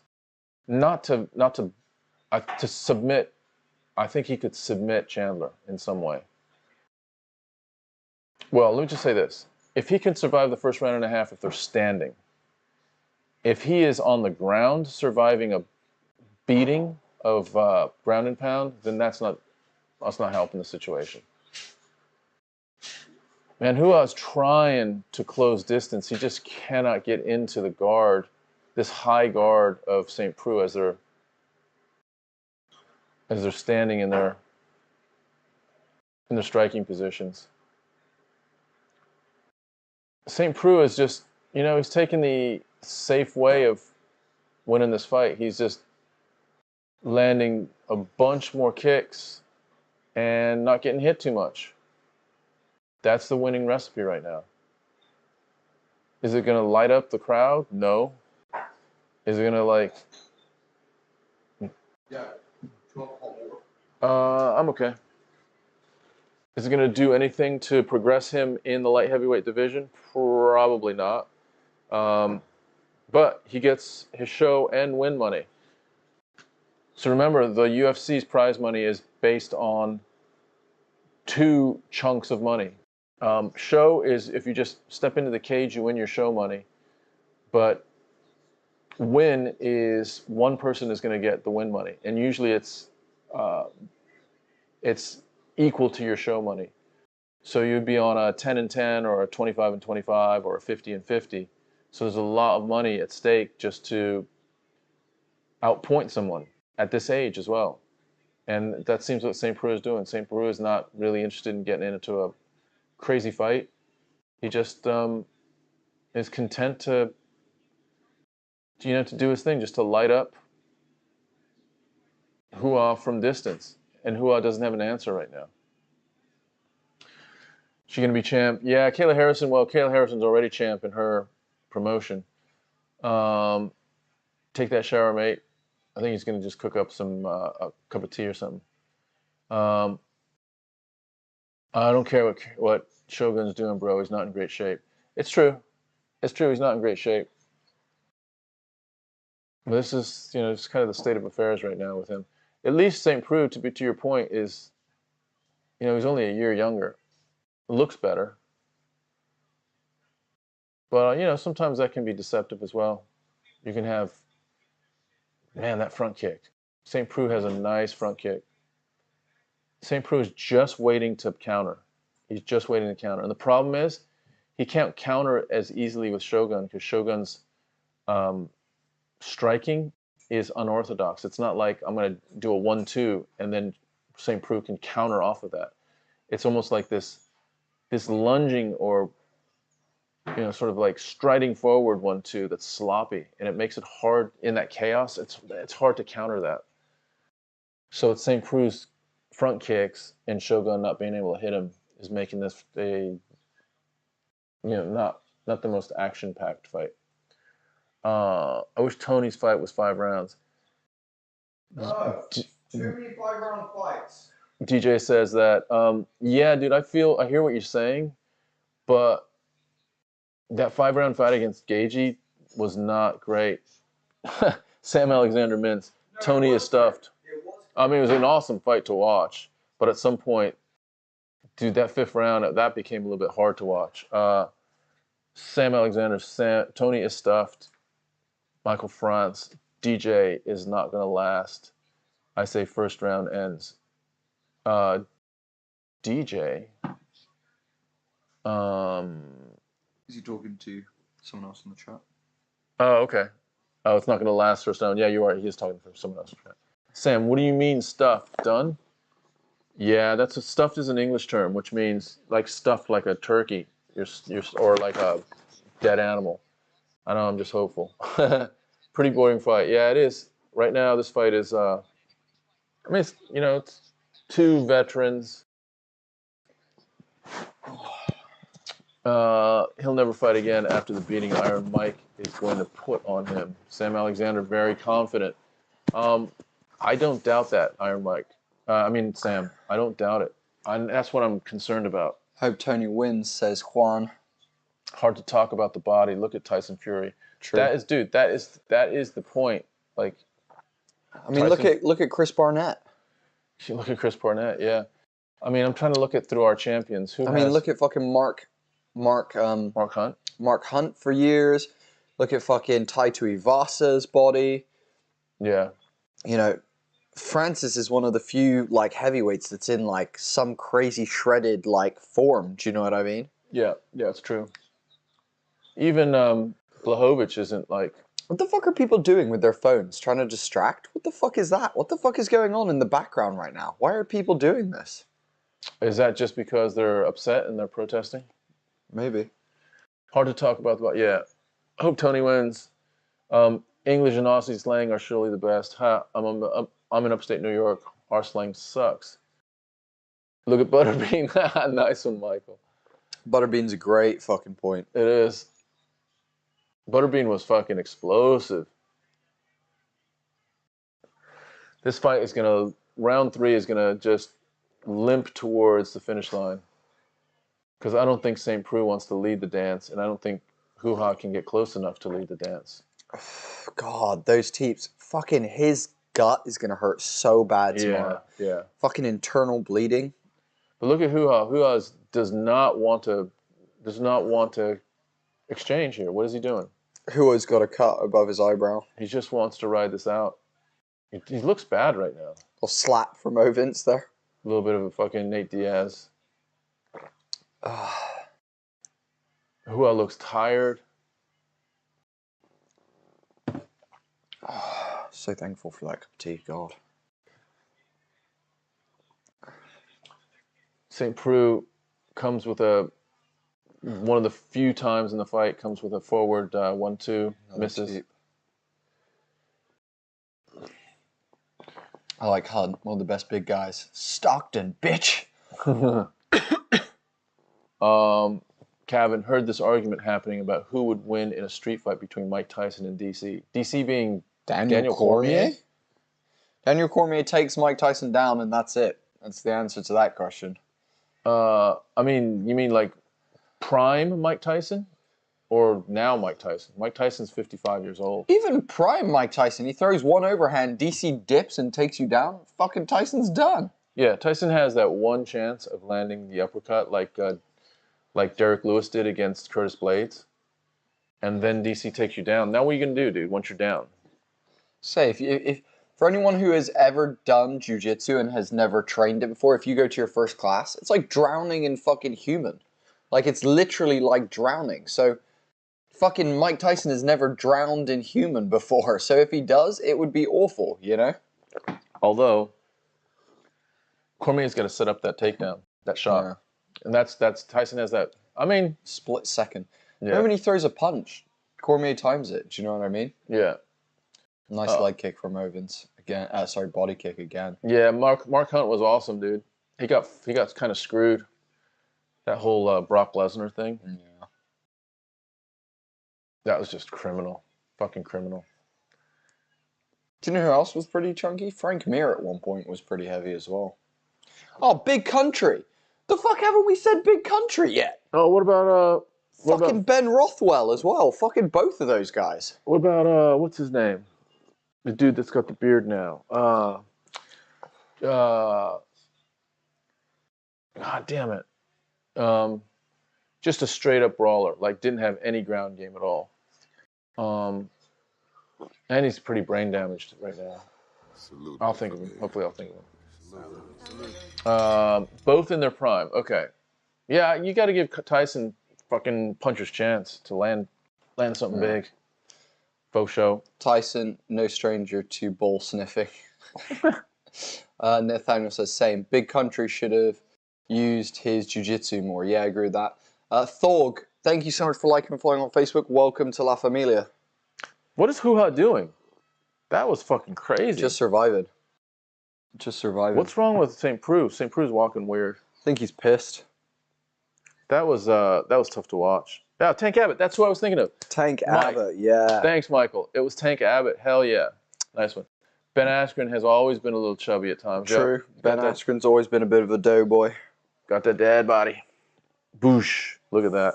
I don't know why Hua was running like that. But that just wanted to survive the last couple of seconds. He didn't want to get knocked out in the last couple of seconds, I think. Yeah, I guess so. It just wasn't a good look. Yeah, Tank Abbott's a good shot. I'm trying to think of any other, like... Big bellies? Yeah, super heavy dudes. I don't know. Oh, Teixeira's fucking pretty doughy. Teixeira, yeah, he is. Teixeira's pretty doughy at this point. Europe. DC was always doughy as shit. DC is Do you remember fucking Stipe just ripping the body on DC? That was one of my favorite fucking fights, man. Stipe landed 9 body shots before DC was like, I'm done with this. Stop hitting me in the body, dude. This sucks. Look at these two guys. Why are they stood so close? Don't know. Where's the referee? What's Goddard doing? Waiting for Buffer. Yeah, that's it. He's waiting for Buffer. Yeah, good point. These guys are like, we don't need him. Like, let's hold hands. St. Preux, clear winner. Imagine waiting all night to fight for it and end in 5 seconds. Still can't get over that George Masvidal. Like, literally, dude, that knockout was so crazy, dude. That was brilliant. That was a fucking stroke of genius. I kind of wanted to see Ben Askren put it on Masvidal in terms of grappling a little bit. I did too, but man, nah. It just wasn't going to happen. Give it to Masvidal. Who had tank tap from leg kicks, Mauricio? That's a good question. Who what? Who had tank tap from leg kicks? I think it might have been Mauricio. Dude. No, Mauricio tapped from Owen St. Preux one, and Mauricio tapped from knees to the body from John Jones. Yeah, no, but DJ's I think he's talking about tank tapped against someone. Oh shit. Mauricio thought he'd won that. No, he didn't. Hey, did he raise his hand? The fuck is that about? Cannonier and Paddy Pimblett. Look at Paddy. Paddy put it on the weight. Paddy the fatty. and talk about heavy fighters. Paddy Pimblett outside of fight season is one of the biggest fighters. Dude, he's got one of the biggest like blow-ups in like ever. Like I've never seen anyone gain the weight that he does as quickly as he does. Shit, it's Tony next. Oh God, let it end. All right, here we go. Fucking tank tap standing up. And who was that to? Was that to Mauricio? Just from leg kicks? I need to see that. All right, here we go, man. Fucking El Cucuy getting a little bit gray. I don't like to see that. What's his coach doing? His coach is throwing pads with no one right now. That's the thing. Tony doesn't... I started worrying, like, I hope Tony fucking brings it, but I started worrying when Tony said, I've been training on my own in my garage. Where the fuck is a sparring? And the shit you need? Like, I hope that's happening. I love Paddy so much, but I hate how much he blows up. No, you don't hate it. You love it, dude. You got to respect the gentleman that goes, look, I don't want to be skinny. I just want to have a good fucking time. And is like, I'm going to go eat me like 7 burgers, 20 chicken nuggets, 3 fries. And then me and my missus are just going to lay in bed like vegetables together. Dude, there was one. He talks about, I think he was with Dean Thomas. Dean Thomas came out to Liverpool to like interview him. And he's talking through his food the other day. And I think they calculated he consumed like 20,000 calories or so. Like the normal person is meant to have 2,500. Yeah. He's like fucking tripling that shit, dude. Do you see his ridiculous fucking fatty little face? I love him too, but like you can't be doing that. You can't be cutting 30 pounds multiple times a year. Nathaniel enjoyed Paddy the fatty.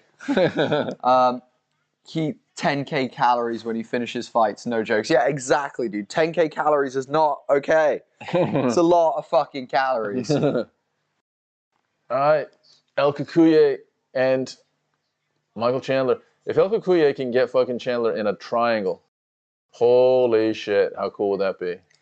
I just feel like Chandler's stronger and more explosive. I feel like so too. Tony needs Hawaiian mana for tonight. I took Chandler, but Tony always gives 100%. I agree with that. Yeah, I do agree with that, but sometimes 100% can get you in trouble. You know, Sometimes 100% ain't enough. Yeah, it's true. Man, how did fucking Oliveira survive that?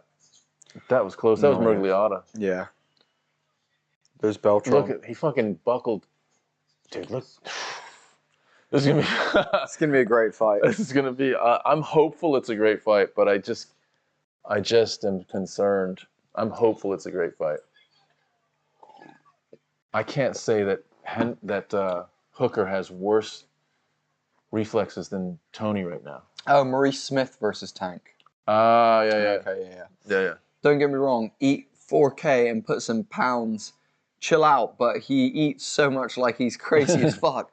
Dude, I like, don't. Here's the other thing. You've got to think it's not healthy for his body to fluctuate that way. It's like actors, you know, when like Christian Bale's going from being like the fucking super heavy to then being ripped for Batman to then playing the machinist where he's fucking like a stick to then playing like the fighter with Marky Mark where he's even fucking thinner, you know? Yeah.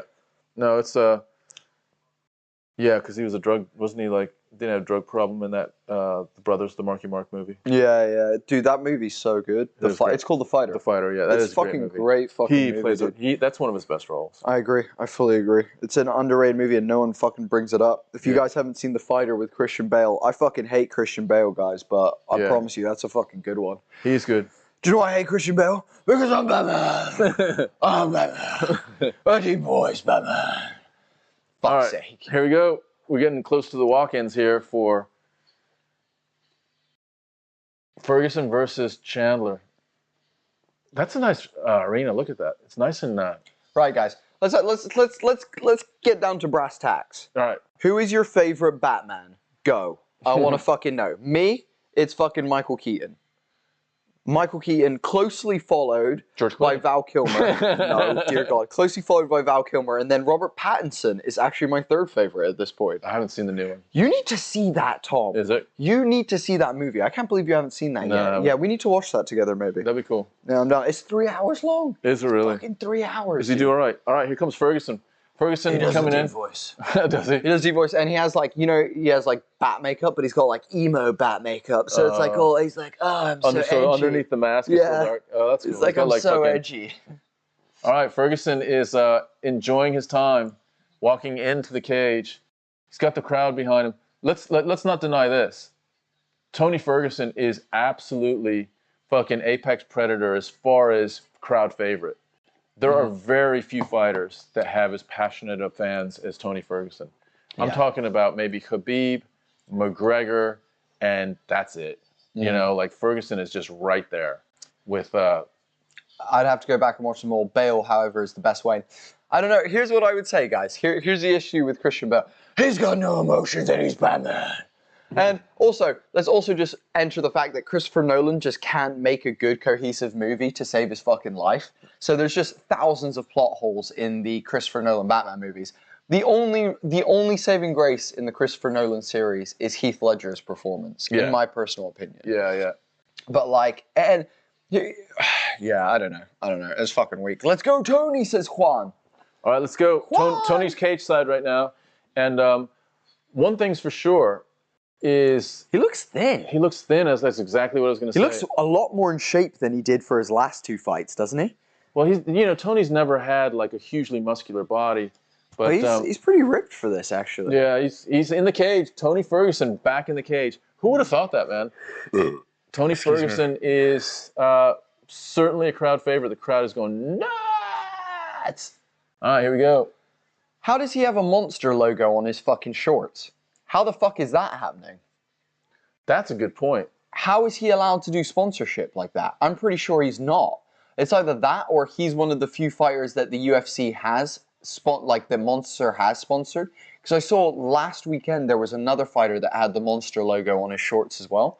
But I was under the impression that they weren't allowed sponsorship at this point in time. Yeah, I thought it was crypto on the walk-in gear, and then just UFC branding on, or no, Venom on the other stuff. But, you know, they're probably just... Venom. All right, here we go. You know Chandler's going to probably walk in with the American flag draped around his... Yeah. Cuyuy's just running around the arena right now. He's just running in circles. Chandler's just fucking... Chandler's so weird. He's got such a weird body type. He's like a little pocket rocket of like power. Yeah, he is. He's not, by the way, he doesn't have the American flag yet. He might at some point, but he looks fucking ripped and ready. Locked and loaded. Old shorts and UFC can fuck off, says DJ. Don't, dude. I miss the days when they could promote in whatever way they wanted. Like, fucking the fact that fighters are getting shafted with cash because of that now is bullshit. All right, Chandler's walking in. This is that footage that Bodie was talking about, that zoomed in some places, but also...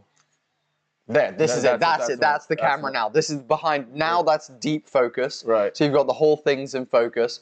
Then when they cut the camera behind him, you're back into that particular focus. It's almost like movie-esque, isn't it? Yeah. Yeah. But in real time. It's really fucking cool. All right, here we go. Chandler is cage side. Looking beefy. Every time I hear the word Chandler, I haven't watched Friends very much at this point in time, but every time I hear the word Chandler, I think of the what's the lady that he dates? It's like Chandler Bing. What's her name? She's called like Jeanette or some shit. Yeah. Fucking Chandler Bing. Monster's been sponsoring people for a while. That weird guy, Home. Yeah. I remember about that. But what we're talking about is, well, actually, Chandler has it on his fucking shorts as well. Janice, that's exactly. Before the fight starts, predictions. I've got Chandler. Second round KO. I'm gonna go with that as well. I'm gonna go with second round KO as well. Actually, I'll go first round KO. Okay. But I want Ferguson to fucking show out. I want him to really perform tonight. But I just think Chandler's too explosive. Yeah, I agree with you, DJ. I love that line from Tony Ferguson. Fuck bonus money. I'm a grown-ass man. We need insurance. That was a great line from Tony. It was. I hope Tony gets out of fighting. He can just run his own school in Hawaii. This should be it for him, I hope. Yeah, Nervous says to see. And Geraldine just repeating, Janice. I think it's Janice Ian, I believe. No. Janice Ian is fucking wow. That was a weird crossover. Janice Ian is Mean Girls. Oh shit! It's the girl who's like with the gay guy, with the big gay guy. She's called Janice Ian. Yeah. Fucking Mean Girls. What an incredible comedy. What an incredible comedy. Way ahead of its time. Way ahead of its time. And the thing is, it's not aged. Like that is exactly how high school is. High school is exactly Mean Girls. So like true. It's dead on. It's so funny.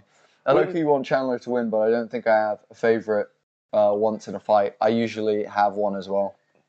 Is Ferguson based out of Hawaii? Is that where he lives? I don't think so. Can anyone just shoot in where Ferguson's based out of? I thought he was like on the West Coast somewhere. But I know he went to college in Michigan, I believe. Or he's from Michigan. Here we go. Tony Ferguson back in the cage. It's good to see, man. It's good to see him back in the cage. There's something about Ferguson. He's looking... Do you know what? I must admit, he seems like his most focused, his most determined. And to me, like, we're watching the press conference, I feel like that's a really good sign for Tony. Yeah. But also it means that he's going to try and get into a firefight. Yeah, which is a bad choice. So Newport, Virginia. Okay, cool. So Chandler can't lose 3 in a row and expect much in the future. Apparently, never mind. Okay. All right. Here we go. Never seen Mean Girls. Dude, Kevin MD, dude. Mean Girls is one of the fucking funniest movies ever. You have to take it with a pinch of salt, but it is so clever, dude. It's literally what it's like to be in high school. It's so brutal. Yeah. It's so brutal, dude. Mostly girls and how they are in high school. Yeah, it's so good, dude. Like, it's just fucking a great little experience for sure. All right, here we go. Michael Chandler is being introduced. I searched the wrong name. Orange County, Cali. Okay, that makes sense. Here we go, Jason Herzog. Herzog's got Whoever said in the chat earlier, Herzog's your boy. Here we go. All right, Herzog's in the cage. Chandler's in the cage. Ferguson's in the cage. Ring girl just stepped out. Cage is closed. Here we go. Ferguson looks like he's going to come out in southpaw. Oh, God. Here we go. 3, 2, Yep, Ferguson's in a southpaw stance. Chandler puts his hand up to tap. Ferguson declines. Ferguson, man, I don't like that movement already. He's in the southpaw stance right now, tries a low leg kick, and it was a little bit slow. He's moving okay. The crowd is cheering Tony at the top of their voices. Ferguson is... Geraldine saying, goodbye, Tony, this was fun. Chandler is very sneaky with how he closes distance. He has... Tony biting almost all of the feints from Chandler at this point. See if Chandler, as soon as he unloads something powerful, we'll see, A, how accurate he is, how hard it is to hit Ferguson, and B, what Ferguson's reaction is, because it's going to be coming here in a little bit. Inside leg kick for Chandler. Outside leg kick for Chandler. Jab for Chandler. Nice mix-up. Nice body kick for Tony there. Nice outside leg kick for Tony. And another one. Ooh. Oh, jab to the body for Chandler. And Tony had a nice jab as well. Wow, nice jab from Chandler. Tony tries an elbow. Oh, big inside leg kick.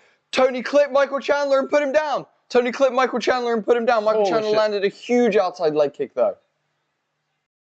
Did he hurt him? Did he hurt him is the question. Oh, yeah. Tony Ferguson has hurt Michael Chandler. Michael Chandler has definitely been clipped. He's still moving, but Tony Ferguson definitely touched Michael Chandler with 2 big shots then. Wow, Ferguson is throwing out. Can you believe this? Michael Chandler's just been dropped. It was a real knockdown. Oh, wow. Ferguson throws an uppercut, sneaky uppercut. Ferguson's looking good right now. Ferguson's looking good right now. Oh, nice body shot from Chandler. And Ferguson hit him again there, and that hurt Chandler again, I think. Wow. Oh, fucking hell. Chandler throws wild punch. Nice jab from Ferguson. Inside leg kick. Strong kick by... I think Ferguson Chandler needs to stop jabbing to the body. He leaves himself open when he's jabbing to the body. Ferguson just switching stances, just fluidly switching stances. Now in the southpaw again. But if Chandler moves... Oh, he clipped him again! Fucking hell! Tony Ferguson is looking sharp as fuck right now. This is awesome. Big outside leg kick for Chandler, though. That one hurt Tony. That one fucking hurt. Those kicks, man. Oh, there. Oh, Ferguson. Wow. Ferguson with a little bit. There's Chandler's. Oh my lord! Beautiful shot from Michael Chandler, double leg, and puts Tony straight on his back onto the canvas, head up against the cage for Tony Ferguson. Michael Chandler looking to posture up and land some heavy ground and pound. Ferguson on the bottom is lethal with those elbows as well, so he'll make you pay for being in his guard. But Chandler, look, this is going to be interesting to see. Tony's trying to land some elbows. Someone's bleeding already, and I think it might be Chandler because there's blood on Ferguson's chest. I think Ferguson may have lit him up with an elbow. And watch Ferguson, man. Ferguson is looking for something. Oh, big shot from Chandler there. Big right hand that landed. Minute and 50 seconds left, and we already have a better fight than I thought we would have, which is fucking awesome. Ferguson's in a butterfly guard right now, pushes Chandler away. Nice feet on hips, pushes Chandler away. Chandler manages to re-get into the guard of Tony, but really nice work from Tony to push him off there. Tony needs to be either searching subs or throwing some elbows right now. Big elbow from Tony Ferguson right there. Really nicely done. He's now looking for a triangle. Chandler needs to get his arm in. Oh, so close. Tony nearly got him in the triangle. Big elbow from Michael Chandler there on top. Jesus Christ.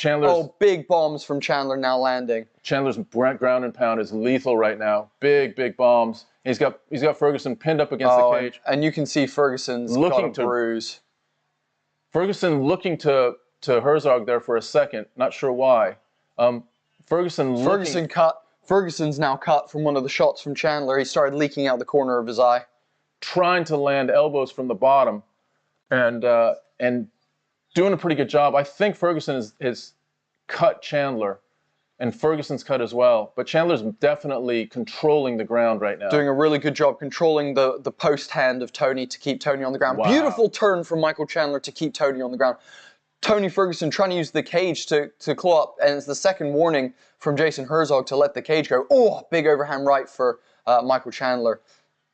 Michael Chandler smothering Tony Ferguson right now, heavy on the top, and just throwing nice ground and pound. Here's the question. Interesting. Is this going to wear out Chandler more or Ferguson more? Because we know Ferguson's got gas tank for days, right? The bigger question as well is also, does this mean that Ferguson has a better stand-up game right now and Chandler's going to just have to take him down every round? This is wild. Wow. What a wild first round. Both gentlemen cheering. And Tony Ferguson slaps Michael Chandler's ass as they get up. Wow. A little bit of respect here as well. This is cool. Holy shit, guys. Tony Ferguson is proving that he still has a little bit of fight in that dog. Oh, I love it. I love it, dude. It's been so long since we've seen this Tony Ferguson. Man, it's been good to see. Holy fuck, guys. Even on the ground, he was just a lot more active with elbows. Just had a lot more energy on the ground. I would say that's Michael Chandler's round simply because of the top position, ground control, and takedown. So he hit him with the elbow. That's what. Oh, and the left. No, it was a straight right and then a left. Was it? Yeah. Boom. Wow, he's clipping sharp Chandler. though. Yeah. Look at Chandler, not reacting. Look at this takedown. It was a great takedown. Look at that takedown. Look at that, just crazy takedown. And I tell you what, Chandler is going to be looking for that. That is now clearly his clear advantage in this fight. Whereas standing, I think Ferguson got the better of Chandler in standing. I agree. I think that's 1-0 to Chandler. Chandler's got a cut under his left eye. Ferguson comes out in the southpaw stance again. And it's now a matter of, can Chandler take Ferguson down again? Because if he can, it's going to be hard for Ferguson to compete. That's it. That's it, guys. Michael Chandler, front kick to the face. Tony Ferguson completely asleep. That's it, guys. Ferguson is asleep. Teep to the face, Michael Chandler, and Tony Ferguson is flat on his face asleep, guys. That is the end of the fight. Michael Chandler, 3 backflips in the center of the ring. Wow, Tony Ferguson is still out cold. He's not awake yet. They're concerned about him. The doctors are rushing in and they're really concerned about him. Michael Chandler with a teep to the face, and that is it. Tony Ferguson, looking the best he had in 5 fights, gets slept with a teep to the face. Reminiscent of Anderson Silva, Lyoto Machida, Chito Vera. Wow, that was fucking brutal to watch. That was crazy. That was crazy. Let's hope we see Ferguson. That was fucking crazy. Michael Chandler with a gorgeous front kick. And Tony Ferguson is still out, guys.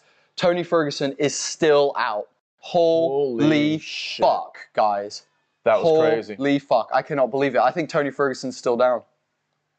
Let's hope he's moving. They're not showing Ferguson, as is usual with the UFC. They try to sanitize the knockouts. The knockouts. So let's just see how Ferguson is. Man, oh man. Oh my God, that was such a beautiful kick. My God, I want to watch a replay of that. Where's Tony right now? Please show us Tony. Is he up? Let's hope he's okay. I agree, dude, because he went down like a sack. He wasn't even moving. And you could see the medical team came in and were definitely concerned about Tony. When they rolled him over, his eyes were just like, it looked like he was not responding. Yeah, I saw Patty and Molly freaking out as well. That was fucking crazy. They're not cutting to Tony. It's bad. Whatever happened, it's bad. Tony is not being shown. I think he's still out. Let's hope not. I think that's Michael Chandler's son. I said, oh, fuck, Tony Ferguson's still out. Yeah, he's still out. He's still down. Look at this.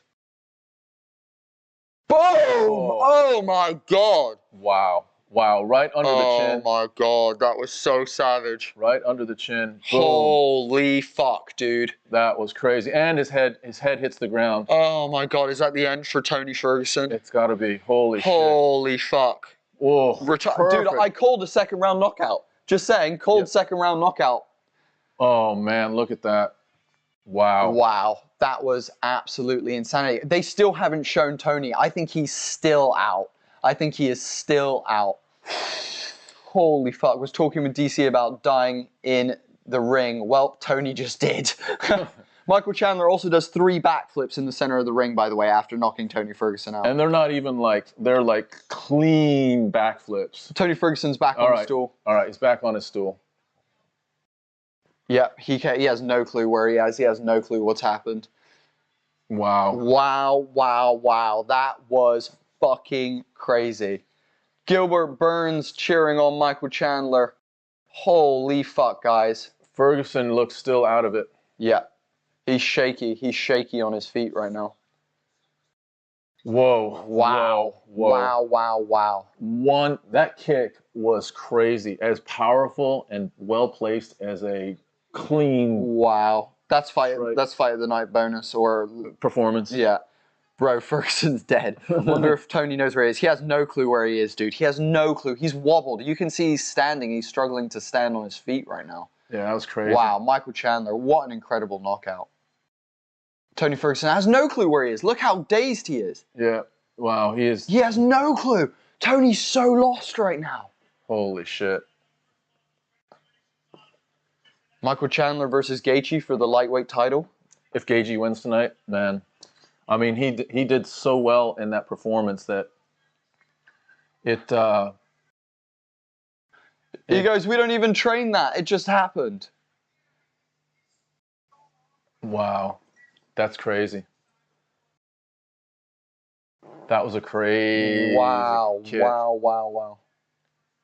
I mean, we keep seeing these more and more often these days. These teeps to the face. Yeah, teeps to the face. I mean, the contact on this is crazy. Look at that. Oh, it almost fucking ripped his head off his spine, man.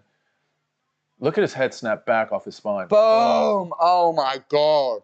And he just lands face first as well. Yeah, so it's a double collision. Holy fuck, dude. Tony Ferguson. Ooh. Oh my God. That was fucking bad. That's one of the heaviest knockouts I've ever seen. Wow. That was, someone asked, what was the... Stretcher him, get him to hospital. I agree, Michael. I fully agree.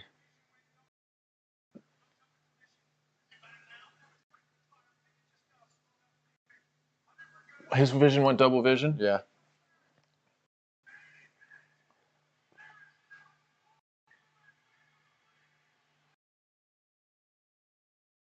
He's talking. He's calling out both Gaethje and Charles. He was out for a bit too. Fucking hell. God damn.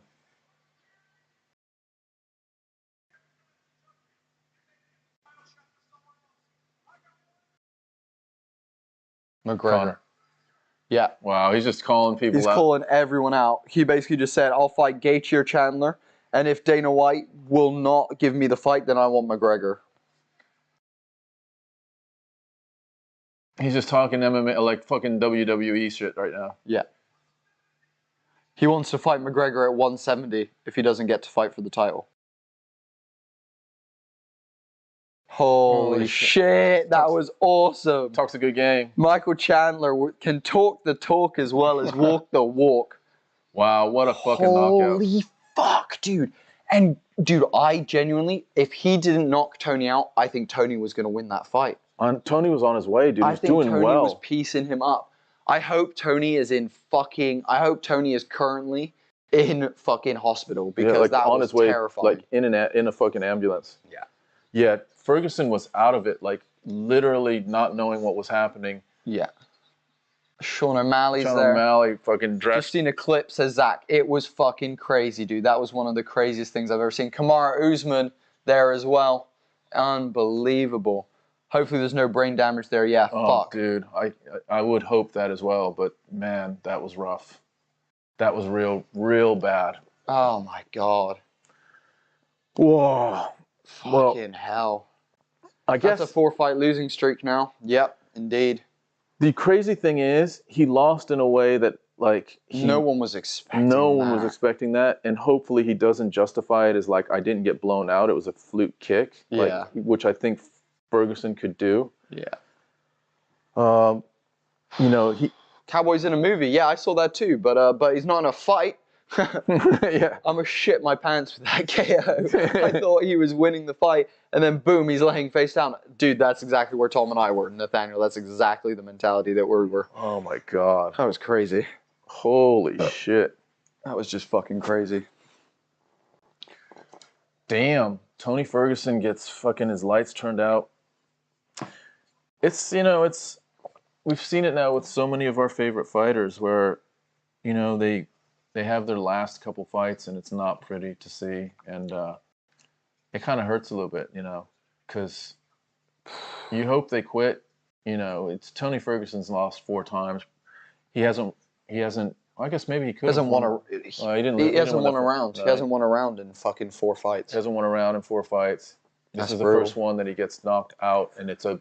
It's the first time he's ever been knocked out. Holy fuck, dude, that was insanity. Brutal knockout. That's gonna be a meme tomorrow, dude. Holy shit, that was fucking brutal. Damn. Geraldine saying this man's a promo machine, dude. That speech at the end from Chandler was one of the best post-fight speeches as well. That was fucking great. Just calling shit out. Fuck, dude, I can't even believe what just happened. I don't know what to say. I know. That was crazy. What the fuck? That was crazy. Guys, this is why we fucking love UFC. This is why all of you are fucking here tonight with us. This is why Tom and I do this, because even when, things are going one way, you never know. One mistake, the first person to make a mistake loses the fucking fight. That is how crazy this sport is. You never fucking know. Unfucking believable. Yeah. I'm going to say fucking one more time. Jesus Christ. That was just crazy. That I guess part of it is just how unexpected that front kick. You just didn't expect a fucking front kick to the face by Michael Chandler. Just isn't something. So man, what's Ferguson do from here? I hope Ferguson retires. I guess he won't. And the other side of it is the UFC could retire him, but that's not their tendency either. They want to rinse every single last little bit out of you. And so if Ferguson's willing, the UFC will rinse him and put him up against either a young buck or... Michael Chandler versus Justin Gaethje for the lightweight belt is going to be the best 5-round fight in possibly all of history. Yeah, that was crazy. Holy shit. Jesus Christ, dude. I don't even... I'm shook nasty right now. That was great. Nathaniel says that was one of the most scary knockouts I've seen. It was the way he hit the mat like he was dead and was out for longer than normal. I was scared he broke his neck. Yeah, exactly, dude. Dude, that's why the fucking medical team sprinted in there, dude. Yeah. I bet Dana was like, you need to get him the fuck out of here. It was similar, like the contact was similar to the Ngannou Overeem contact. Ngannou's uppercut. Just... Yeah. It was fucking brutal. Oh, God. I wish I could see your guys' reaction to that knockout, but I was busy watching it for myself. Hey, it's all right. Just rewind. Rewind it and then just press live, and you'll be all good if you wanna if you wanna do that. But Jesus, dude, I don't like. Oh my God, man. Fucking, I feel bad for. I feel so bad for Tony Ferguson, dude. At least if we'd gotten to the end of the fight, Tony, like, even if he loses, he like regains some of that fucking. Yeah. Where'd you go from here, dude? He just, I know that Ferguson's going to figure out a way to justify going back and... Paul Felder versus fucking Ferguson? Oh, dear. I mean, who do you put Ferguson against? Like, I can't see him favored against just about anybody. Oh, my God. It's been a steep decline, man. A steep fucking fall. And he was looking so good this fight. I know. Oh, man. Fuck, dude. Jesus Christ. But you know what? Part of it is how he has no real fundamentals underneath it all. So his hands are never fucking up properly. It's all a little bit. What is Daniel Cormier doing right now? I don't know, dude, but he needs a fucking bigger suit. Look at that suit, dude. What's going on? What's where they celebrating for Daniel Cormier? Daniel Cormier is... I have no idea. Is he getting his Hall of Fame? It might be his Hall of Fame. Is that what he just got announced? I don't know what's happening. That should have been John Jones. If only he's put his life together. What happened? Tell us what happened, Clark, because we cut away. So I'm not sure what that was. It's a good night to be Iron Mike. I think Daniel Cormier just got inducted into the Hall of Fame. Wow. I think he's very emotional. No way, I literally just clicked onto the Canelo fight and it's just started. Yeah. DC making his comeback. What? The Hall of Fame. DC making his comeback. The Hall of Fame, nice one. And he gets a nice standing O. Wow. Nice. Yeah. That's crazy. DC just overrun with emotions right now. That's amazing. Timing, I forgot about that fight as well. Jesus. Wow. Wonder why they sprung it on him. They don't typically do this, do they? Yeah, they did it for Paul Felder recently, or Michael Bisping. One of them, they did it very during recently. a show. Yeah, they did it during a show. Wow, it's a big thing. It's a big thing. Zach asking what happened to the Cowboy fight. The Cowboy fight was cancelled because Cowboy apparently came down with an ailment within the 24 hours before the fight, and he couldn't do it, so they cancelled the entire bout, which is crazy. Guys, I just want to say Tom and I are a father and son MMA and TTRPG team. We do these streams every pay-per-view. Not to mention we have a podcast where we've interviewed UFC fighters, Olympians, musicians, actors, stuntmen, whatever you can picture, we've interviewed them. And furthermore, we do a Dungeons and Dragons stream. So if you like seeing father and son content, come check out our Dungeons and Dragons stream, which has father, son, and mother, because my mum plays in the stream as well. She does. She kicks ass. She kicks absolute ass. Zach, no problem, dude. That's what we're here for. We're meant to respond to you, dude. DC is a very emotional guy. Joe Rogan learned that firsthand. Yeah. Still disappointed, bruh. That should have been John Jones. I mean, dude. Jones will be in the Hall of Fame. Jones doesn't. Oh, dude, when you're a fucking petter, like when you're a cheater, dude, I'm not sure if you deserve Hall of Fame. But Jones has already been in Hall of Fame. He's already been inducted into the Hall of Fame. No. Yes, he was. He was inducted. He was inducted the same night as GSP. I think you can't be inducted. You got to be retired. I think it might have been. A fight he did was inducted into the Hall of Fame. Yeah. Because that same night he got into Hall of Fame, that's when he fucking slammed his head against the police car. If you remember. Yeah. But Jones is sure, of course, going to be in the Hall of Fame. But yeah, I mean, I don't know. It's weird to Jones got caught. How many of these dudes? TJ Dillashaw got caught. Silva got caught. But like, how many of these are actually trying to find some sort of advantage through something that's not in the rules? I expect a lot more than what we see. So yeah, Jones got caught cheating. Yeah. Are there other Hall of Famers that have cheated? Especially, dude, before USADA.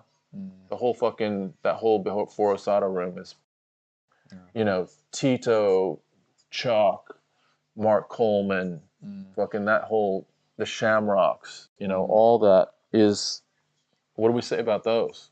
Just because they did it before it was an USADA rule, does that mean they should be accepted for technically taking a steroid, a performance-enhancing drug? I don't know. It's a tough one. It's a real tough one. Shit, yeah. Fucking hell. What a mess. Next fight, Rose Namajunas versus Carla Esparza. Yep. Carla Esparza is one of the, is it 4 people that have beaten Rose? She choked Rose out, and I believe it was a triangle choke. I thought it was rear naked. It might have been a rear naked. It might have been it might have been a rear naked. Let's just look at Rose's. Kevin MD saying that he's watching the Canelo fight, the UFC, and Homie and the Dude all at once. Jesus. So many devices opening right now. Literally.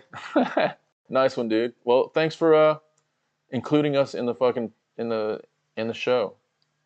Here we go. The second of the 3. Man, that Chandler knockout was ridiculous, dude. Michael Chandler doesn't throw kicks like that. Did he say I hadn't trained this? Yeah, he goes, we never trained that. He goes, I just, saw it. Damn, well, he did see it. Fucking hell, dude. Thing is, fucking Ferguson is so unorthodox in his whole style. Thug Rose is going to win this, no problem. She just keeps getting better. Here's what I'd say. Thug Rose has a high chance of winning, but if she gets out, she might get out grappled here. There's a chance. Yeah. Also, can we just shout out to Carla Esparza for shipping out to Boston by the Dropkick Murphys? I'm going with the Rose win, but I have no idea how, says Kavanaugh. Geraldine, baseball has the asterisk era, right? Correct. That's true. That's a good shout. I'm going to say 3rd round knockout then. Oh, right. Kavanaugh with a knockout. I don't see the knockout. I I think Carla Esparza is too tough. I think we go. I think it's going to be a decision. 5-round decision. Yeah. I think it's either a 5-round decision by Rose or a stoppage, a submission by Carla Esparza. I kind of agree with you. Man, that was crazy. That Ferguson knockout I don't was even know crazy. what to say. Holy shit. I'm just stunned. Just stunned by that. Yeah. Bummed for him. Yeah. I'll say 4th, actually. I was gonna say, you know, Tony's in the back. Just, I think he's in hospital right now. Yeah. I still, like, when he was standing in the cage, I don't think he really had a full grasp of what went down there.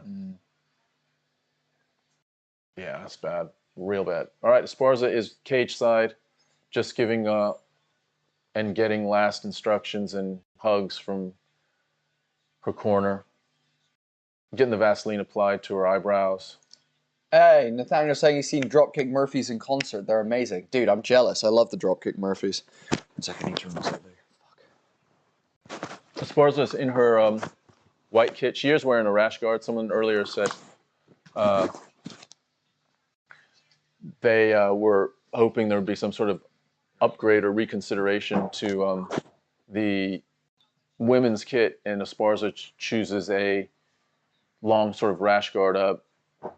What is that called? Sleeveless rash guard as part of her top kit. So Esparza is in the cage. She's wearing her white kit, looking all business.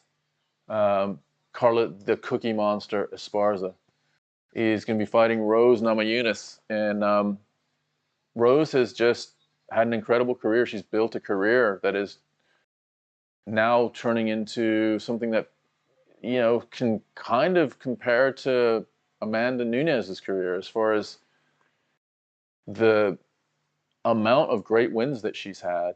Of course, she's had some losses early on in her career, but this run that she's had has been pretty impressive. It does include that savage loss to Andrade, but she did come back and beat Andrade. So it's lining up to be a pretty impressive, really almost a historic run during her last fight. So she's got to get through this fight. And Carla Esparza she's beaten her once. There is something about knowing that you've beaten someone once, even though it was 8 years ago. Rose is coming in. She's wearing the black and gold, befitting a champion. She's giving her mantra, "I'm the best." You know, she's repeating it almost hypnotically to herself. I'm the best. I'm the best. I'm the best. I'm the best. And it does something for her. It does something for her mentally, where she starts embracing the words. And it's almost like it's a mantra that starts transforming her into, you know, she's like 2 different people, right? When you listen to her talk, could easily be someone that if you saw on the street, you wouldn't consider a UFC fighter or a lethal martial artist. But she gets into this headspace where it's just super, super focused, serious, hard, all of those things. She's just talking to her husband or partner right now. She's Strawweight champion. Rose Namajunas gets a big hug from her husband, Pat Barry. Just seeing if Trevor Whitman is in the cage. Trevor Whitman is cage side, so Whitman's going to do both fights, but back to back. Namajunas is getting her Vaseline put on.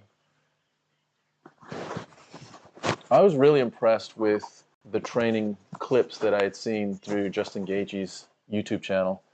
Rose was part of those, and they're doing some circuit training and things like that. But I just really like Trevor Whitman and his training philosophy, and it just seems like they got something special going on over there. He's got 2 champions.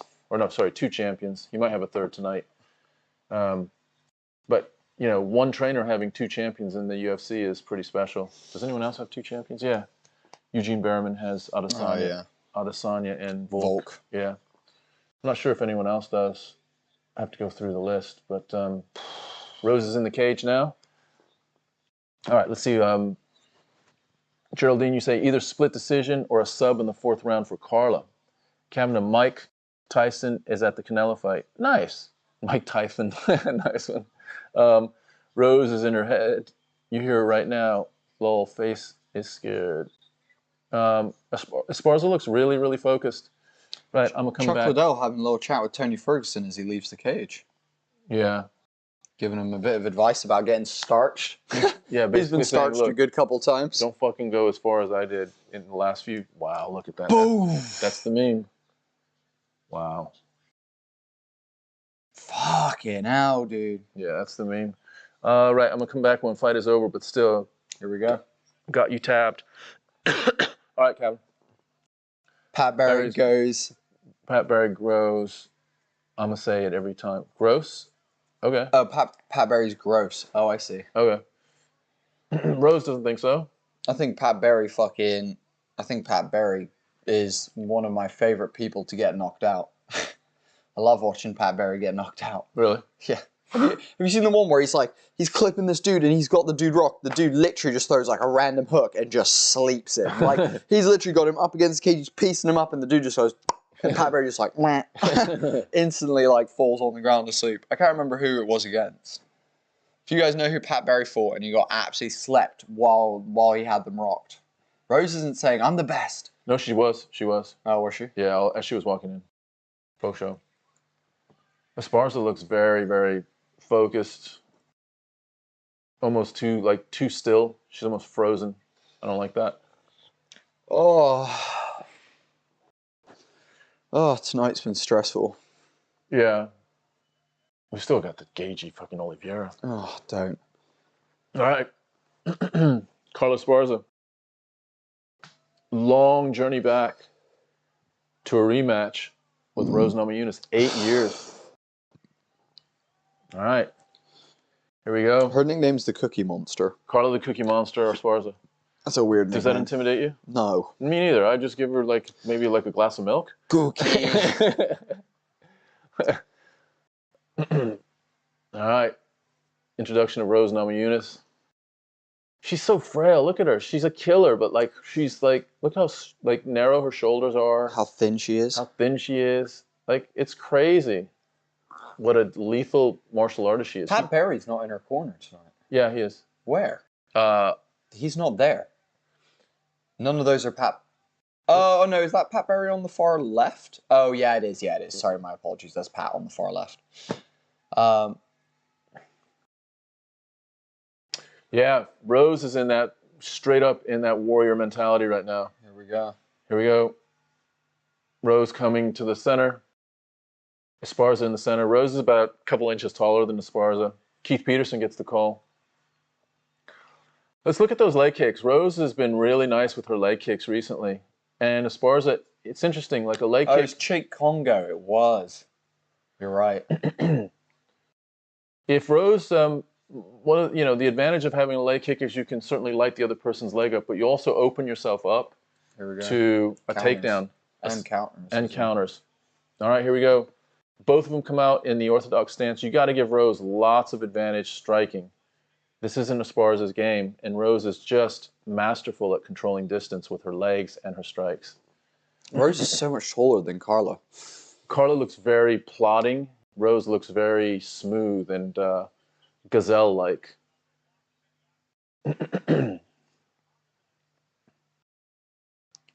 Still way out of striking distance. Neither person has thrown a single punch yet. Lots of feints, but no one's thrown anything yet.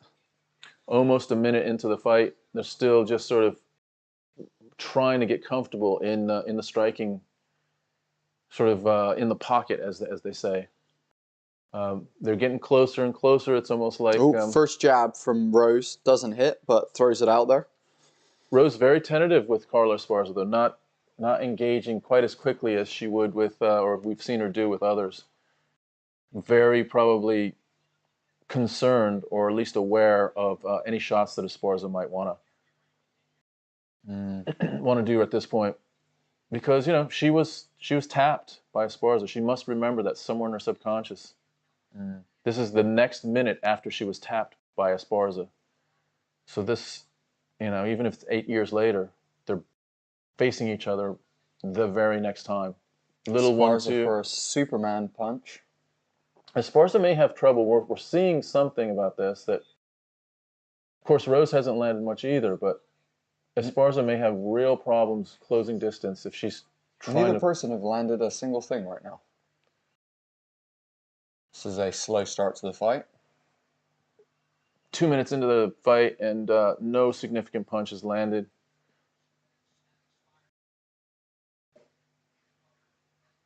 Rose moving effortlessly, but you feel like there's going to be a punch. There's 2 punches thrown by Rose, and then out of... Nice footwork by Rose there to slip to the side of that. Esparza looks slow in the standing right now, and her strikes look a little bit, well, definitely slower than Rose's. Esparza's going to have to figure out a way to get closer to Rose. You can see Rose is wanting to counter a little bit more than lead the dance right now. Yeah. I think they both are looking to counter. I'm surprised Rose hasn't landed a leg kick, but then again, the leg kick does open you up to that leg being caught and then driven to the cage and maybe taken down, so that might be on her mind. Carla landing a left hand there. Carla closing distance, almost running straight at Rose while punching.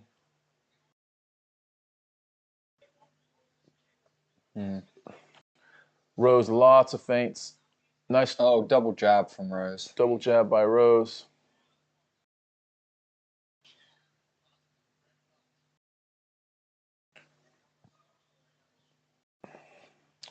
Esparza still trying to figure out how she's going to get closer.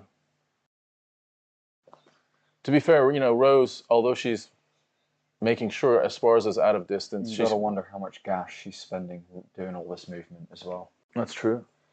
Whether she had any adrenaline dumps, all that kind of stuff. Oh, nice outside leg kick for Esparza there.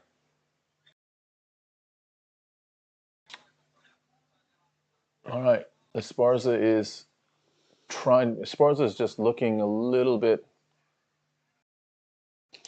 Both are so measured right now. Yeah. So measured. Esparza's appendages are just so much shorter than Rose's and Rose is so good at her movement that it makes it very difficult for Esparza to get into any kind of striking range. She's just literally, 6 inches maybe more away on her striking attempts, just not even close. Now, Rose isn't landing much either, but Esparza isn't landing anything. 30 seconds left in this round 1, and very uneventful. Feeling out round. I'm not sure. If you're Esparza, if you push it now, you're gonna win this round. Yeah, Esparza has to somehow close distance and get Rose up against the cage or something. This in the middle of the cage is not going to work. There's just no way that she can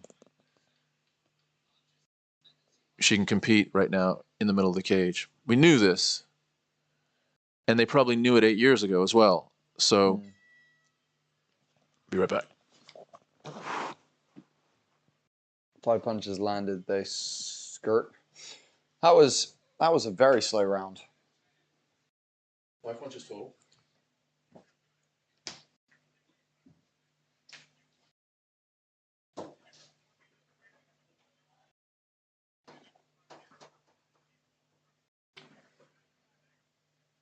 Good advice from Pat Barry there. Just filling her with some confidence.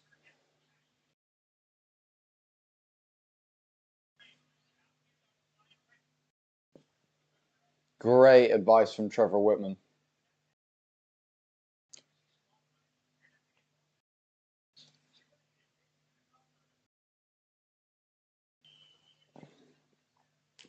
Nice. Good coaching from both sides there. Holy shit. Really good coaching from both corners. That was awesome. That was awesome. That was great coaching from both corners. Holy shit.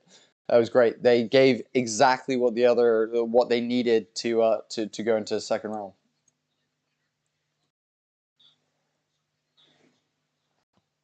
There we go. Oh, 1-2 for Esparza that just doesn't quite land.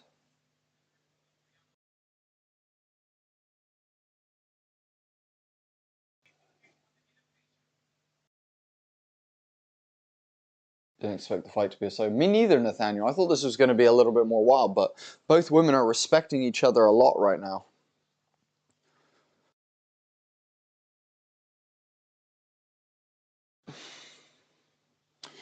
Very close. Both ladies throwing jabs out, but the footwork from both of them just sliding out the way. Wow, Rose back to the center.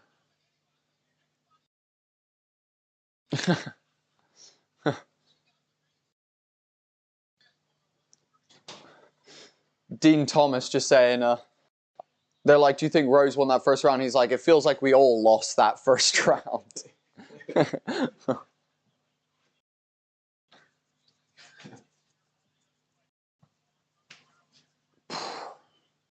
Oh, Carla shoots in. Rose over jabs, and Carla with a nice takedown, but Rose able to get back to her feet. Wasn't a bad shot though. It wasn't a bad shot at all.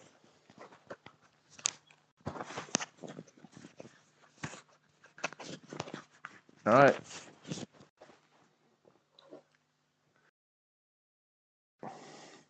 Carla trying to somehow time, you can't time a shot on your opponent's strike if your opponent doesn't strike. Literally.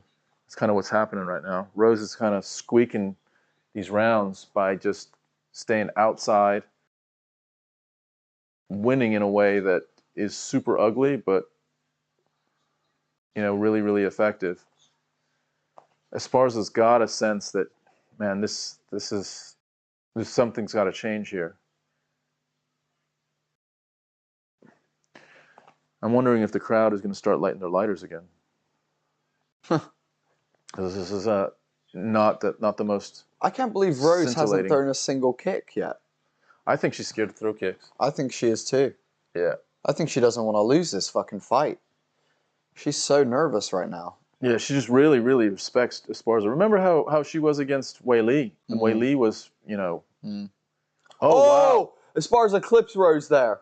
A counter left. Rose missed the 1-2, and Esparza clipped her with a counter left. But Rose mostly is leading this dance of just staying out of range. Anytime Esparza closes, Rose exits. Rose is too far out to do anything most of the time. So this is mostly on Rose right now. She just doesn't want to be in the pocket with Esparza. Wow, this might be one of the most boring female fights of all history. Yeah, they are not engaging. No, not at all. Neither. Just. All right, let's see if Esparza. Esparza's going to have to change things up because Rose is not really doing. It's crazy. Like, is Rose winning this? Who's winning this fight, this round? I don't know. I don't know who wins. I think.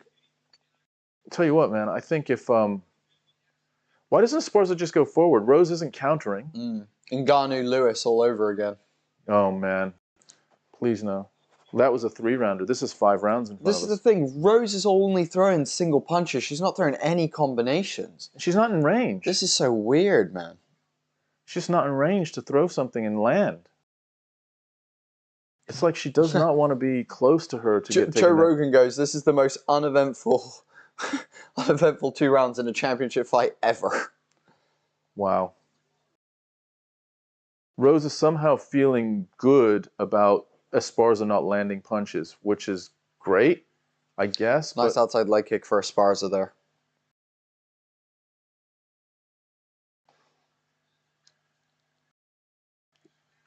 Crowd is trying to get these two to engage, but Rose is the one.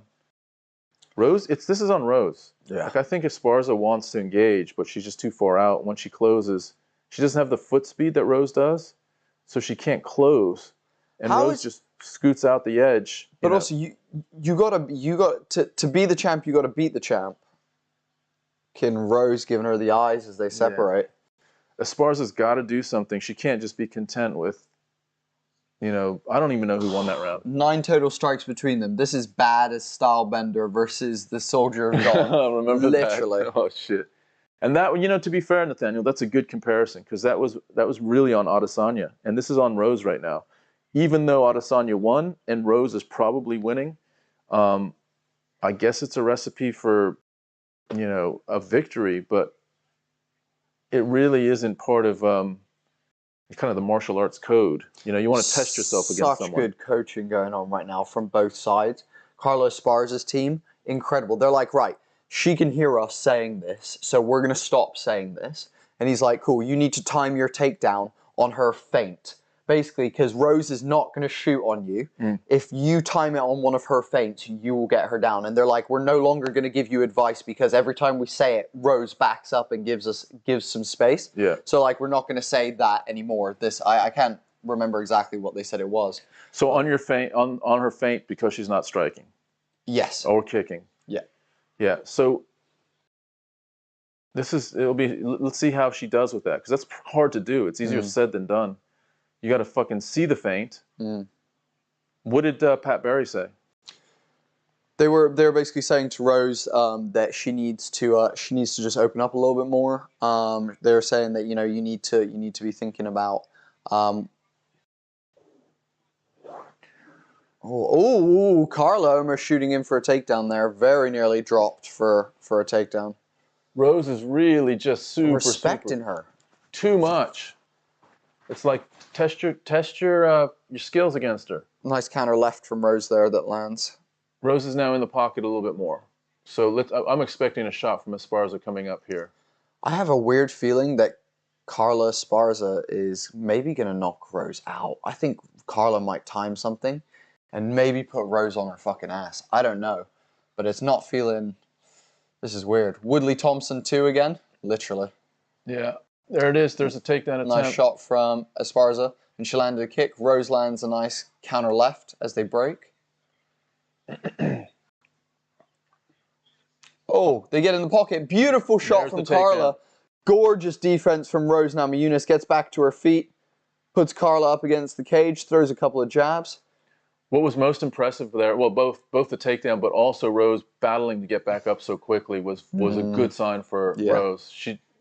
She's not showing you know, there isn't such a disparity in the ground game that Rose doesn't feel like she can pop back up. I thought Esparza would be able to control her a little bit better on the ground.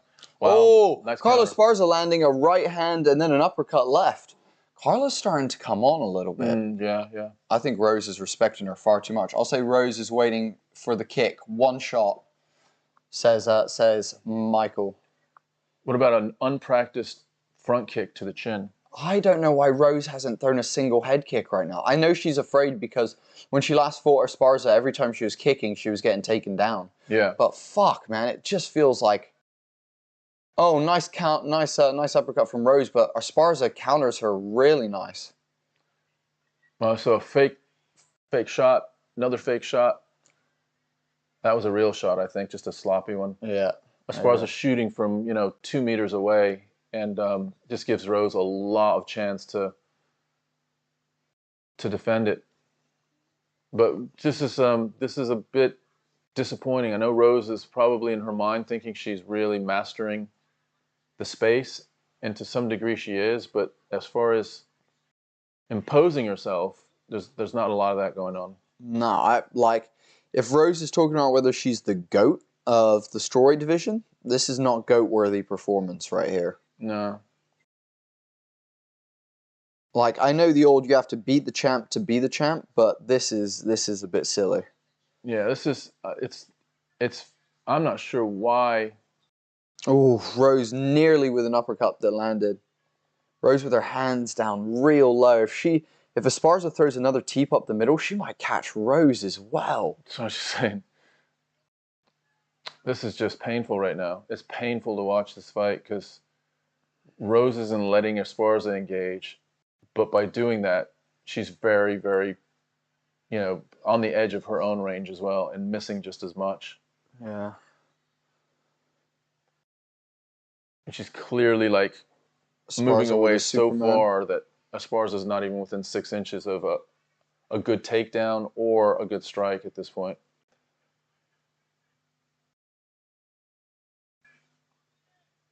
You can hear Pat Barry and Trevor Whitman in the corner.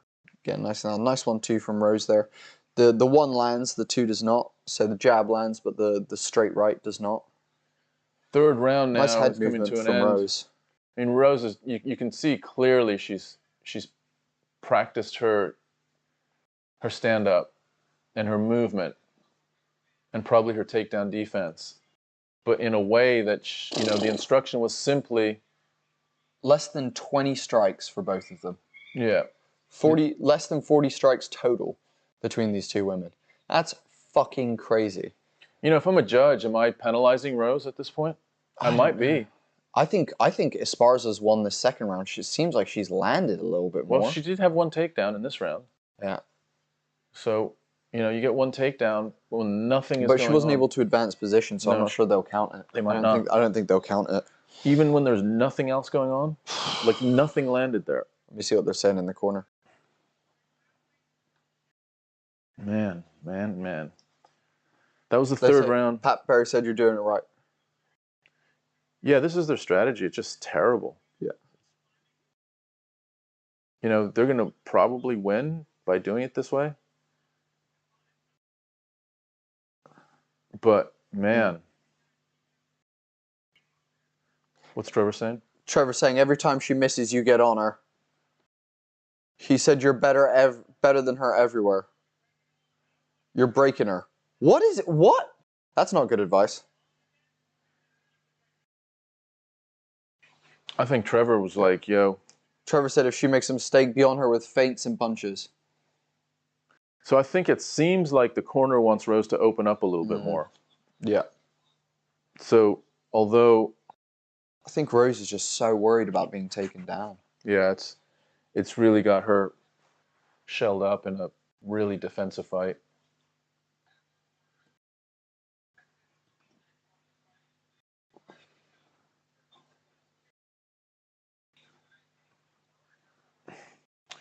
All right, let's see if Rhodes engages any more here. Esparza, is disappointing as well. I think Rose is creating this, but Esparza's got to do something. She's got to know that this is her one shot. She's not going to get back here again. She's got to take control of this fucking... And right now, I'd say it feels like Esparza's winning to me. I mean, how? How's either of them winning? Like, I don't know. All right, there's a little outside low leg kick. Interesting. Takedown. Oh, nice counter right from Rose there on the takedown defense. Rose has got some nice takedown defense because Esparza was up on Rose that time, and Rose just... Interesting. Trevor Whitman's advice was very good, but Pat Barry's was like telling her that she's like that Esparza won't come in because of the uppercuts that Rose is throwing. Which is I haven't seen an uppercut. I've seen a couple, but they've not hit. Boom. Big beautiful takedown defense from Rose. Oh, beautiful takedown. Oh, she's got her back. She's got her back. She's got her back. She got both hooks in. Esparza. Oh, and Rose slips out the fucking 5-hole right out the back door. Wow, Esparza. That was lucky for Rose. That was so lucky for Rose. This is why Rose is so concerned. That counts as a takedown. So that means Esparza wins this round. If Rose continues the speed at which she's fighting, I think Esparza wins this round. Yeah, I think so too. And this is the 4th round. Yeah, I mean, fucking hell. I think Rose loses this. If Rose doesn't put something on her now, I think she loses this fucking fight. She's backing herself into a corner because if it's too close, then she's got to open up a little bit more. If she opens up more, that means she opens up Esparza trying to take her down. Yeah, literally. Those punches just aren't landing. I mean, if they are, they're very insignificant. They're taps right on the end of her punch. Just not I think Esparza wins. I think she's going to take the belt off of Rose for this. Oh! She clips Rose with an overhand left there. Esparza's going to win. If we continue at this pace, Esparza's got more output in the takedown. She's about to win this fight. I mean, I think she's going to win this round and maybe another. It might be 2-2. going into the fifth I round. don't think Rose has won a round yet. Do you? I think there's a couple rounds where Esparza didn't have a takedown and didn't land a punch. Throw a head kick, Rose. God damn it. Throw a fucking head kick. Please, there we go.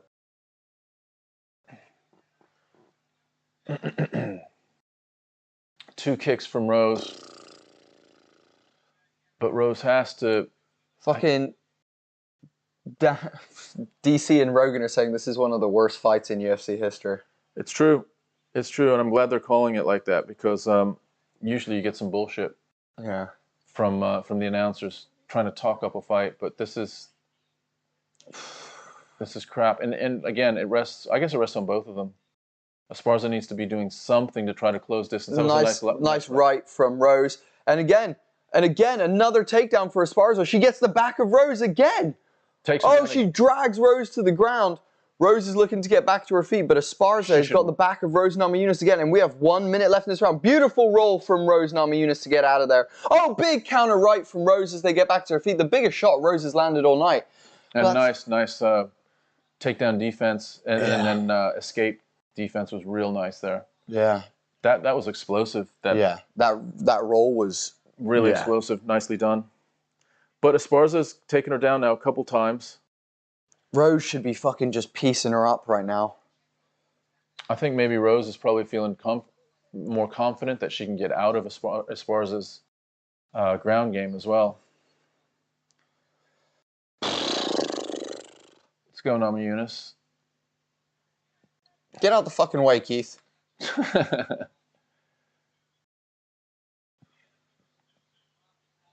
Man, she should be countering when Esparza comes up. Come on, Rose. Oh, she might have just rolled her ankle. She definitely slipped. Yeah, she slipped. Come on, Rose. Do something. Esparza, fucking either put her on the ground. Like, this is the thing. Esparza is at least... I think Esparza wins this round. Yeah, she wins. 3 takedowns? Yeah. 2 takedowns? 3 takedowns? Yep. Wow, let's see what they say to Rose. I think it's 2-2. I think it could be 2-2 because she took her down in a previous round. I think it's 3-2 to Esparza right now. 3-1. I've got it 3-1. Yeah, I think well, it's not a runaway that Rose thinks in her head. I don't think she's understanding that this is Dude, Esparza's about to win this fight. This is crazy. She's about to lose her belt because she didn't do anything. Yeah.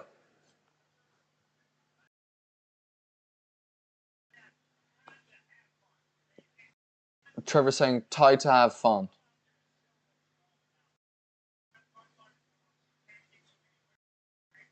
He said, "You're the best martial artist in the world. Go show her who you are. Go have some fun. Best 5th rounder in the game. Go out there and show her what you can do." I love that. Was no advice whatsoever, though. No, it was just not a fucking piece of advice whatsoever. No, it was just. And he said, "Abandon the discipline. Just go for it." Wow. So I think he wants her to open up. They should have done that last round. Did they indicate to her that they think it's close? No. Wow. I wonder if she's really fragile. I think Carla Esparza might have won every round so far.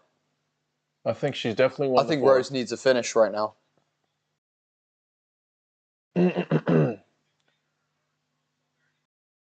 I think Rose loses this fight. Well, if she tries to get in the pocket a little bit more, to me, that's. This might be the first 40-10 ever.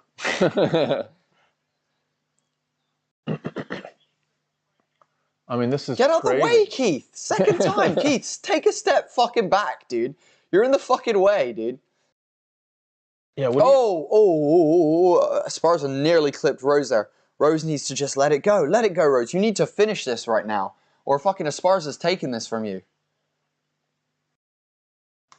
Oh, nice counter there from Rose that landed. Rose is definitely can out. Wow, Esparza goes for a takedown. Very nice push off from Rose. I think Esparza just needs to keep going for takedowns here. Man, nice front kick by Esparza that lands on the shoulder. Fuck, man. Oh, nice counter right from Rose there. That one landed. So it's 2 decent strikes by Rose in this 5th round. Nice. Oh! Esparza clipped Rose there. Yeah, it was Esparza clipped Rose there. Beautiful counter from Esparza as Rose went in for a 3-punch combination. 3.5 minutes. 3.5 minutes left. Man. Rose is about to lose her belt for the second time.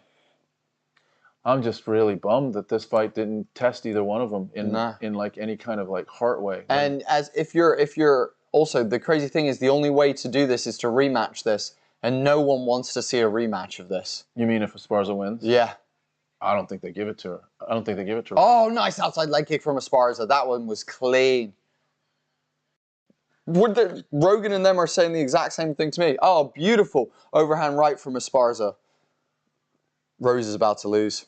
She's about to lose this fight. Esparza's landing as well. I think Rose loses 4-1. I think Esparza's going to get ready to shoot again as soon as Rose. She's lining up a shot now.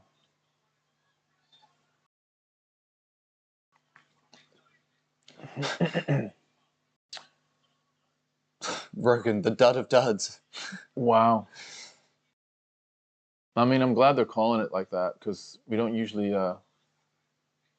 Oh, big overhand right from Rose that landed really flush. And it looked like it might have staggered Esparza a tiny little bit. Oh my God, what's happening? Wow. Rose, what the fuck was that? Rose is somehow valuing being out of range as being effective. And I don't know if she's really understanding that, A, it pisses everybody off, including possibly the judges. You know how we stand up fights that are boring on the fucking ground? Let's fucking sit fights down that are boring on the fucking feet. Let's put two people in like a fucking jiu-jitsu position on the ground. It's not a bad shout. Do you know what I mean? Like, or just up against the literally. Cage. This is no better than fucking just leaning on one another up against the cage. Yeah. First head kick, Rose Namajunas is throwing the entire fight, and it's with 1 minute left in the fucking fifth. I'm surprised that. Oh, nice double jab there from Rose that lands. Really surprised Esparza didn't try something, even if it's a little bit reckless, to change this. Rose just doing some weird ass like taunting stuff that isn't deserved right now. Fucking hell, mate. This is awful. This is one of the worst fights in all of history. Yeah, this is bad. They should. The crowd should be. This is Wonder Boy versus fucking Woodley. Oh yeah, Woodley knocked him down. Oh, nice 1-2 there from Rose. This definitely reminds I reckon me Esparza goes for a takedown. Rose going for a takedown there. I'm surprised Esparza didn't just let it go to the ground. Wow. Wow, Rose is about to lose because she did fucking nothing. I don't think she's going to lose. This is almost worse than losing your belt to a weigh-in. Yeah. Holy fuck, dude. At least you go out and put a fucking effort in. Do you know what I mean? Like, I think she's going to win this round. Fucking Joe Rogan. DC just goes, I'm just glad you got to go in there, Joe Rogan, and interview. Oh, beautiful takedown from Rose Namajunas. That just may have won her this round. And possibly the fight. No, I don't think so.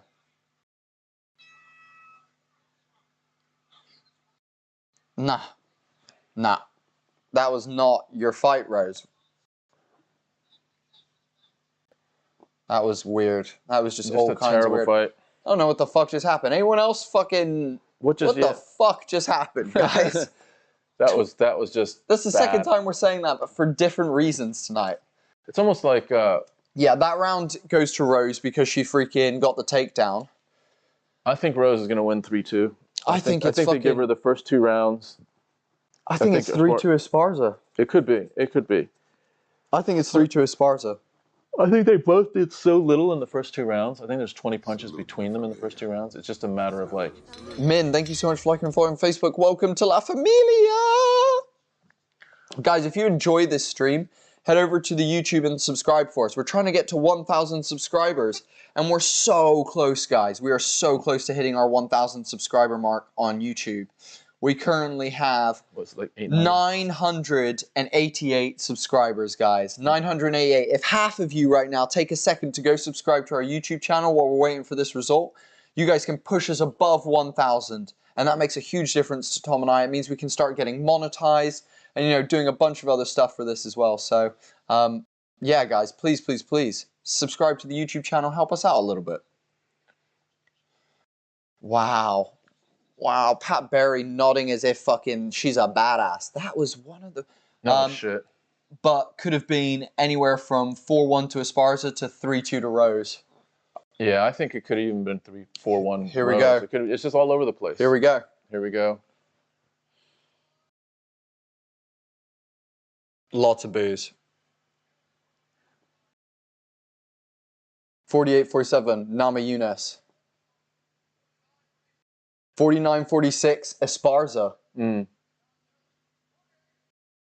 48-47, winner, split decision. I knew Esparza won. Yep. Esparza fucking won, guys. There you go. I fucking called it. And you know what? She deserved it because... She fucking did. Rose did nothing. Rose gave that title away. Rose literally just fucking handed that belt away. She gave it away. Esparza is the new strawweight champion. Esparza is the new strawweight champion. Wow. Someone literally leaned in so close he was on the mic and told Joe, hey, stop. Yeah. Was like, fine, okay. Hey, shout out to the Philippines, Rafael. Yep. That was really weird to watch. I don't get why Rose's corner was not giving her urgency. I know. I don't understand it. Like the strategy there coming into the fight was one of the worst fucking fights ever. You need to keep your distance, stay away from the ground. And in Rose's mind, she somehow equated what in boxing would be called ring generalmanship, keeping distance and all of that, but as effectiveness. And you could tell just by the way she was like taunting, the way she was, her facial expressions, like she thought she was doing more than she was just by moving away and controlling distance. And controlling distance isn't scoring points. And so Esparza wins by she won one of the first 2 rounds, and then the 2 rounds that she had takedowns, she run 3 and 4 in either 1 or 2, lost round 5. And there you go. Who you got winning the main event? I got Gaethje, just because I think he is about in as good a shape and as focused as he could be. He's in it's a home field advantage, and I think the last day and a bit for DoBronx has been it's gonna slightly take him off his game. You called it, boys. Did you call it, Geraldine? Did you say Yep. So let me just read. Hang on a second. Who you got winning the main event? Wow, somehow I went from 18 seconds behind you to 20 seconds ahead. Weird, also. And Esparza earned that belt because Rose did not do anything to keep her belt. True, I agree. I love Rose, and I'm pissed off with her and her corner. Trevor Whitman and Pat Berry. Just really bad. Kevin thought Rose won that. I mean, no one won that, dude. That was fucking... We all lost. But, you know, Esparza definitely wins 2 rounds. So she definitely wins the 3rd and the 4th round. So now she's just got to pick up 1 other round. Let's say Rose definitely wins the 5th. The first 2 rounds, no one struck each other. So Esparza tried a takedown, I think, in the first round. But, you know, when no one is doing anything, you either penalize the person that is... You should take in the crowd. With Kevy G behind her. Kevin Gastelum. Patty the fatty. Patty. Patty the batty. Kick-ass mother trucker. Look at those bloody cheeks. Charles Oliveira. Warming up. This has been one of the weirdest fight cards in all of history. It has been weird. We've lost Cerrone. Oliveira lost his belt. And fucking Rose didn't do a fucking thing. And fucking... And Ferguson gets slapped with a front kick to the jaw. Yeah. Fucking hell. Thank God Rose bored me to death here at work. Let's hope we wrap this card up with a bang. Thought it was 10-10 first round and 3-5 Rose and 2-4 Carla. They're not going to give a 10-10 first round. They just won't. They're going to give someone the round. Even if no one... That's my point. Like, how do you score a round where there's... I don't think there was much at all as far as contact in the first 2 rounds. So you're either penalizing Rose for not engaging, giving Carla a little bit of credit for a takedown attempt. That's kind of what we're we're grasping for straws here, guys. It's a really good point. What if the game plan for Gaethje is just as bad as it was for Rose? Oh my god. Oh my god. This spells disaster with the game. Yeah, I mean, it's a similar situation. Gaethje needs to stay away from Oliveira for the exact same reasons. Man, that was fucking rough. Jesus Christ. Dude, fucking Trevor Whitman just lost one of his belts. Yep. And so unnecessarily. Like, Rose is a better striker, and she was proving she could get up. Now, I don't know if she could get up like multiple times, but you gotta back your strength, man. She should have literally.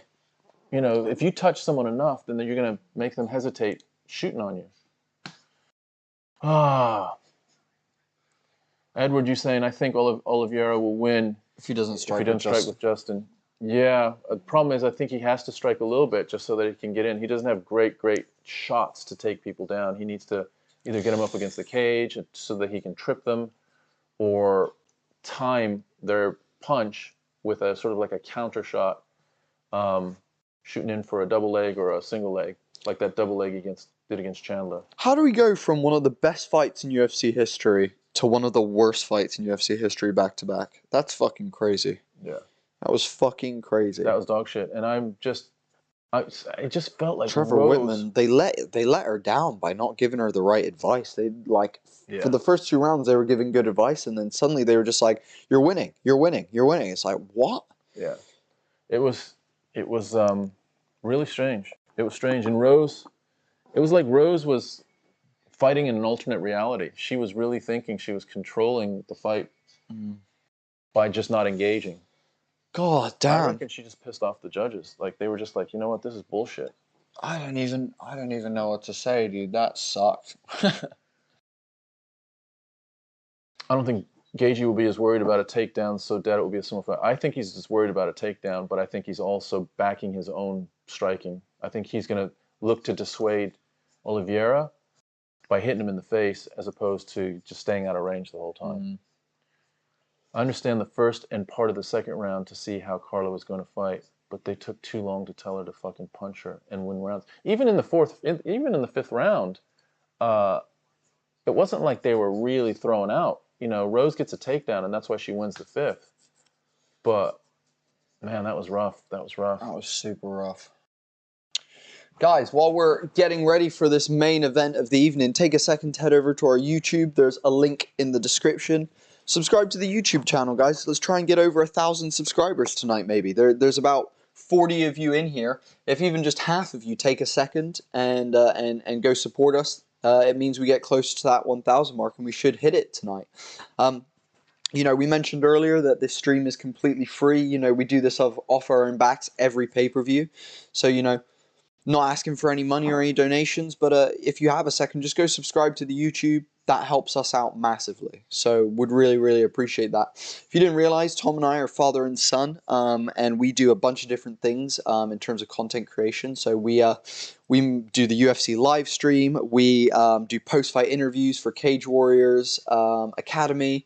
We also do a D&D live stream because we love Dungeons and Dragons. And on top of all of that, we also do podcasts with incredible people from all over the world, including people like Bruce Buffer, who, by the way, during his interview, gives some great insights into the UFC's behind closed doors, basically.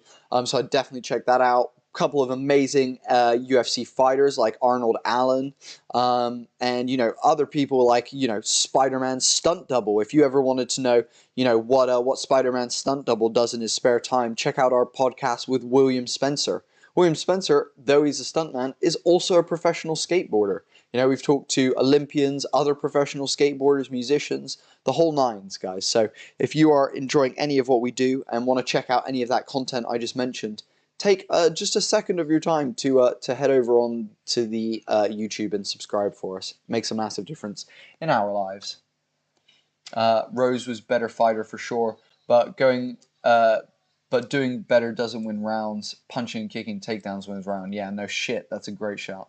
Wonder if their coaches do that in case of self-doubt. It's a good question, SL. It's a very good question whether they're just kids gloving her. It's a great point. Were her team kid clubbing her because they're worried she psychs out if they fucking tell her she's sucking ass? Because, dude, if you're needing to go in and be like, I'm the best, I'm the best, I'm the best, do you know what I mean? Yeah, she might be fucking mentally weak. Yeah. Fuck. That was real bad. Yeah. I mean, you know, I don't know if like Esparza actually outpointed Rose, but from my perspective, it was the right decision because it I agree. pissed me off. Wow. That fucking up kick to Ferguson. Yeah. Crazy. All right. I wonder how they're gonna introduce Charles Oliveira, the former. I just hope Justin wins, but I can't think Charles has accuracy to go toe-to-toe on the feet. But I think Charles has accuracy to go toe-to-toe. Oh, interesting. Will they give Charles? Will he be able to wear the black and gold befitting a champion? Maybe, maybe not. They might have told him, look, you're gonna have to change colors. He might be wearing. Justin's in his blue. He doesn't have Pat Barry in his corner, does he? He's got Trevor Whitman and no Pat Barry. Yeah. Fucking maybe Pat Barry's the fucking problem. Look at fucking Whitman with a big smile on his face after Esparza just walked through Rose. Literally stole her belt in fucking broad daylight. I think Tony should retire, said Edward. She low-key was the first person I watched in the UFC. I've seen a video on her Facebook about her telling a story fighting Joanna, and it's sad to see her lose like that. BRB. No worries, see you in a minute, dude. Edward, yeah, I think Tony should retire as well. That's 4 pretty convincing losses. I don't know, dude. He was looking so good. I think he should put one more on the fucking perometer and see how he does. Yeah. I think that was not a lucky knockout, but it definitely was. It was like a 1 in a million fucking knockout. Do you know what I mean? It wasn't like something that. Was it a 1 in a million for most fighters, but not for Tony because he's just so unorthodox with his fucking hands everywhere? And Maybe. It's a good point. That is a good point. I don't know. Gaethje just looked like he had an amazing training camp. Again, we don't know. Why is Trevor Whitman so happy? I just don't understand. Yeah. I guess he's got to be for, like, Gaethje. I think part of Trevor Whitman's coaching style is... We're going to win some, we're going to lose some. The positivity. No, I think he really, really emphasizes building confidence in his fighters through positivity because there was no urgency. There was no, like, we need to bite down now, Rose. We need to fucking... We're this is too close. Like, this could go either way. Neither of them said that. No. Fuck. Holy fuck. Justin Gaethje comes in first, #1 contender. Excuse me, guys. Right. Guys, by the way, it's nearly 6 a.m. here in the United Kingdom. If you've stuck around with us since the early prelims, thank you so much. If you've been here since the prelims, we really, really appreciate it. And if you joined us for the main card, thanks for joining us for the main card. All right. Gaethje's in the cage. He's wearing blue. He's got blue gloves. Looking confident. Man, the last time we saw Gaethje, it was just an incredible fight against Michael Chandler that, you know, just leaves a vivid, vivid memory in all of us. That was just a war where Gaethje outgunned Chandler for 3 rounds. And was hurt, though. Gaethje was hurt in the first round. Here's what's up. We literally said earlier today, though, that Tony Ferguson has never been stopped. We were like, the chances of him getting knocked out are pretty low. We were like, you know, he's been clipped, but he's never been stopped. Gaethje has been stopped. Yeah. Do you know what I mean? Like, his chin has already been proven to not be the greatest of all time. Do you know what I mean? He caught a knee from Eddie Alvarez, and Dustin Poirier finished him as well. Yeah. But both of those were after a sustained war where they were just exchanging back and forth. So he needs to be, his resistance, his conditioning needs to be drained a bit. Or historically, before he's never had a one-punch knockout. I think I've got Olives for this. I've got Charles Olives. I've got Gaethje. He is wearing the black and gold befitting a champion. That's cool that they let him continue to wear that. And fuck it, he is the champion. He beat the champion, so he is the champion. Holy shit, Canelo lost. No way. Jesus, how? Was that a decision? This is a fucking weird night. Is this the 13th by the chance? No, this is the fucking... What the fuck is happening? Canelo lost by decision. Was it a clear loss? Not sure if you saw it, Kevin. If anyone saw Oliveira coming in. Not sure, didn't hear it, but I'll check right now. Nice one. Canelo loses, Rose loses, fucking Ferguson gets knocked out. Cerrone's throwing up in the fucking hotel bathroom right now. It's a bad night. Literally. All right. You know what? I actually hope. I think that Justin Gaethje's going to win, but I hope DoBronx wins just because I think he's been done. This half pound is bullshit. It was a old school scale. They could easily have. You've seen the fucking Daniel Cormier fucking weigh in, the towel gate. You've seen so much shit go on in the UFC, and they're taking his belt away for a half a pound. I actually hope he comes back and does something here. I think Gaethje's going to win, though. My buddy has me on FaceTime watching this one live. Oh, that's almost as bad as a Cheeto and fucking Frankie. Thanks for responding and making it fun tonight. No problem, DJ Holm. Thank you for joining us. We really, really appreciate you coming and joining us. Yeah. All right, here we go. Oliveira is cage side, still running with his bleach blonde hair. I think there's some sort of shaved all of that shit off. That would have been his half a pound, I reckon. If he would have shaved his every bit of hair off his body, started pulling teeth. Like what else could you get rid of on your body? Nails. Just get in your corner and start pulling your nails off? Yeah. I mean, you know. All right. So it was 115 to 113 Bivol. Wow. That's crazy. Weird ass night of fights. All right. Oliveira's in the cage. Back in weird Gaethje shit tonight. It'll probably happen. Lots of respect between the two gentlemen. Oliveira respecting the coaches of Justin Gaethje. Nice.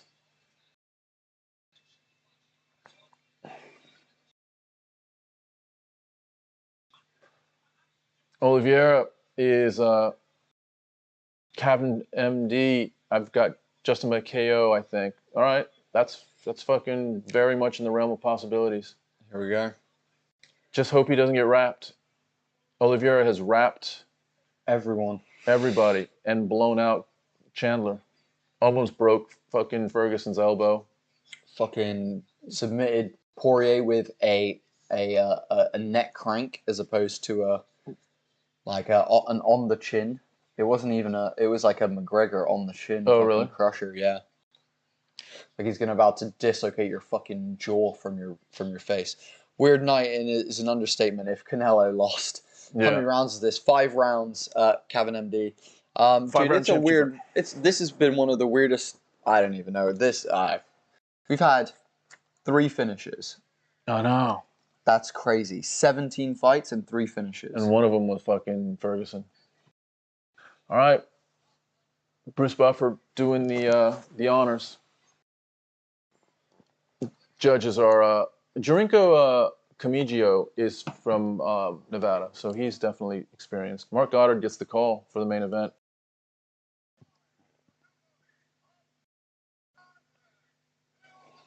All right, 2 very, very confident fighters at the top of their game, presumably in supreme shape. This is going to be a great fight. Well, we said that about fucking the Esparza Rose fight as well. Who fucking knows? These two could dance around the cage for the next fucking 25 minutes as well. Yeah, I don't think so. I think this is going to be fucking fireworks. Absolute fireworks. Cody Spears saying, may the Oliveira continue. Oliveira. Nice one, Cody. That's very clever. Nice pun. Yeah, that was not a good look for Trevor Whitman. And the fact that he's all smiley right now is just not a great look. All right, Kevin MD, we'll see you in a little bit. Here's something for us to look at. Who is going to win the kicking game? Because it's a huge part of Gaethje's game. But he is susceptible to kicks as well. And Oliveira has great kicks up the middle, just a dynamic range of kicks as well. All right, Gaethje's being introduced right now. Big roar from the crowd. I'm not sure if he grew up in Phoenix, I believe, or at least in Arizona. So this is virtually a home crowd. He was saying he had no idea how many hundreds, if not thousands, of people would be there that he's actually known throughout his childhood, and all of his wrestling and all of that. All right. Imagine Olive does what Chandler did. Oh my God, don't. That would be insane. And sleeps Gaethje. You know, I'm kind of happy whoever wins this fight. I think, you know, the lightweight division is in good hands, whoever wins this fight. I think so too. They're both deserving. You know, it's not like either one's cut the line. They both have waited their chance. Yeah. They're both exceptional. The former UFC lightweight champion. Former UFC lightweight champion, Charles DoBronx. Oh, thanks for setting up, guys. No problem, Michael. That's what we do, son. All right, dude. Here we go. Here we go. Goddard brings him into the center.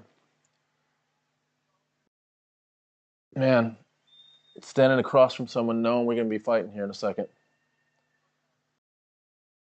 Here we go. Here we go. You know, Oliveira has thrown hands with Dustin Poirier. He's thrown hands with Michael Chandler.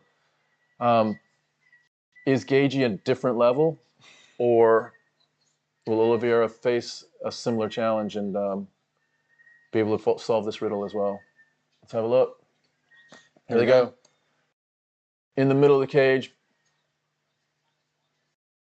Oliveira, that front foot very light. Oh, but gets chopped already. Oh, outside leg kick, and Charles lands a right hand that rocked Gaethje. Big outside leg kick for Gaethje, but Charles rocked him straight away. Oh, big. They're trading already. Charles has got some power. Big right hand from Justin Gaethje there. Oh, here we go. This one's going to be fucking crazy. Wow, I can't believe Charles clipped him that early. Holy shit. First punch, really. Yeah. Outside leg kick for Gaethje. Oh! He clips Gaethje again and rocks him. Oh, and then Gaethje drops. Holy shit, they both rocked each other and Gaethje just dropped Olive. Holy fuck. Here we go, guys. This is what we were hoping for. Oh, big knee for Oliveira. Another big knee for Oliveira in the clinch. Oh, big. Oh, big shot by Gaethje. Gaethje. Oh. Oliveira goes down. Is he down because he's hurt? That was weird.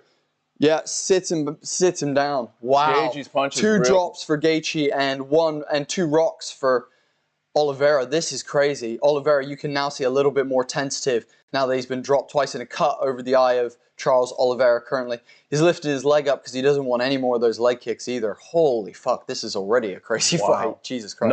Another leg kick by Nice uppercut there from DoBronx. Oh, nice counter from DoBronx. Gaethje's getting wild. Gaethje needs to keep it tight. Oh, big uppercut there from DoBronx that rocked Gaethje. Oh, he goes for a guillotine and a nice right from DoBronx. DoBronx is coming on.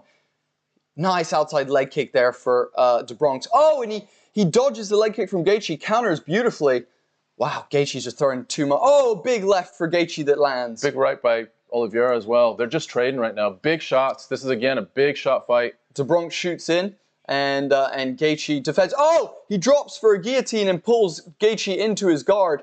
Gaethje stands up. He doesn't want anything to do with the ground. Doesn't want anything to do with the ground. Wants us to be on the feet. Misses the leg kick again. Oliveira with nice knee from DoBronx in the clinch. His clinch right now, DoBronx is doing nice in the clinch. DoBronx is wanting to... Oh, big counter. Oh, fucking Charles just rocked Gaethje again. Oh, my God. Gaethje just swinging wild uppercut by DoBronx. Holy fuck, this is back and forth. This is what we were another waiting big for. shot by DoBronx. Both guys can take a punch. Oh! Jumping switch kick that just landed on Gaethje. Holy fuck, here we go, guys. Shit. This is a great fight. Holy fuck. DoBronx is cut up. Gaethje's been hurt a couple times. DoBronx has been Big outside leg kick that misses again. Gaethje with a nice uppercut. Oh! Charles drops Gaethje. Hard styles, gets his back. Oh, this is it. This is it. This is going to be it. He's got Gaethje's back. We've got 2 minutes left. 2 minutes left. 2 minutes left. He's going to take an armbar. Gaethje just got dropped, and he's going to take an armbar for sure. Oh my God, this is crazy. Charles Oliveira looking incredible. Going for a inverted triangle right now is Oliveira. He's going for an inverted triangle. Gaethje spins out and gives up his back again. And this is it. This is it. Yeah, that's it. Got him. That's it. That's it. He got him. He got him. Gaethje's going to go out. He got Gaethje's him. gonna go out. He got him. This is it. Gaethje's gonna go out. Gaethje taps. Charles Oliveira wins. Oliveira submits Justin Gaethje. Insane. Fucking insane. Charles Oliveira. Holy shit. Hell.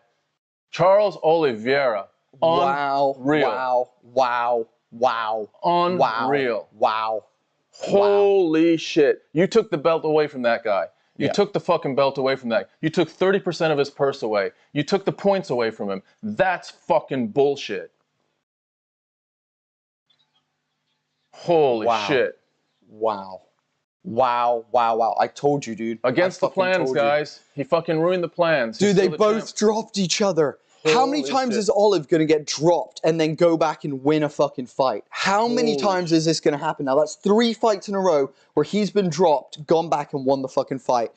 Unreal. Unreal. Wow. Wow. Wow. Blows out Justin Gaethje, and Trevor Wow. Whitman loses his champ and his #1 contender tonight. Yep. Holy shit. Gaethje just got wild. Gaethje got wild. Holy shit. Yep. Too much confidence. Too much confidence. Wow, wow, wow. Holy shit. Fucking Man, they didn't hell. make it through the first round. Justin gets tapped. He was going to go to sleep. Yeah. He tapped before he went to sleep. Yeah. It was just too much time. There was no chance. Charles DoBronx Oliveira, guys. Wow. That was beautiful. That was beautiful. Wow. Holy shit. Wow. What a first round. That could be round of the year, man. Could be round of the year. Let's watch Holy this. shit. Here we go. Big shot by Gaethje that just drops Oliveira. Yeah. Uppercut that drops him. A right delayed drop now. Oliveira will go down. Fucking hell. And then Oliveira comes back. Boom. Big shot. Just drops drops Gaethje. Gaethje. Wow. Oliveira's striking is getting so much better. And dude, as soon as you go to the ground, forget it. Yeah. Forget it. Instantly. Gets the body lock, gets the triangle. This is it. It's over. It's fucking over. He can't Charles do anything. DoBronx Oliveira is the most dangerous jiu-jitsu player in all of UFC history. Do you know what as well? I think fucking the fight to make. Oliveira Makachev. Oliveira Makachev. Dariush. Khabib. Oh, yeah. Dude, if there was ever fucking a time for Khabib to return, it would be to fight fucking Olive. Yeah. Like, holy shit, guys, that was crazy. Yeah. I think Makachev gets the next shot. You can't, I mean, do you give it to Chandler? I think you give it to Makachev. Wow, I think Makachev gets it. Yeah, it's either Beneil or Makachev gets the fucking Yeah. Holy 19 moly. finishes out of 21 wins. Crazy. That was Highest crazy. finishes in UFC history ever. That was crazy. First round finish. Hey, Trevor Whitman, the fuck you gotta say, dude? Yeah, dude, this had a rough night. Rough night. Man, oh man. The Bronx.